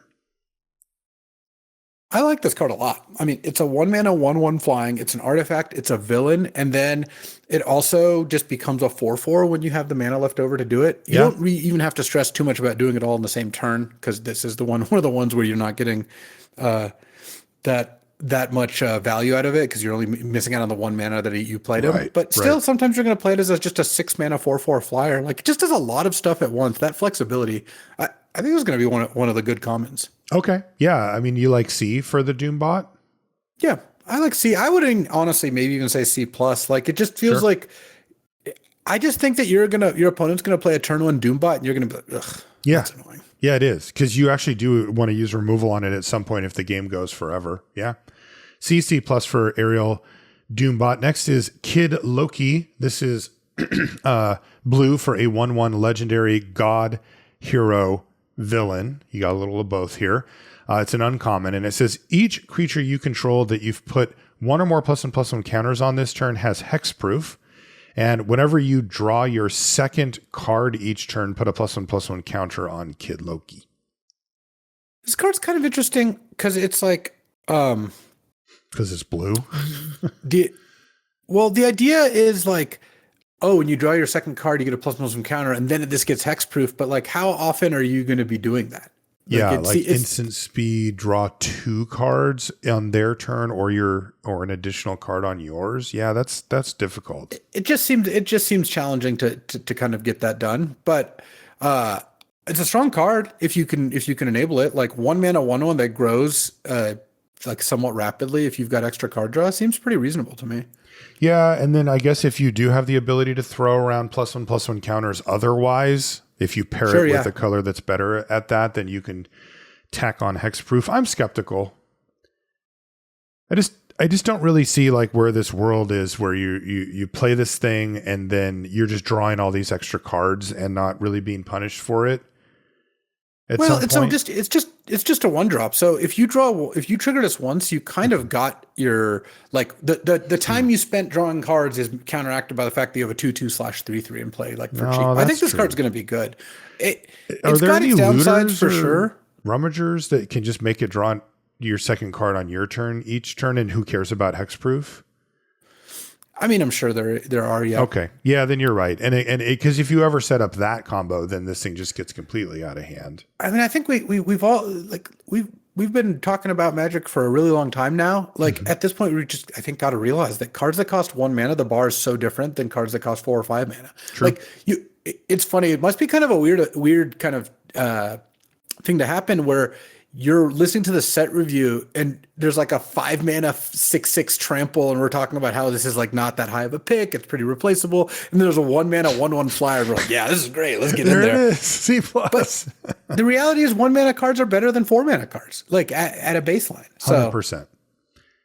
And that is the flip side, of what we've been talking about throughout this review about risking, putting out your creature and having it get killed by a cheaper removal spell. That can't happen with 1-drops. What do you want to give it? I would give it a B-. Like build around, I guess. It's a build around. You can't just put this in your deck and have it just do great. Like that is not really going to work that way. But honestly, if you have this and it's good in your deck, like if you have a deck that enables this well, it's quite a strong card. Agreed. Tricky too. Next up is Pim Particles. This is blue for a sorcery at uncommon, and it says target creature gains vigilance until end of turn and can't be blocked this turn. And critically here, you draw a card. This is kind of a super prowess enabler, right? Yeah, I mean, this is a great prowess enabler. It lets you get a free attack in. Like, this card is just going to play super smooth. It's an uncommon, there's a reason for that. Like, yeah, for sure. Like, this card is, imagine it's going to feel like the Gitaxian Probe of Limited, where you're just like, play this, 1 mana instead of 0. Get a free attack in. You don't even tap the creature. Just like, you just tap on your creature, like tick 4, and like you cycled your card. It's just going to make everything go nicely. It's good if you're beating them down. It's good if you're trying to draw 2 a turn. It's good if you're trying to, get your spell count up for a variety of things. So I like B for Pim Particles. It's going to be really good. I do too. Also the target your own thing. Yeah, there's a lot to like there. Next up is Stature Size Shifter. This is blue for a 1/1 legendary human hero at uncommon. And it says stature can't be blocked if her power is 1 or less, but she's got power up for blue X, and it says put X +1/+1 counters on stature. So this is another card a little bit like the Doombot, which I think is going to play it really well. You're going to pay 1 mana 1/1 unblockable. Play this on turn 1. You're probably, if they don't do something to it, you're going to get like 5 damage for free. Every turn, you're just like. Yep. And then at some point you're like, okay, spend 6 mana and put 4 counters on this. Now I have a 5/5. Now it's gonna be on a complete. And that's right after blockers have not been declared. Yes, that is also a good time to do that. So you can you can end the game with this card as a big mana sink in the middle or late part of the game. This card looks awesome. Yeah, I think it's quite good. I would say B for Stature Size Shifter. Yeah, it's kind of like a better Doombot. Like, it doesn't block as well because it's not flying. It's not an artifact, but its power up ability, I think, is quite a bit better. Definitely. Yeah, I really like that. Well, if you like B for this, the Doombot at C+, that's a steal. Like that I think that does show you how good that these cards are. Yeah, definitely. I feel like putting the deal on the table of here's my 1 mana, go ahead and use removal on it is just so advantageous. It's literally flipping those tables on what we were talking about before. Next up is Super Intelligence. This is blue for an enchantment aura at uncommon. It enchants a creature, and it says at the beginning of the upkeep on the enchanted creature's controller, that player draws a card. Nah, come on. What do you think about this one?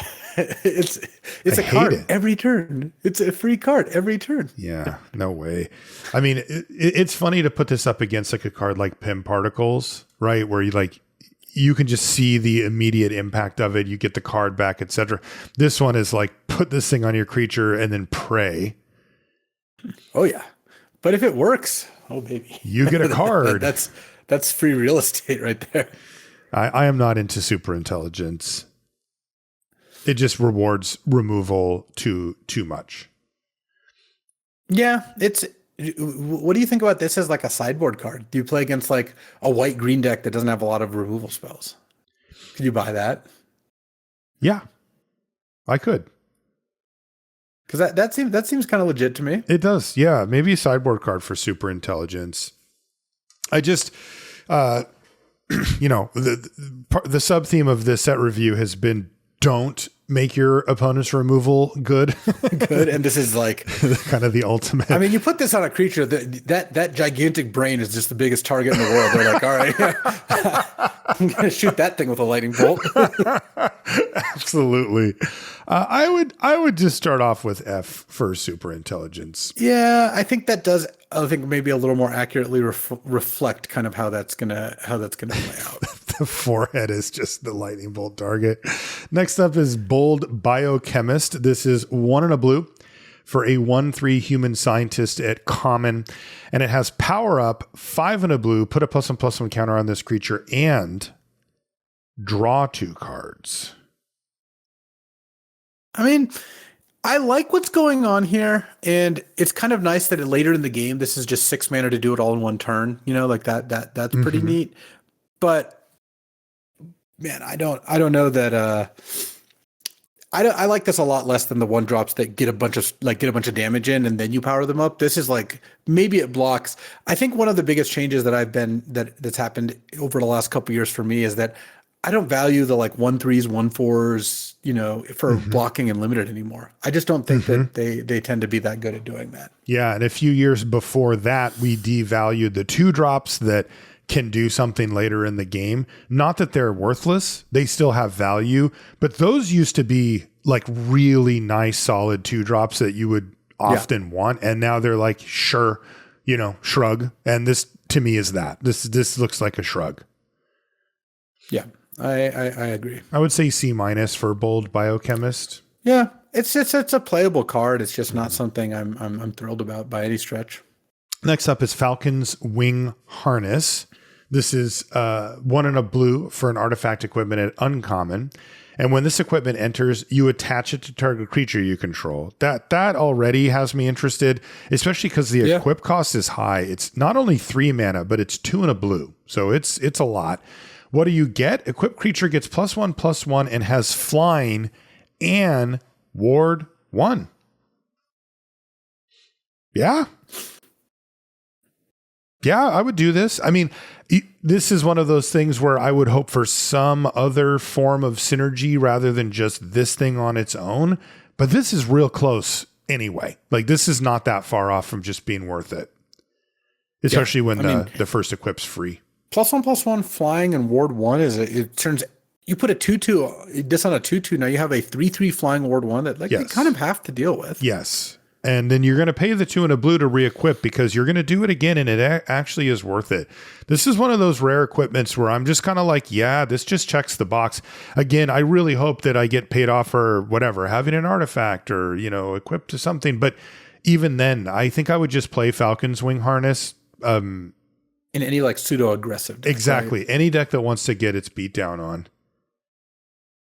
I'd give it like a B-. I think this is like very powerful, very annoying card to deal with as long as it's one of the few creature augmenting spells that you have in your deck.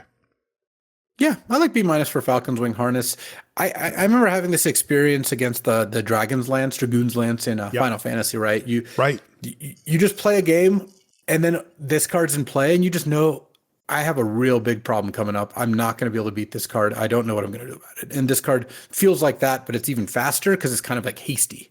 Like you play and immediately equip this thing and it's just getting in there. That's right. Yeah, imagine being on the control side of a matchup and you're like, killing a couple of creatures. You've got some blockers. You're about to cast a card draw spell and then they go Falcon's Wing Harness. You're like, okay, cool. So now I have to kill literally everything you play for the rest of the game? Yep, that's how it's gonna. That's what it's gonna feel like. Pretty rough. Next up is Futurist Forge. This is 1 and a blue for an artifact at common. When this artifact enters, draw a card, and you can pay 3 and a blue and sacrifice this artifact to draw 2 cards. I mean, I like what I'm seeing here as far as for my mana, but I really need synergies, right? Like what?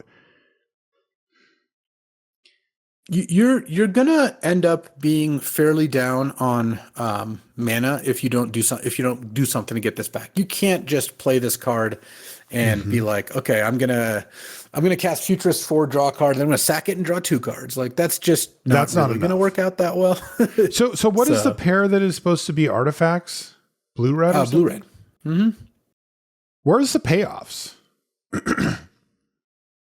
Because there's some decent artifacts here that are definitely enabling it, but I guess I just want to see a little more of the, when an artifact enters the battlefield, I get a thing. Okay, well now Futurist Forge looks fine, or Forge looks fine, or if you however many artifacts you have, okay, well now Futurist Forge looks good. It just needs help. It's just not going to be good enough as a card draw spell. Yeah, I agree. I think you need ways to get your tempo back, whether that's like we saw when you play an artifact, it's a ++1 counter like that. Mm-hmm. That's a way to get a little bit of stats off this. There's a couple other ways, but yeah, there's this. It's definitely we still haven't really seen all the different ways that we're going to get value out of these Right. artifact cards. So I would give Futurist Forge a build around Forge, a build around C. And what I mean by that is if there are, enough artifact payoffs, yeah, for sure. But if there's not, this isn't the card draw spell of my dreams. No.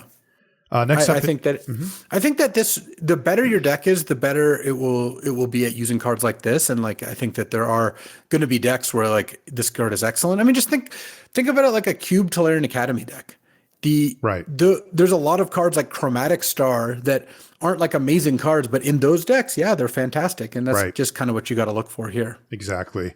A synergy card. Next up is Hydraulic Helper. This is 1 in a blue for a 2/3 artifact creature robot at common. It has Defender and it has tap to add blue, but this mana can't be spent to cast a non-artifact spell. So only for artifact stuff.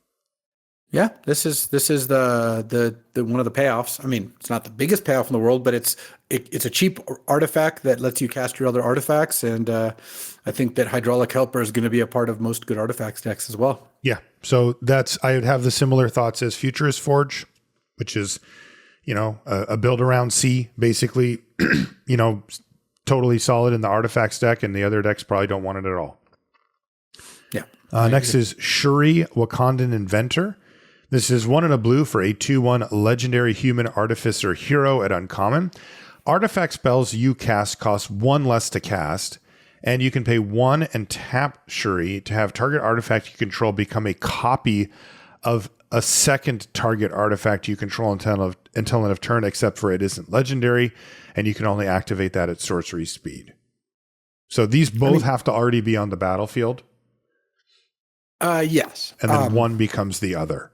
It becomes kind of like Saheeli, right? The -2 ability of Saheeli. Right. And that is a strong ability. So if you both halves of the card here work in the same way, which is you need a bunch of artifacts. If you're an artifact heavy deck, you would never leave this on the side. Like you would always be happy playing this. It makes all your spells or a bunch of your spells cheaper, and then all of a sudden your worst artifact or whatever artifact kind of tokeny cards, treasures, whatever, become whatever your best artifact is for a turn. Do you consider this a payoff or an enabler? I think it's both. It's got elements of both. Got elements of both. So again, we were kind of, the artifacts deck looks a little narrow, right? Like I would give this as well a build around grade because, who wants a 2-mana 2/1? But I mean, yeah, build around probably like a B, right? Yeah, I mean, I think this card is just pretty strong. Yeah, just playing that thing on 2 is really scary if you're on the other side and they're in the artifact deck. Next up is this card in play is going to be something that you're not going to want to see. Right. Next up is Super Suit. This is 1 in a blue for an artifact equipment. This one's common. It has flash, and it says when it enters, attach it to a target creature you control and untap that creature, and the creature gets +1/+2. So what's the equip cost? It's 2. A lot of solid equipment here. Like they're I feel like they're trying to make it work. Agreed. And they're going for baseline stuff that is what is really important with equipment, which is like power and toughness bumps and free equips. Like when you get those, when you can turn the equipment into a combat trick that leaves behind a sometimes relevant permanent, that's good. I mean, that is where equipment tends to really sing. And this definitely does that. I think the question is, does it reach a power level high enough that we're actually wanting to have this card in our deck? Like, do we need to be in artifacts? Right. You know, so that we're getting additional synergies.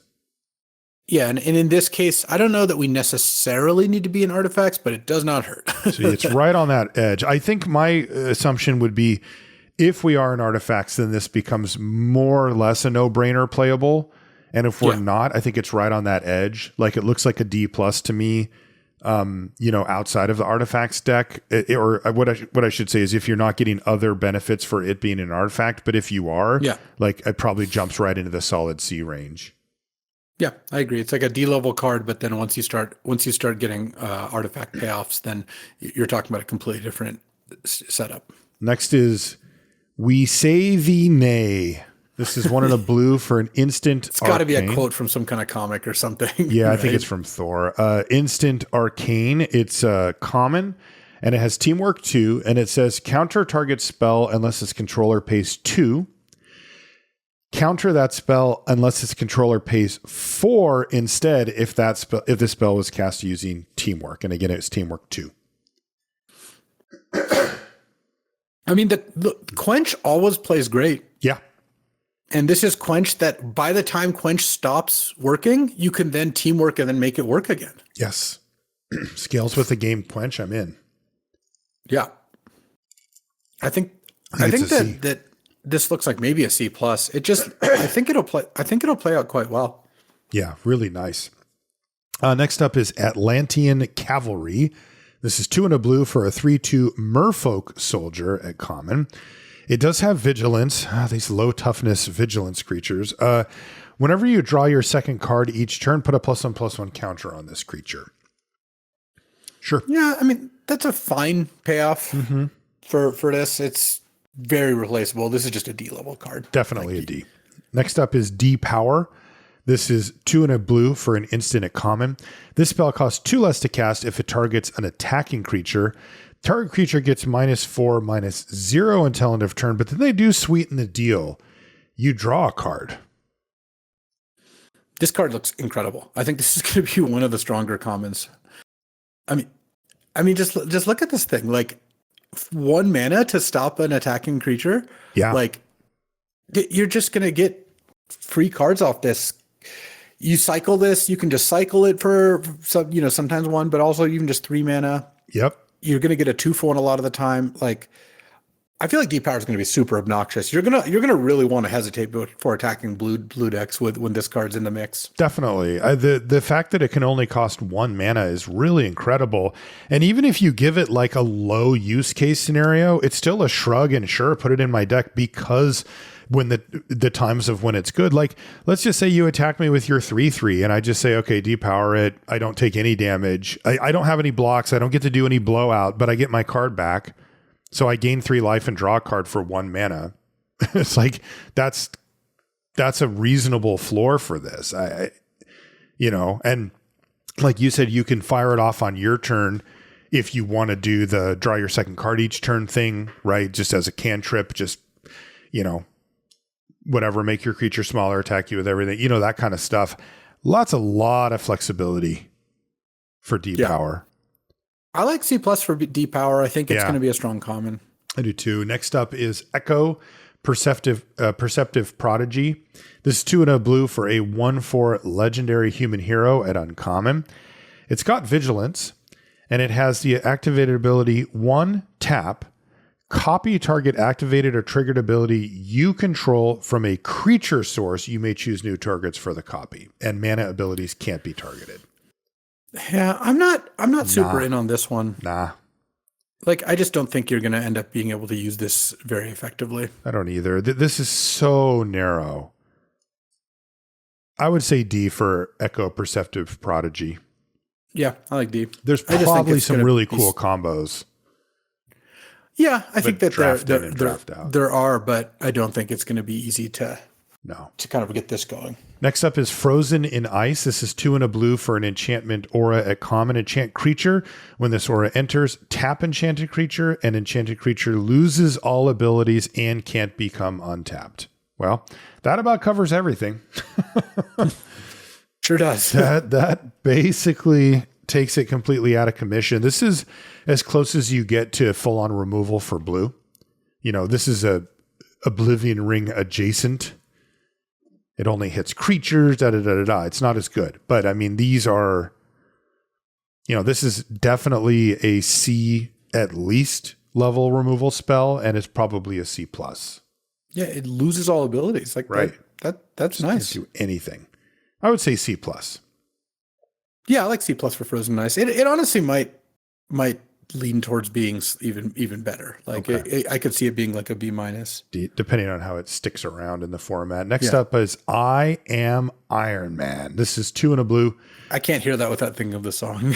Yeah, I know. 2 and a blue for an instant at common. It says until end of turn, target artifact or creature becomes an artifact creature with base power and toughness 4/4 and gains flying.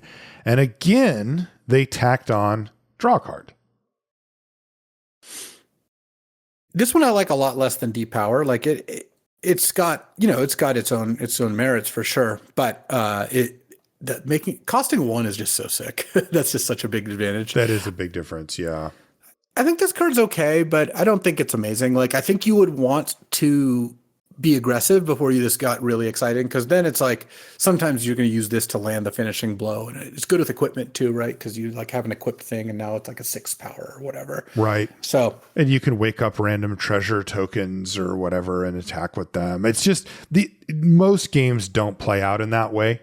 But I do really like that this gives you the card back. That bumps it right back into relevance, because you just don't need to get too much out of it to make it at least passable. Yeah. Still, I would say it's like a D though. Yeah, I think it's a D plus. Like I think it's on that fringe playable, like leaning towards it, and maybe there's a deck that really wants it, but fringe. Next is Iron Lad Diverging Destiny. This is 2 and a blue for a 2/2 legendary artifact creature, human hero, and it's got and it's an uncommon. It has flying and vigilance, and it says you may look at the top card of your library anytime.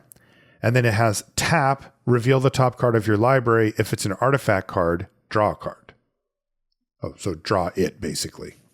Yeah, this card's sick. Wow. 2/2 flying vigilance for 3 is already like, yeah, fine. Like not amazing, but it's solid. It's an artifact itself, and it just gets to tap and draw a card like even like less than half the time, right? If you have, let's say, 16 artifacts in your deck, you're talking less than half the time, but that's still pretty good amount of extra cards. And if your artifact count goes up, that's even better. And because you look at the top card, you don't have to tap it until you know. Yeah. Card draw makes this better too. You start the turn on upkeep, like you're gonna want to. Oh man, if you have this card in your arena deck, you got to put stops on your upkeep, because you got to go untap, upkeep. Okay, is there an artifact on top? Tap. Draw it. If not, draw your card. Is that an artifact? Okay, well, if not, cast my cantrip. Now, you basically get like a look for every card draw you have in order to find those. And that's cool. I think so. And vigilance means that you even get to keep beating down while you're doing all this in some scenarios. Not that upkeep one, but others. Yeah. I like B for Iron Lad Diverging Destiny. It's a build around, but I like it. Yeah, I like B for that too. Next up is Justice Vance Astrovic. This is 2 and a blue for a 2/2 flying legendary mutant hero, also uncommon. When Justice enters, return up to 1 target non-land, non-token permanent to its owner's hand. Nice. Oh, but it can't hit tokens? Come on. But it has flying? Oh, whoa. Whenever another non-land permanent you control is returned to its owner's hand, put a +1/+1 counter on Justice. Oh man, dude, that is nice. Yeah, whoa. What a sick card, right? Man-O-War, you've done grown up. I mean, this card it's flying and it grows. It does have the disadvantage of it can't bounce tokens. That's a real one, because obviously bouncing tokens is a big part of this whole thing. But oh man, yeah, what a card, huh? What a card. Because every once in a while you do, most of the time you bounce your opponent's stuff, but you do want to pick up your own stuff. And there's a few reasons to want to do that here. We just had the Frozen in Ice, for example. And, so there's that type of thing. And then you're getting a 3/3 flyer out of it. Wow. Do you like B plus? B plus for Justice. Yes. Yeah, I like B plus for Justice. This is what a card, huh? What a card. Next up is Rewrite History. This is 2 and a blue for an enchantment plan. It's uncommon. It says, whenever one or more creatures you control become tapped, draw a card, then discard a card and put a plant counter on this enchantment. When the 4th plant counter is put on it, sacrifice it. And when you do, return up to 2 target instant and or sorcery cards from your graveyard to your hand. Funny, this does feel like another one that you'd prefer to just leave it on the battlefield rather than sack it. I mean, this is what we were talking about with, do you have repeated ways to draw your second card each turn? Looters, rummagers. Well, Rewrite History does that at least for a little while. Yeah, I think that this is asking you to draw a lot of things together. You need to have this card, you need to have creatures, and then when it sacks it, you need to get your spells back, instants or sorceries. So, and the creatures have to be able to become tapped profitably. Tapped. Yes, you don't want to be throwing away a creature. That's not going to help you so much. That's a lot of setup costs. You're right. It is. It's not nothing. But it does seem doable, though. It does. Like, I think your average deck is probably going to be at least reasonably well equipped to do this.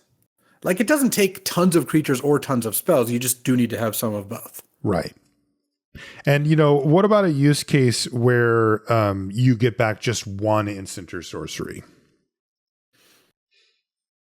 Yeah, you got 4 loots and then you get an instant or sorcery back. Yeah. It's not that bad, right? I don't know. You have to value the loots. I mean, it's easy to get the instants and sorceries in the yard, right? You can just discard them if you don't have an opportunity to cast them. Yeah. But mainly, I think I would just want to have this be as a build-around puzzle piece for the draw an extra card, draw your second card in a turn or whatever deck. Because it enables that quite nice. It's 4 of those. And so I want stuff surrounding this that care about that. I don't think I would want this card just straight up in a normal, like just for value. It does seem like a lot of setup cost. I mean, let's not forget the real cost here is 3 mana go, nothing. Like just nothing. I mean, maybe imagine if you didn't even have a creature attack in that turn. Exactly. Oh God. And if you're behind, it gets much, much worse. Where are you at on this card? I'm low. Yeah. I love the upside, but the fact that there are plausible scenarios where you could play this card and just not be able to trigger it at all. Like your creatures have to become tapped. You have to be able to do that repeatedly. And if your opponent's ahead, you're not going to be able to do that. Yeah, that's the hardest part. If you have creatures that have activated abilities, that could also work. So I'm going to go build around on this for starters because I really want to see it in the draw multiple. It's certainly a build around because it is requiring all those different elements. Yes. I think it's a build around B where it's probably good in the right deck, but is bad in a lot of the decks. I think it would be like a straight up F on average, but I think you can build around it and get it up to that B range. This is powerful stuff, but boy, do you have to build your deck with this card in mind and draft it that way. Next up is Shield Deployment Drone. This is 2 and a blue for a 2/2 flying artifact creature robot. It's common, and it says when this creature enters, create a 1/1 white soldier creature token. Could this be the best common in the set? It almost assuredly is. This card is ridiculous. They do not mess around. Whenever you 3 see mana this, 2/2 flying with a 1/1 and it's an artifact. Yeah. What a card. These cards overperform on such a ridiculous level, and you usually get a drawback, like it'll be a 2/1 rather than a 2/2 or something like that. This thing is just, yeah. The question is, does it get taken at the B level? Probably. I think so. I think it's going to be about a B minus. Yeah. That's what I'm thinking too. That's where I think it's going to end. Straight up value. The only thing that holds cards like this back are if the color or the color pairs that it's in suffer. Like if it's just surrounded by bad cards, then sometimes they can't pick it up. But if it's in anything halfway decent, it's going to push to the top. Next up is, Thirst for Knowledge. 2 and a blue instant, draw 3, uncommon. Draw 3 cards, then discard 2 cards unless you discard an artifact card. I like Thirst. I do too. Is it good? Is it good outside of the artifacts deck? It's not really that good outside the artifacts deck. You're paying 3 mana, draw 3, discard 2. That's just, you're not really getting an advantage there. But inside the artifacts deck, I think it can be quite strong because you're up a card and you got to see a bunch of cards there. Yeah. So build around for Thirst for Knowledge. What does it play at? I mean, it's still not amazing. It's still like a C, I think. C plus, something like that in the artifacts deck. Yeah, because it is asking you to discard one of the spells that you drew, and that's always a little rough. But it is a cool card, and it does let you see a heck of a lot of cards and really kind of turbo through your library. Next up is AIM Scientists. This is 3 and a blue for a 3/3 human scientist villain at common. And it says, when this creature enters, it connives. And this is the basic land cycler. Kind of cool. It's only 4 mana. A lot of the basic land cyclers are 5 or 6. Yeah, this card's neat. I would give this a C, just like we've given the others. These are pushed. Every single one of these has appeared quite strong, and this one looks like it too. And especially at only 4 mana. That's a very flexible card. You can either do something relevant at 2 or at 4. And, 4 mana, 3/3 connive when it ATBs is a solid card. Like that lets you see more cards. It can become a 4/4. I like it. I like everything I see here. Yeah, it's also a villain. Of note. Next up. I think that, go ahead. They have gone 6.5, 7 out of 10 on all these land cyclers. Like they're not pushing them like the Lord of the Rings ones, right? Those were like 10 out of 10. You can't really do much better than them. Yeah. Because they cost 1 and we're like 6 mana, 6/5 can't be blocked. 5 mana, draw 3 cards. Those are some pretty powerful ones. But these are not weak. The last couple sets, I feel like, or like the last couple times we've seen land cycling, they've been on the weaker side. These are, I think, they seem noticeably better than some of what we've seen recently. Yeah, they seem like they're back. Next up is Atuma Atlantean Warlord. This is 2 blue for a 3/4 legendary merfolk warrior villain at uncommon. Other merfolk you control get +1/+1, and whenever one or more merfolk you control attack a player, draw a card. Is this for us? Like we've only seen one other merfolk? Is this by a limited itself, card? it's a 4 mana 3/4 that when it attacks, draw a card. Okay. Which obviously that's not quite good enough itself, but it's close. I don't think it's crazy. No, I agree. That probably is good enough. Yeah, I'm thinking that this card is you don't need very many other merfolk either. Like if you had 8 other merfolk, then you would feel fantastic about the whole deal. If you had what? If you had just a single other merfolk. Yeah, that's what I was thinking too. I mean, imagine if you cast this and then get to attack. Obviously, like that's just money. Yeah, the Atlantean Cavalry, I believe, is the only other merfolk we've seen so far. But I like it. You sold me just on stats alone. This is really annoying. Like it leverages removal, bounce spell, tempo plays really well. And we've all been on the bad side of this type of card where they get to attack with it. They get some blocker out of the way so that it survives. And then it just feels like they get to just keep doing that over and over and over again because they're drawing 2 cards a turn. Yeah. You don't need to trigger this very many times before you get to an untenable state for your opponent. What do you want to give it, though? It is 4 mana with double blue for a 3/4 that's a little context dependent. Is it like a C+? I was thinking C+. Yeah. Okay. Next up is Giant-Sized Flying Ant. Great name. 3 and a blue for a 3/2 flash flying insect at common. And it says when it enters, you can choose 1. You can either tap target non-land permanent or untap target non-land permanent. Yeah, it's pretty decent for tempo, right? Like you can play this, tap their thing, so they can't attack you, or you can play it main phase to tap their thing and then attack them. I mean, this is how you have to kind of do Snapping Drake in order for people to want to play this. And I still think they won't. My guess is Giant-Sized Flying Ant is a D. Yeah. Okay, there's 1 common, 1 uncommon, and 1 rare merfolk, or mythic merfolk, actually. Yeah, producer Jeff with the call. So 3 merfolk. I just looked it up. I want what? Producer credit. Jeff is the one that provided that information. I'm stealing valor from producer Jeff. I should be ashamed. Let the guy have a win. It's like Yeah, few and far between. He can talk. He just but he's also loading up the next cards for us on the set review. And he just said, bro. Thanks, Jeff. So I'm going to give D for giant size flying ant. And this is not based off of what I read. Everything I read is fine on this card.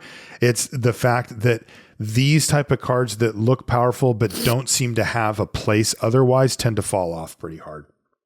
Yeah, I mean, they don't tend to fit into a theme. Right. This isn't a hero nor a villain. It doesn't really meaningfully interact with teamwork. It's not an artifact.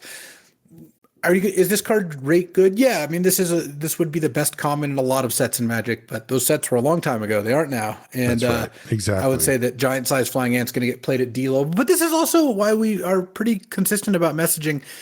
D level cards aren't bad anymore. No. Like they're just not what you want because they don't help advance your game plan. Like Aim Scientist is a basic land cycler, so it makes your deck more consistent, and Shield Deployment Drone is an artifact and just a much more powerful card, etc.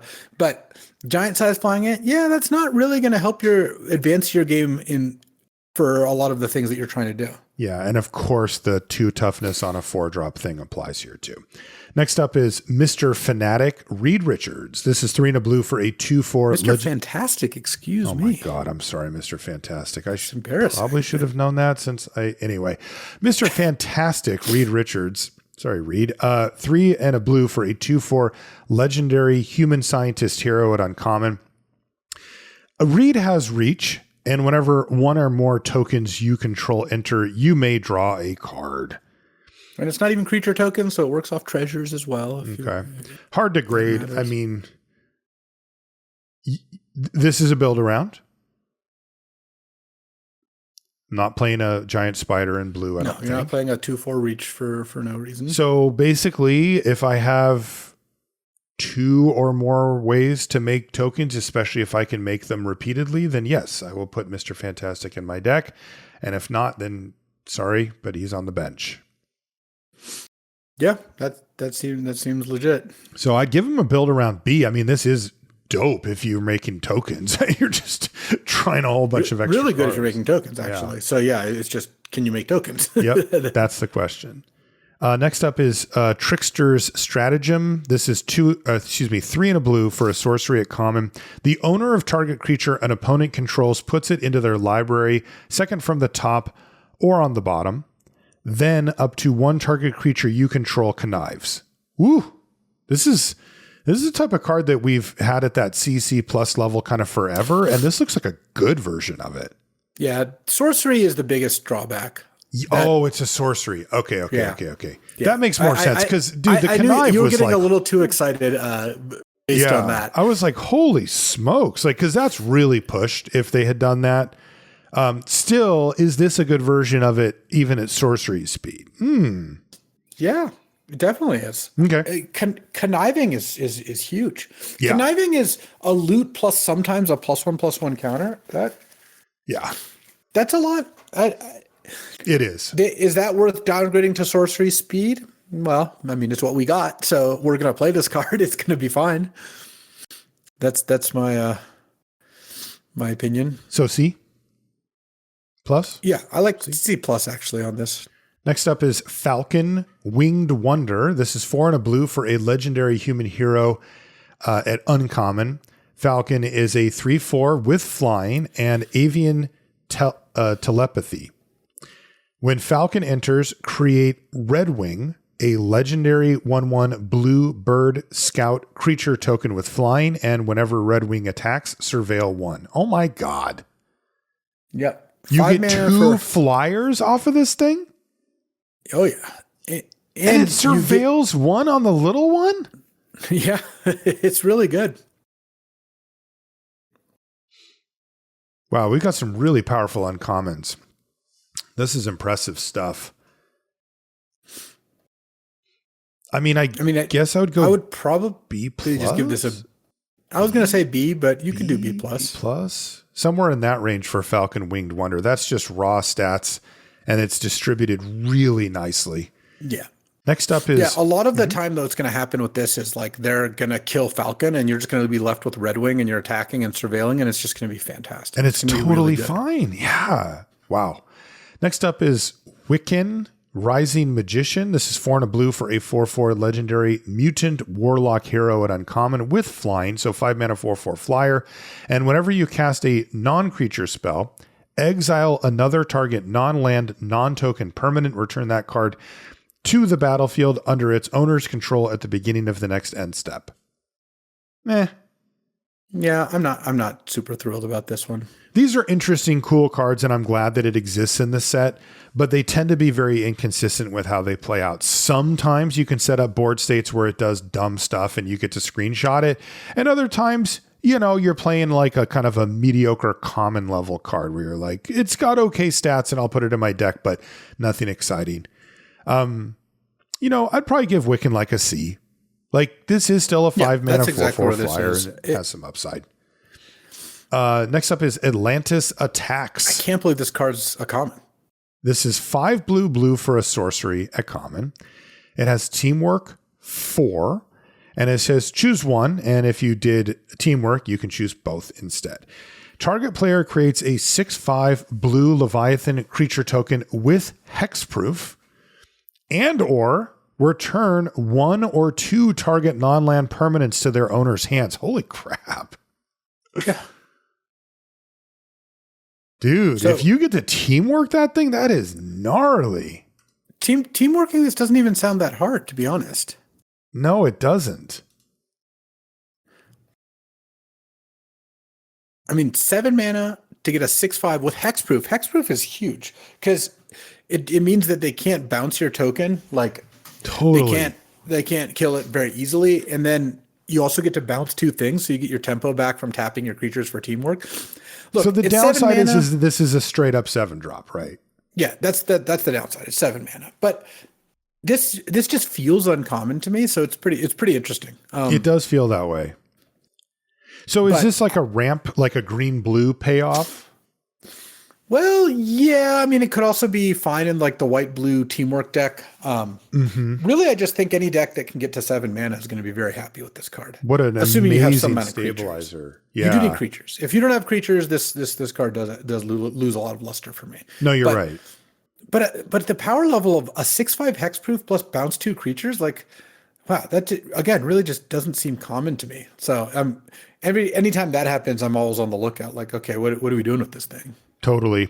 Yeah, I think the keys to take away are that this does straight up cost 7, so your deck and or plan needs to be set up to do so, and you really, really do want to try for both.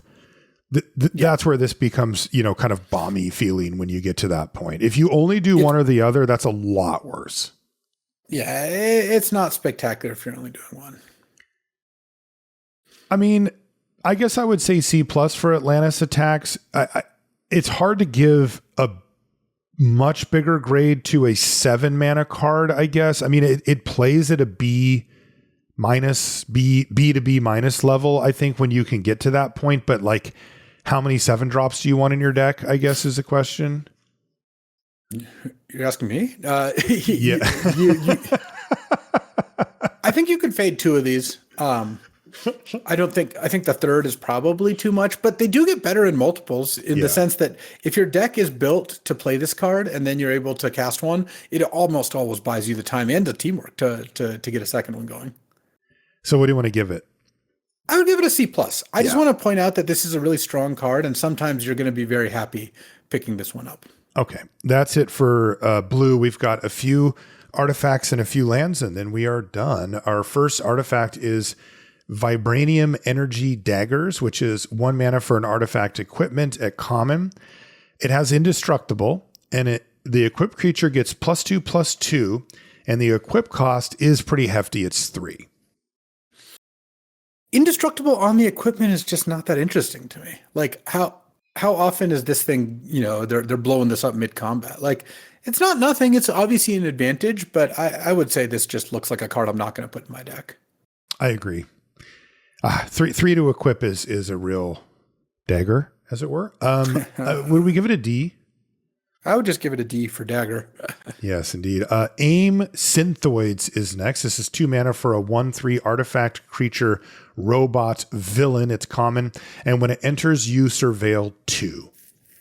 Gotta want artifacts to make this thing a thing. But if you do, then yeah, surveil 2 is nice. Yeah. I mean, you like you said, you really, if you don't have cards that care about artifacts, this is really not playable. In fact, it's still not that good, even if you do, though. Right. You would consider playing it. You would consider playing it to get your artifact count up. Yeah. I would give it a D. Yeah, I agree. Next is Dependable Quinjet. This is 3 mana for a 3/3 vehicle. It's an artifact. It's common. It has flying. It taps to add 1 mana of any color. So you can kind of erase all of that. It's a 3 mana rock, but also has crew 4 to become a 3/3 flyer.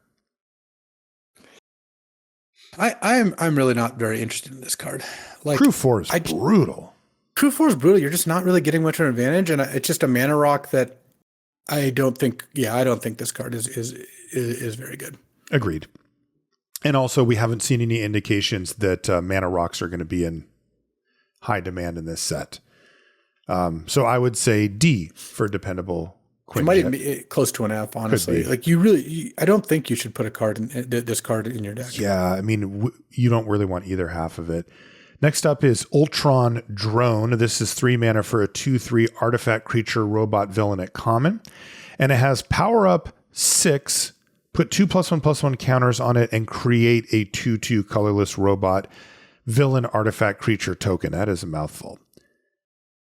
I don't mind it, though. It's kind of not bad. He turns into a 4/5 and makes a 2/2, little Grave Titan action. Yeah, a little bit. You know, I would still probably put it at like a C- level, but yeah, it's still filler, but this is kind of king of the filler. Yeah, I think it's good filler though. Like as far as that goes. Agreed. Yeah, I mean, C-. You are getting a lot of stats. You are. The main thing You really are. And anytime you can get 2 creatures, is really nice. Next up is Viv Vision Teen Synthezoid. This is 3 mana for a 2/2 legendary artifact creature robot hero at uncommon. And Viv has flying and cybernetic senses, which is whenever Viv Vision attacks, draw a card if her power is 4 or greater. And she's also got power up 7 for 7 to put 2+1/+1 counters on her. With flying? Is this good? I mean, three mana for a 2/2 flyer that can go into any deck is still kind of shrug. Yeah. But if you do pay the 7, you get a 4/4 flying that attacks and draws a card. Yeah, I mean it's also, you can also pump this with other cards. So imagine putting an equipment, like playing this on turn 3, your opponent's like maybe not that worried, and then you just put an equipment on her. And it's like all of a sudden great. Yeah. Put the Vibranium energy daggers on Viv Vision and you are cooking with gas. I'm still just a little pessimistic though. The costs maybe are just a little high here. 7 for the power up. 7 is a lot for the power up. I'm not that excited about the power up. I'm more excited if you can get this thing going and have it work out without that. So maybe we just go down the middle and call Viv Vision a C. Like I said, I find it instructive that if my opponent played this, I would probably not love the situation. We're like, okay, I guess that's something I got to deal with. It is something you have to deal with, and it does scale with the game, and there's no point at which it's terrible. I would say C for Viv Vision. Yeah, I like C-, but yeah, okay. It's okay. Yeah, I have that skeptical vibe too. Next up is Herbie Scout Unit, 4 mana for a 2/1 artifact creature robot scout at common. Herbie's got flying. Nice little smile on his face too. And whenever this creature enters, draw a card. Then you may put a land card from your hand onto the battlefield tapped. Hello. Yeah, that's a pretty big game. One can never have too many highly engineered robots built for interdimensional exploration around. Well, dude, I love this card. The problem is if you don't have a land, it's not going to help you that much. But it does draw you that card to look for it. Bro. Yeah. No, that's something. Can I go C+? Can I go B- on Herbie? No, you cannot. I'm going to go C+. Yeah, C+ is good. Cantrip plus a little rampy every once in a while. And it's flying. Flying is nice, it's a flyer. Herbie, C+. Get in my 40 card deck. Shield Helicarrier is next. This is 4 mana for a 4/5 vehicle at uncommon with flying. And here's the cool part. When it enters, you get 2 1/1 white soldier creature tokens, which you might think would be really good at crewing it, but the crew cost is 6 mana or 6 power. 6 is a lot. That part I don't love, but you get 3 creatures. Well, kind of 3 creatures. You get 2 creatures plus this, and it's pretty big. Crew cost 6 is too much. I was also kind of hoping that the tokens would be artifacts, but no such luck. No, I would not play Shield Helicarrier. Yeah, I think that's a good policy. D-. Okay, and then we've got just a couple of lands to cover here. Technically, we have a bunch of them, but a bunch of them are in a group. We'll use Avengers Hangar as our headliner for it, and these are gain lands, as we call them. So these are all common. There is one for each color pair. They enter tapped, and when they enter, you gain a life, and then they tap for 1 mana of either of those colors. So Avengers Hangar is the blue-white version, for example, but there's one for each color pair in the set. These are very good, and I think every set that's had gain lands or something similar to that, I've really liked. It sometimes feels like you start these limited games at maybe 21 or 21 and a half life on average or something versus the normal 20. And that, can lead to a little bit more interesting mid-range. You definitely have more wiggle room. It's nice. Yeah, for sure. I tend to take these at the C or C+ level during the draft. And I always play basically as many as I can get to cover my color pair or to cover a splash. And then we've got 4 other lands, 3 uncommons and a common. The first one is called Avengers Tower. It is an uncommon land that taps for colorless. It also taps to add 1 mana of any color, but you can spend this mana only to cast a hero spell or activate an ability of a hero source. And then it has the activated ability for tap it to look at the top 3 cards of your library. You may reveal a hero card from among them and put it in your hand and put the rest on the bottom in any order. If you run out of stuff to do, having this land in play is pretty nice. And it is. Especially if you have like 8 to 10 heroes in your deck, which doesn't really seem that hard to do. I generally am pretty low on the lands that tap for colorless and then tap for mana for a specific subset of cards, because usually a basic land is just going to be better at casting spells than that card. Mm-hmm. But if you the thing about the second and third ability is they're correlated very heavily. If you're good enough at doing the third one, then the second one is probably fine too. Like you actually will have enough heroes that the mana matters. So this looks like a build around B, where if you have a heavy hero deck, you're going to play the card. I think it is good. Definitely. Next up is Baxter Building, which is also an uncommon land. This one also taps for colorless, and it has 2 different activated abilities. They both cost the same though, 4 and tap it, and you can add 4 mana in any combination of colors, so kind of a super filter. And then it also has 4 tap it, draw a card, but you can only do that if you control a creature with toughness 4 or greater. So kind of a narrow late game card draw engine if it comes down to it. Does it means in the early part of the game it only taps for colorless, but then once you get to 4, you can kind of really get splashy with your mana. Is that something that we're even interested in here? I mean, you are down a mana. Yeah. On the deal overall, it's not a straight filter. I think that this card looks just too slow. Too slow. I would give it an F. You're down a mana. You're not going to spend 5 mana to draw a card that often. Right. I just think that you can do better than Baxter Building. Next up is Surveillance Room. This is the common land. And it says when it enters, you surveil 1. and it taps to add colorless, or you can pay 1 mana and tap it to add a mana of any color. So again, you're down a mana in that transaction, but it can technically tap for any color. And you do get a Surveil 1. Does that up the ante enough for you to want to run a Surveillance Room in a normal 2-color deck? Yeah, I don't mind it, especially if you have some cards that like benefit from other colors of mana, some kind of splash or graveyard synergies. Like we've seen this card a bunch of times, and I feel like it's generally been playable. Yeah, and Surveil 1, especially if you have the Surveillance Room in your opening hand and you play it in the first 2 to 3 turns, is pretty good. That is a high inflection point for surveilling, is to find the lands you need or get rid of them at that early stage in the game. I still feel like Surveillance Room's going to be a D. Like, I don't think this is like a put it into every deck type card. No, I think in general, you should not play this card in your 2-color deck. You should always play it in a 3-color deck. And it's not a card you really need to prioritize super heavily. Next up is Villainous Hideout, which is an uncommon land that taps for colorless. It has 2 other activated abilities. One of them is tap, add 1 mana of any color. Spend this mana only to cast a villain spell or to activate an ability of a villain source. So this is kind of the opposite of the Avengers Tower. And then it also has 3 tap, target villain you control connives, and you can only activate this at sorcery speed. I feel like all of these lands are like the same.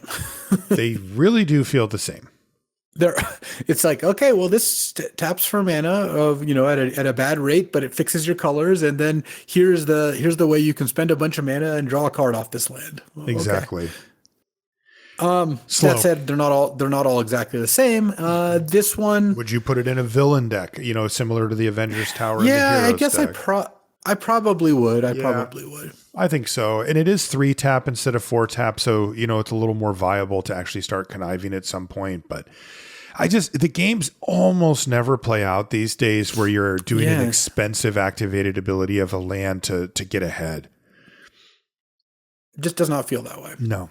So I would give Villainous Hideout a build around C. Like, if you are in a heavy villains deck, okay, sure, run it. But that is just not a focal point for your deck. Yeah. Hey, this set looks sweet, Luis. You can tell like that they put a lot of detail into this. They wanted to stick the landing on such a big IP. This looks so much better than Spider-Man that it's not even close. I'm much more enthused, I will say. Yeah, everything about it's better. This is really exciting. If this doesn't work out, then it might, that's unfortunate, because we got a lot of Marvel sets coming. So For sure. I really hope this ends up being good. This looks like a really solid baseline for that universe and for Magic. So I'm excited about this one, and we're going to have this set for a while too. So we get to really settle into this one and, dive into a full 10 color pair set for the first time in a little while too. So this should be really exciting. That is going to do it for our set review here. Thank you so much for joining us. We really do appreciate you taking the time to hang out with us for our deep dives into the new sets. If you want to find us on social media, I'm Marshall_LR and Luis is LSV. You can find everything related to our podcast over at lrcast.com. You can also find our sponsor, Ultimate Guard, over at ultimateguard.com. Make sure you check them out for all of your Magic needs as far as sleeves, deck boxes, playmats, backpacks, that type of stuff goes. You can find it at Ultimate Guard. And of course, we want to say thank you to every single person who supports us over on Patreon. It really does mean the world to us, and we really, really appreciate it. That's going to do it for this episode of the show. We'll see you next week. Marshall, have you been enjoying the World Cup? I mean, I saw a few headlines. No, not a big soccer fan. I don't mind it, but the NBA finals were on. They just ended, and that was where my focus was. I'll probably show some stuff. I was in Germany in 1998 when the World Cup was happening, and I was like, oh, that's what this is about. I mean, they go completely ballistic for that stuff. Yeah. It's been cool because Gabby's parents are visiting, so they're from Ecuador. So we watched Ecuador, unfortunately, lose to Ivory Coast 1-0. But it's funny. It always reminds me of the World Magic Cup because the structure is very similar, which is so the World Magic Cup for Magic. Like the World Cup for soccer, you have these groups where you're in groups of 4. So it's the group stage. And the way it works is it's round robin. So in this particular, for example, it's Ecuador, Germany, Curacao, and Ivory Coast. And it was funny because I was explaining to them how this was going to play out after the first one, because they're like, oh, well, Ecuador lost to Ivory Coast and it's got to play Germany and Curacao now, but we'll see how we do. I'm like, well, you're going to lose to Germany and then you're going to beat Curacao. So Ecuador's going to go 1-2. Germany's going to go 3-0, beating the other three teams. And then Ivory Coast versus Ecuador was actually the match to advance. Your first match was actually the match to advance because Ivory Coast is going to lose to Germany. It's going to beat Curacao most likely. I know I'm not saying I know what's going to happen, but soccer, it's not the highest variance sport. Like there's variance in all of these things, but Germany's just not going to lose to Curacao. I mean, Germany beat Curacao 7-1. Yeah. So yes. And so what's going to happen is Germany's likely going to be 3-0. Ivory Coast is likely going to be 2-1. Ecuador is either going to be 1-2 or 0-3. And the same with Curacao. And it's like, oh, I guess that's how it's probably going to go. It's like, yeah, that's how group plays works. Yeah. The one big difference between group play for the World Cup and Magic, which I think is a good reason for Magic not to use this, is tiebreaks matter so much. In soccer, that doesn't really matter. So, for example, you can have a match where Germany's playing Curacao, and if Germany wins, then Ecuador advances, and if Curacao wins, then Ivory Coast advances. Well, they're going to play out to the conclusion of that game, and we're going to see what happens. In Magic, you can have a situation where it's like, okay, Marshall, well, if you beat Paul, then I advance. But if you lose to Paul, then let's just say Jeff advances. Mm-hmm. And you're like, well, I'd rather have Jeff in the top 4 than Luis. So I'm gonna scoop to Paul. That in Magic can just happen. Right. And it makes the group play I think a lot worse. I remember as the US team being like, well, we need Greece to beat Macedonia in order to advance, but Macedonia is locked or Greece is locked, and they know that if they lose, then they have an easier time of it. Well, what's going to happen here? A lot of the time they're going to lose, whether they're just not, whether it's not them not trying their hardest or explicitly conceding. And so it's like soccer has that advantage that they don't really do that. There's a little bit of that.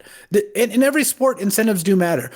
You're telling me a team is going to try their hardest to win when winning gets them a worse lottery pick and losing gets them no penalty? That's not going to happen either. But they're not going to straight up walk onto the court and concede. So, in any case, I'm enjoying the World Cup, even though I'm hoping Ecuador somehow pulls out a miracle here.